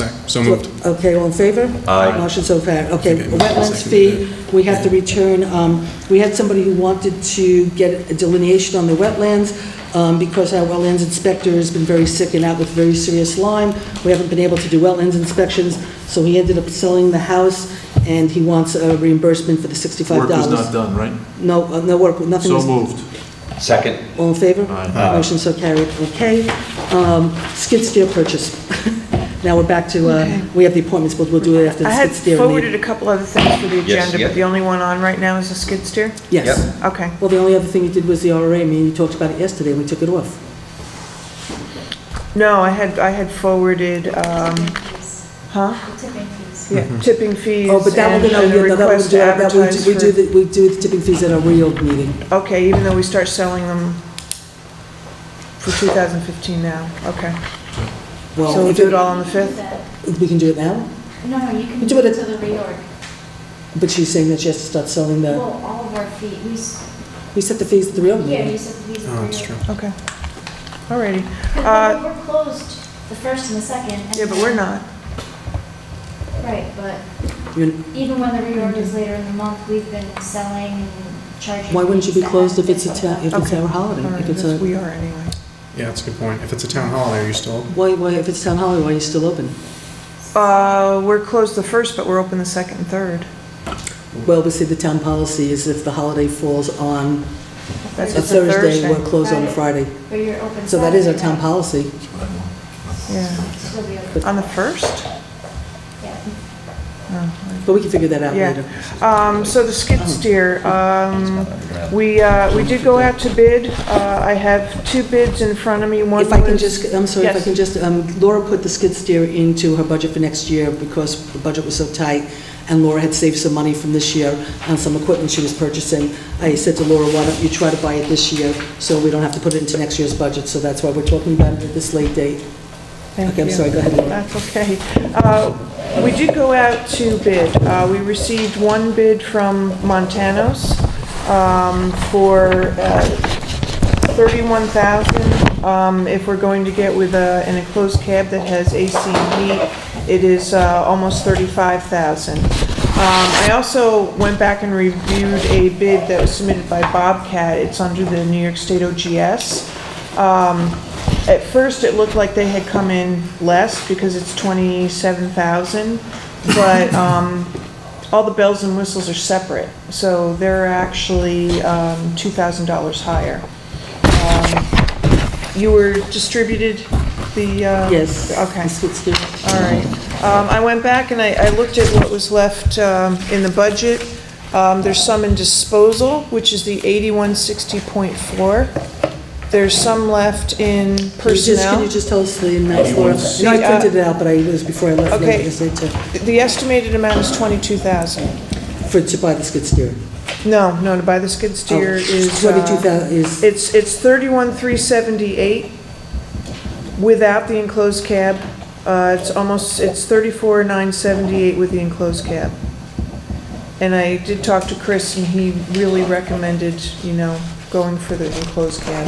These guys are outside in Do you the need winter CDL and to the drive summer, it? and it's... No, you're good with that. What line were you looking at, too? 8160? Yes, the 8160.4 is our disposal line. Yep. All right, How much did you have in we have funds left in there. We've actually reduced our waste out further. You've only got, well, you got 11, you got 12,000, you got 11,959. Right, and we have one more bill. Our last bill was only $2,400. I figured this one's gonna be, I figured it would be 4, which is really, really So you think there might be 10 high. grand left in there? Yes. No, less, 10? No, there's 6. 6? There will be 6 once we pay the December bill. Oh, how much There is the December could bill be gonna 7, but no, we didn't get the Four, December bill. okay, I apologize. I thought you were talking Yeah. $4,000. There's 6, there would be 6,000. Okay. Because you have 11, so there's 6,000 Yeah, there. and the 8189.1, that's personnel. Yep. I had put additional funds in there pending negotiations for the transfer station operator salary. Well, you have 18,000 in there. Yeah, less, that one's kind of odd But- because there's another, if you pull it up on Edmunds, it shows there's 13. Well, no, I could have, mine's posted prior to payroll, so it could be 13. I have 8, Okay. mine's pre-payroll. So you're planning on 13, and you have one more payroll period. And though, there's one more payroll period. It's a probably short payroll. Your next payroll period is a short payroll. Is it? No, there's 2 No. weeks and then there's going to be three days. So it's actually one and a short one. It's one and a short one then, okay, Right. so what do you expect to be in there? It's anywhere from 6,500 to 7,000 left. 6,500, yep, okay. And then there's the 8189.2. We didn't spend all that. We didn't take the Cadillac Trummel. I got the one that would serve purpose because we were hoping to get that earth ship up so we'd have extra space. Okay. But there's 8,000 left in that line. And no other expenditures this year? For equipment, you don't have any, do you? Not for equipment, no. We will be transferring though to cover operation costs because it was a very tough heating season this year. So you're up But to that's also You're up to figured in. 20K. 25. Well, no, 8, 6, 21? and 6. 20. And 65. Good. 21? You're 20. So that's what we have to put towards. I did look for used skid steers. Montana had one briefly. It was an older one. It was track, which means it had the rather than the tires. Usually you don't see those in the solid waste business. That's more for paving. And if by the time we were looking to go out to bid, it was already sold. So I did call several other places, including Pine Bush and who's the other one who's got the Bobcats? Summit, and they never got back to me. We were hoping we could find something around 25,000 used, and it just doesn't exist. Chris, can you put a street broom and a pub broom on these, or? Yes. Yeah, depending on the size. You just have to scale the broom for the size of the machine. And do you have a low boy to carry it, so you could bring it, like, use that to clean streets when you're doing paving, or no? Well, we have our own. Oh, you have your own that's already, okay, that's fully operational. Okay, never mind. They use this piece of, when I asked Laura, they use this piece of equipment for a lot of things. Oh, no, they use it all the time. No, they use it all the time, absolutely. Yeah, and since we didn't get a tub grinder, I mean, they're just out of sight right now. I'm going to put this under the organics grant that we had submitted. The end of that grant term is March 31st, 2015, and then we just wait until there's funding available and we move high enough up on the list that they ask us for all of our paperwork and we submit reimbursement. Did you feel, I know because we were all there, but do you think Victor's going to find a grant for us, or any success with that? He said there's other funding sources, so we'll just forward our equipment needs,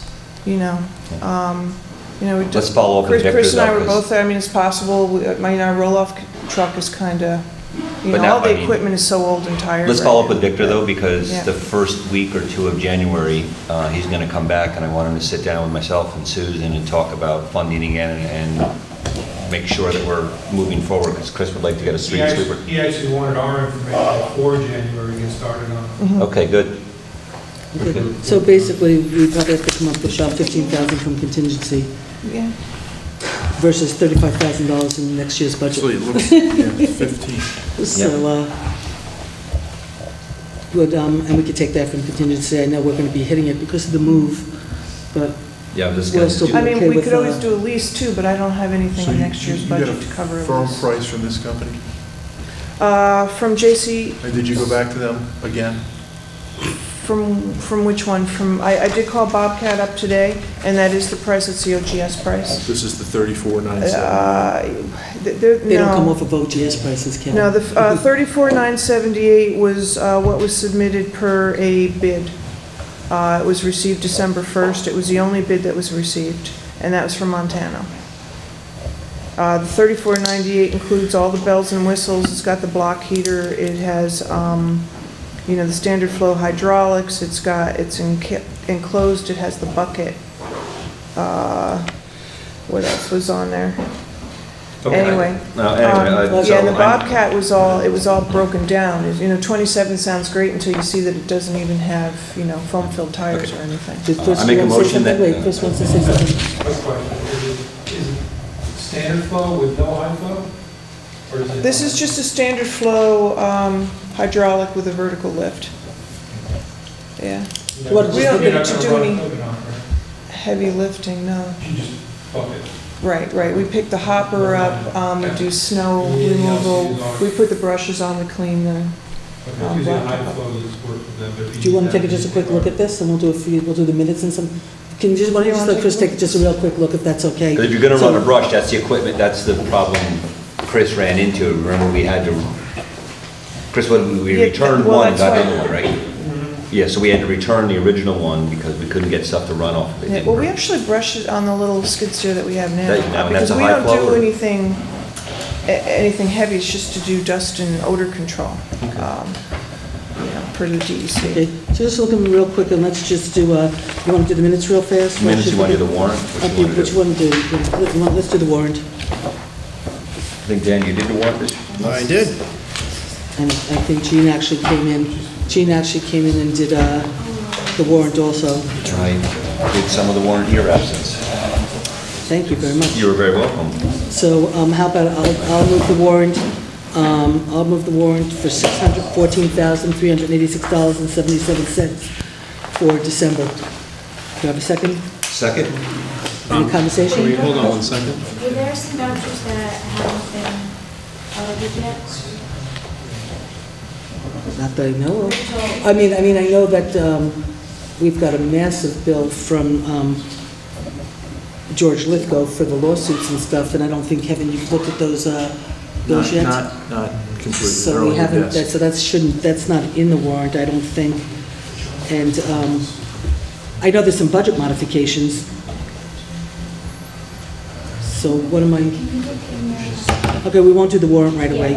Okay, so why don't we do the minutes? You want to do the minutes real quick? Okay, we have the police commission, we have a special town board meeting at the community center. It's okay, I'll check. This is when we talked about rebidding the skid steer. We did an update on the move. Yep. Which has been really all right. It's been the move. And Stacy, we talked about the remediation for town hall. So that's pretty much that one. Do you want to move it, Kevin? Yeah, I'll move. Do you have a second, Jeff? Second. All in favor? Aye. Motion so carried. Are you abstaining, Dan, or are you voting? I'm abstaining because I was talking to the clerk and I'm unaware of what was just... We were doing the police commission. The minutes. Okay, so Just a minute, yep. So are you voting on it, or are you? I am voting in favor of it. Okay, next is draft minutes for the village board meeting we had, where we talked, I think this is pretty much where... I wasn't there. You were not there. Nope. A lot of it, okay, some of it was the water stuff. And then it was pretty much the presentations for the... Consultants. For the consultants, so there was really no action taken. So we'll just have to wait for Dan to pay attention, because you can't vote on it, Kevin, because... He wasn't, well, you can vote on it, actually. Well, he can. He can vote on the minutes. We vote on the minutes to accept the minutes? Yeah, I'll vote to accept them. Okay, so I make a motion that we accept the minutes of 10/15/14. Okay, I'll second them. All in favor? Aye. Are you okay there? Yeah, Kevin's in there.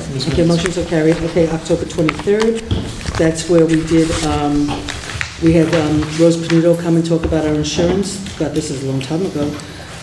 We talked about the town hall move update. We talked about the child care center. New York Rising, we authorized me to sign the proposal. We did a thing opposing the redistricting of the constitutional amendment, which ended up passing. Passing anyway. Yeah. Anyway, so do I have a motion to? I'll move it. Do I have a second? All in favor? Aye. Motion so carried. We had a special town board meeting on the 13th. We discussed the budget for the rescue squad. There's ones in between. November 19th. There's November 3rd, November 5th, I don't have those in this packet. the 13th, and 19th. Those were mostly budget meetings and the town board and police commission meeting. Do you have them? In this What is packet, he I don't like? have them in here. I emailed them to everyone. You know, my computer has them. It's okay. Let's do the ones you have. Yeah. Okay, well, let me do this in between, while he's looking at it. Wait, which Okay. one is it? Which one's it? The number 3rd you don't, you do have? Wait, you have the 3rd? I don't have the 3rd. I have the Okay. 13th and the 19th. So the 3rd, That was the town board and police commission. let's see. Offensive action. This is the post-Halloween. We appointed Detective Joseph Judge. That's it. Detective and That's it. car leases, 2 vehicles from lease early, I say the budget line, approved, that was it. That was a quick meeting. That was one of our cars that just got, Don't speak bad of it. we haven't even approved the minutes, and the car's already gotten. So I make a motion, we accept the minutes of November 3rd. Second. All in favor? Any discussion?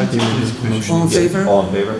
Motion so carried. And then there was November 5th, that was the public hearing on the budget.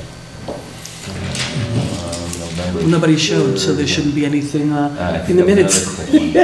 Nobody showed? Nobody showed. Everybody was very happy with the budget. I'll just, They 706 trust made us. kind of open public hearing. Council motion to adopt the agenda. No leaf pickup machine, rescue squad, upcoming meetings, liquor license application waiver, so we can The get skid one. steer again, we talked Yeah. about. Bid for the Okay. skid Okay. steer and a So prepay. moved. So moved. Second, Any discussion? All in favor? that's for November Motion 5th. motion so carried. That was next, the 13th? Now. Okay, so the Now we're 13th the 13th. was we reappointed the police officer. We talked a little bit about the building committee request for an update on space needs.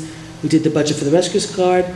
We did an update on the town hall move, standard workday resolution, and appointments to the Board of Assessment Review. So I'll make a motion to accept the November 13th minutes. Second. Any discussion? All in favor? Aye. Motion so carried. November 19th was a presentation by Elliot Auerbach. The only thing that needs clarification on that is the details for executive session at the very end. Right, Yes, you and mentioned this was really, really quick, if I remember correctly. It was, So, and there was nothing done in it. right, so a motion was made to come out. At, It was probably about 8:45. 8:45? I think I remember, I think it was Jeff and I who did the motion a second ago. Yeah. Okay, so Councilman- Dan Torres to come out of executive session. And Jeff seconded, and we took no action. Well, whatever action we took, we're taking tonight, the GCP. And, okay, so do I have a motion to accept these? So moved. Second. All in favor? Aye. Motion so carried, okay. Are you guys done, figured out the warrant? I think one or two of these need an additional board member to sign. But are they included in They're here? included in the warrant, yes. While we do that, I have a quick 30-second thing, I swear. The Jim at the youth center has said that his internet is not up to par with the rest of the town departments, and he's requested a few times that we do that. Is it possible for us to move just to expend the necessary funds to allow Jim to have the same internet access speed as every other town department? I don't have a problem doing it. What I have a problem with is the fact that in the middle of a pretty serious crisis at Town Hall, the reason why it didn't get done right away was because Carol was checking into a bunch of stuff with Time Warner to understand what was going on. Arlene was trying to work on a bunch of stuff and try to get answers.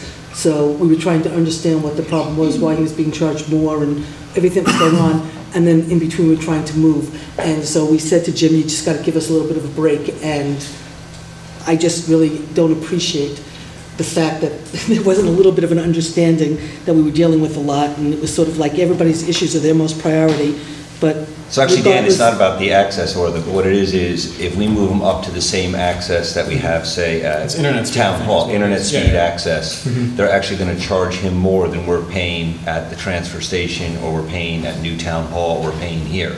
And they won't explain why they will not honor the rate that we're getting here. So we're actually going to be paying more So for then the we- same speed we have here. Can we expend a certain amount, and if it exceeds that amount, then they'll have to negotiate it, and we won't do it, but we'll at least keep the option open if we can figure it out. So Well, we can why have don't it you, in. why don't you try to call Time Warner and try to get an answer that we were trying to Yeah. get, so you can understand what's going on and I then don't bring it mind back to calling us. Time Warner. Yeah, see if you can get, actually, if you just shoot an email to... You want that number from Ira? Actually, we wrote it down. So but if you'd actually, like, if I'll you- reach out to Jim. If you, well, actually, what I would do is, yeah, 800-431-887. I actually wrote it down in my book, too. If you reach out to, I believe you This reach one's out to done. Arlene This one's done. and get from her the rate we're currently paying. And then if you want to call Time Warner and say, we want to increase the speed at this, at that address, whatever it is, I apologize, Main Street, whatever the youth center is, we'll do it right away. Okay. But they want to charge more money.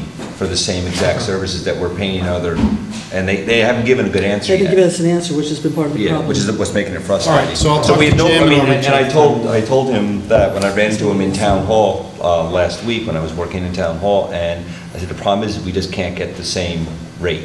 So we're happy to do it, but let's. Okay. That's fine. I just wanted to give something back to I mean, Jim. it's not like we don't give him money to you. You missed that one. My only, I didn't sign this one. I mean, we seem to spend a lot of money on shirts that we used to. I mean, we're just constantly buying new shirts. It is nicely decorated right now. For the holidays, yes, they did a very nice job. So, okay, so these are, and this one was already signed by both of you. So everything is included in here. Just want to look at these. Okay, so Crossing guard. does everybody want to still wait, or? No, we're good. Okay, so I made the motion to, well, I've seen them already because I approved them all before they even got into this. So I moved $614,386.77 for the December 2014 warrant. Do you have a second? Do you have a second? Second? Any discussion? All in favor? Motion so carried. Okay, so what do we have left? We have 19 actually now. the transfers and then we have the appointments. I have the appointments all Okay, so here. okay, we'll do that in a second. Budget modifications. Okay, so Chris is asking us to adjust for additional CHIP money. You're actually signing that. This is adding $25,000 into the budget, right? Because we got more money from CHIPS than we expected. Oh, you wouldn't know this. You wouldn't understand this. It has to do with Arlene. We got the money in for CHIPS. We got $118,000. No, you don't have more money to do roads. Right. Don't worry. This is actually reimbursement. I saw your eyes light up. No, Yeah. this is reimbursement for CHIPS expenditure. And she's just increasing the lines because what we budgeted was less than what, so it's just bookkeeping. Okay, so do I have a second? Second. Okay, all in favor? Aye. Motion so carried. Okay, the community partnership, we have to move $25 that she got in gifts and donations into a different account. It's for Stress Buster donated monies paid to an instructor. So moved. Second? Second, you seconded, right? You I seconded. was asking for second. I seconded it. Okay, all in favor? Aye. Motion so carried. Jim Tigger Youth Program, to allocate bus trip money received towards various field trips. Again, this is money that comes in, it's got to get moved to the appropriate line. Do I have a motion So to? moved. Do I have a second? All in favor? Aye. Motion so carried. John Orfatelli, who's already handed in his financial disclosure form for next year.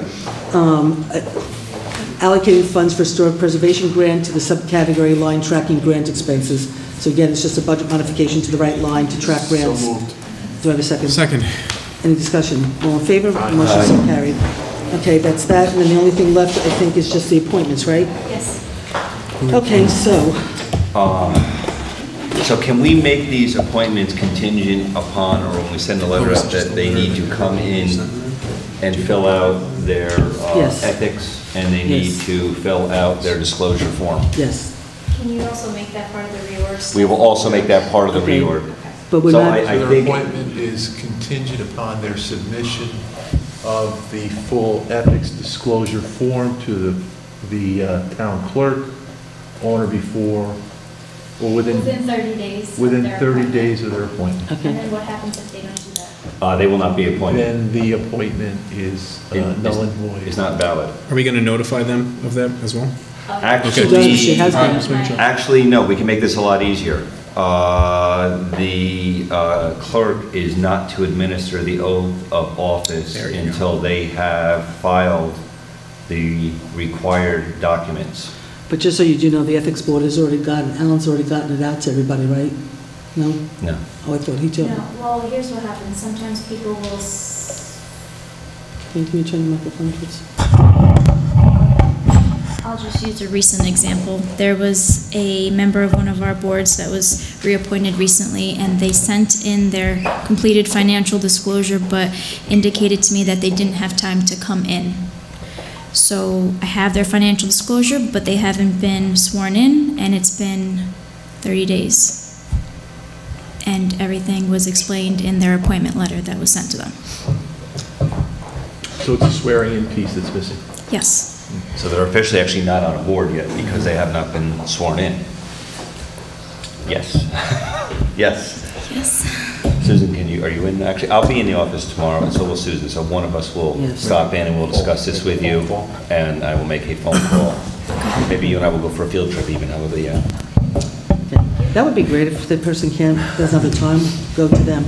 Okay, so let's Well, I think the one we should start with, though, I think one is the one to start with, and maybe everyone wants to say anything, is Alan Stout's term has ended, and Alan always swore, and this goes back to my original starting on the board when he was trying to rewrite the Code of Ethics, that he said he would leave as soon as that was complete. I don't think he ever knew that was going to be 8 years later, but Alan has stated he will not, so I would like to thank Alan Stout for his service, for all the tremendous things he has done. I think if all possible too, I think maybe we should... we can try to draft something tomorrow. Draft something and also really a resolution, and maybe we need to do something for Alan. Alan, if it was not for Alan Stout, we probably would not have the ethics now that are being used as a model. Both Susan and I have heard multiple times up at the Association of Town meetings that Alan Stout and what he wrote for ethics is actually a model that other towns have used and they suggest they use.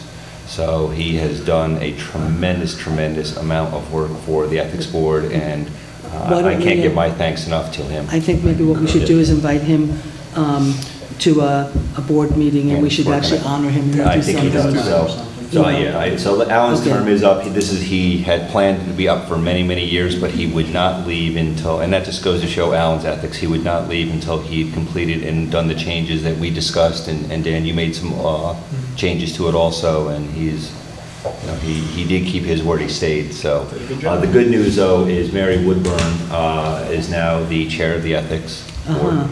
Do we need to appoint her that, or they appoint?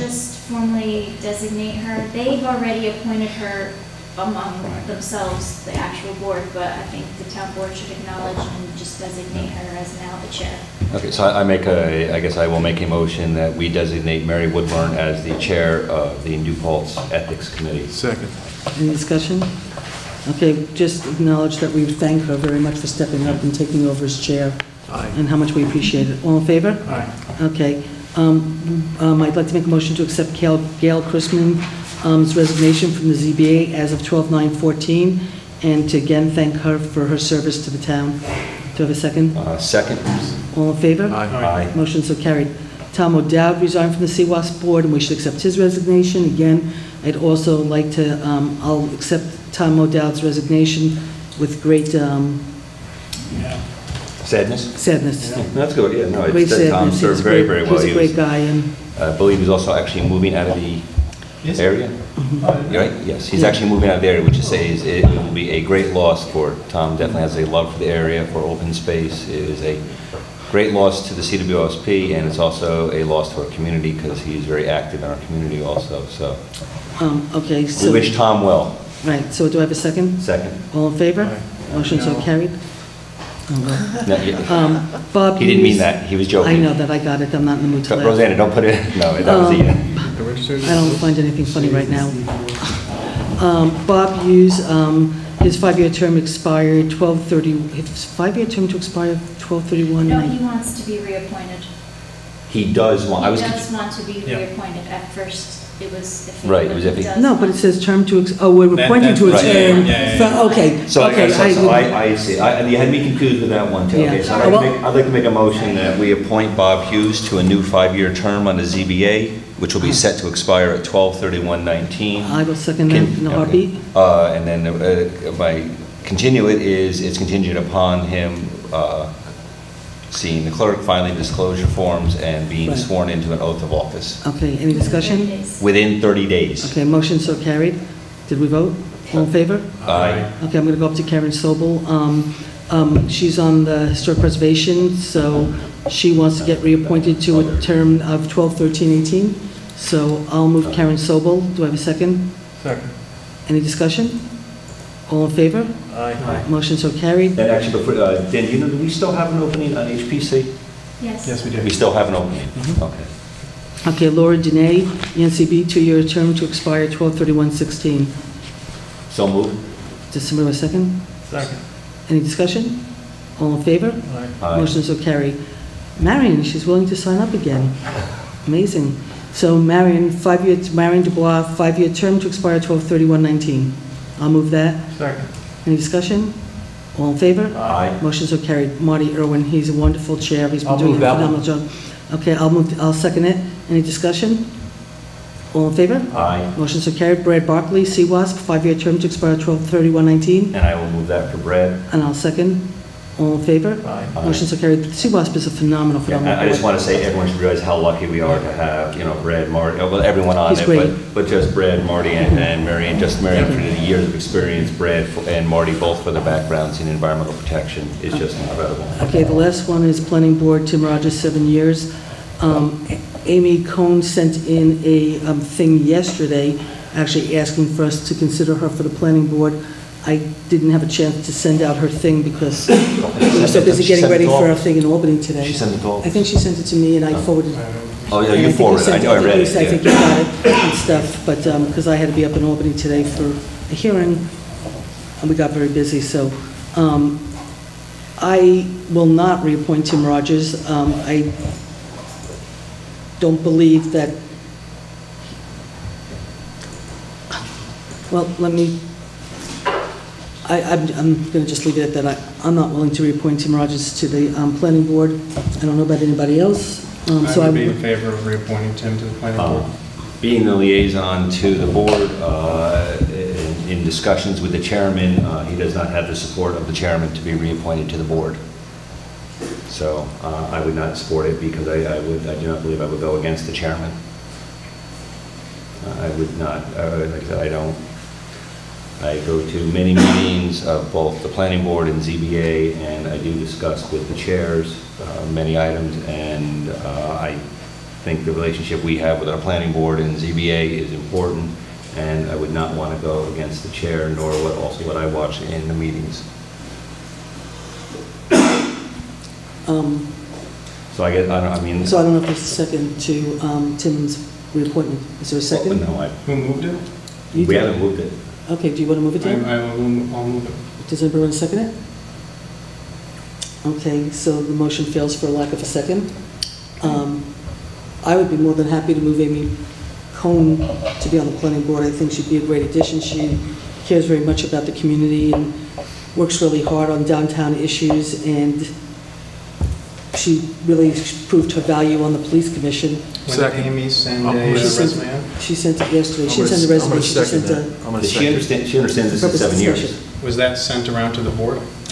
Amy sent in a I don't recall request. seeing one from Amy. Excuse me? I don't recall seeing a No, request from Amy. you didn't. Amy sent something, and I forwarded it to Jeff real quick, and then, unfortunately, I got really busy with a lot of stuff yesterday as we were preparing for a hearing today in Albany.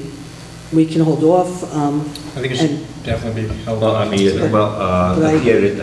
I don't like that email. No, Tuesday.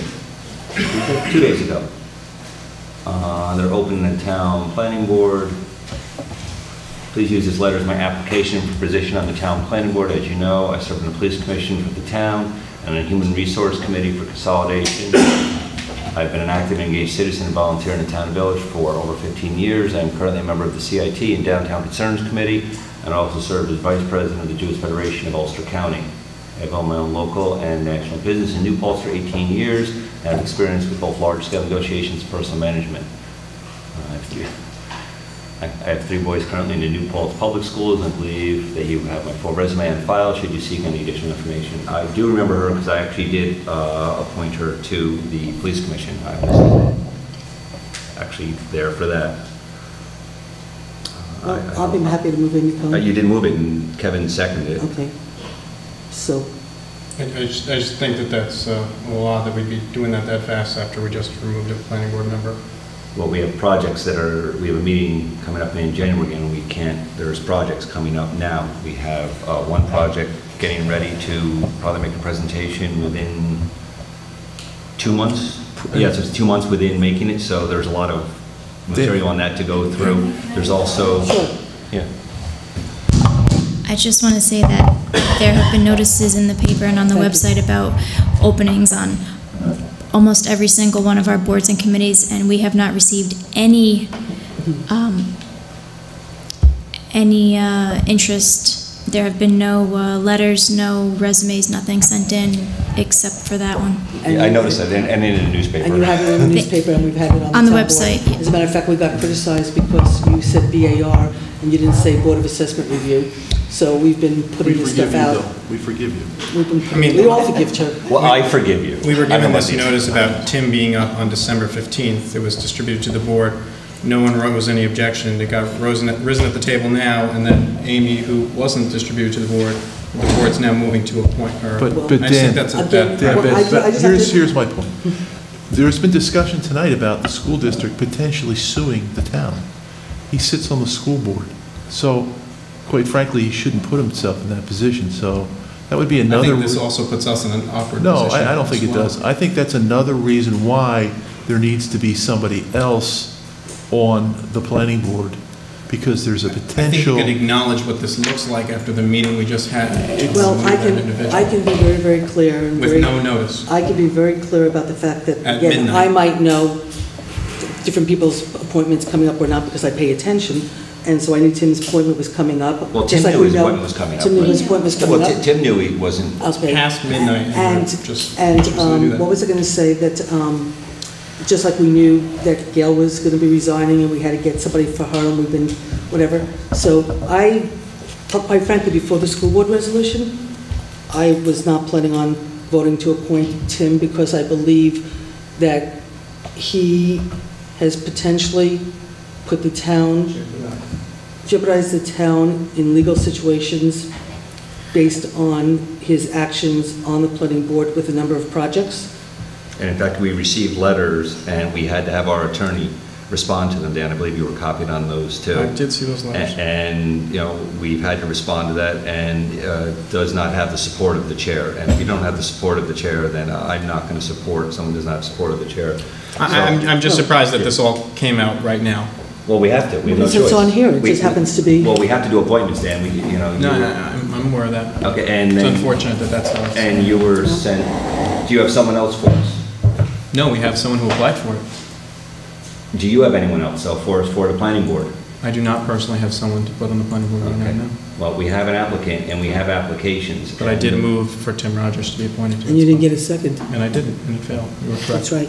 And that was going along with, you know... So instead we'll appoint someone who was not distributed to the board that we're just going to decide at 12:30 at night. Because I think we all know her, and she's not a stranger to anybody. And we have all of her information from the police commission. She served on the police commission. I did vote to put her on the police commission. So I don't have a problem. As long as she understands that it's 7 years and it's a good commitment, as Dave will attest to. So it was, you proposed it and Kevin seconded it. I vote aye. Kevin? Aye. Dan? I'm going to abstain for the purposes that I didn't receive her email. We had no opportunity to discuss it. I don't know if you have a right to abstain, just vote no. I can abstain. There's no conflict of interest, you vote no. No, I can abstain. And I'm choosing to abstain. Okay, I'm an aye, motion so carried. Is there anything else we have left?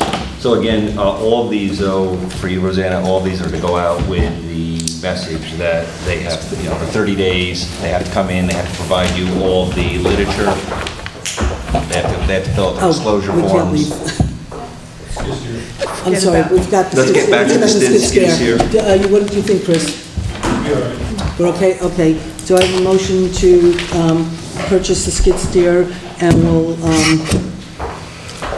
with the appropriate budget modifications, with the balance coming out of contingency. Yep. And then, Rosanna, we can give you the budget lines again if you need them. Okay, so you're making that motion? Yes. Okay, I'll second it. Any discussion? All in favor? Aye. Okay, motion's carried. I just have one very quick update to the board. I could do it in the executive session, but I'm not going to. It has to do with contract negotiations, but I'm going to just do it in public anyway. As we all know, we negotiated the Teamsters contract, and we all came to an agreement. The negotiating team came to an agreement on the Teamsters contract, and then somebody from the negotiating team advised a number of Teamsters to vote no, and so the contract failed. We went to an unfair labor practice because, based on Taylor law, the negotiating team, once you come to an agreement, it's your obligation to go back to your respective boards and advocate. It's actually beyond an obligation, it's actually a legal requirement. No, so I mean, it's a Taylor law. Yeah, it's a legal It's requirement. a legal requirement that if you're on the negotiating team, you go back and you support the contract. And Well, not you support the memorandum of agreement. Memorandum of agreement. Which is So- drafted After. Okay, so the memorandum of agreement. One of the people in the negotiating team went back and advocated for people to vote against it. So the town board an unfair labor practice, which is very, very, very, very rare. Usually it's the union that brings it, not the town. But the town brought it. Jeff and I had to go up to a hearing about 4 weeks ago, 3-4 weeks ago. We had to go to Albany to a hearing. The judge basically, in essence, ruled in the town's favor and said the town had a very good case. Told the union that basically if they challenged this, that they were going to lose, and that they should just agree to settle the contract. So we thought that was what was going to happen. We were supposed to have an answer a couple of days ago so we could approve it tonight. And when the guys from the union called the Teamsters Union, they told the guys that they have never lost an unfair labor practice and they don't want their record blemished, and so therefore they were going to fight this. And so some of the union guys right now are trying to figure out where and how to go with this, because many of them want the contract approved and they feel that they're not being represented. And so I don't know what's going to happen, but that's the update of what just happened 2 days ago. So just wanted to fill you in, and we'll see where this goes. So with that, I'd like a motion to close the meeting. Oh, thank God. I'll second that. All in favor? Aye. Motion so carried, thank you.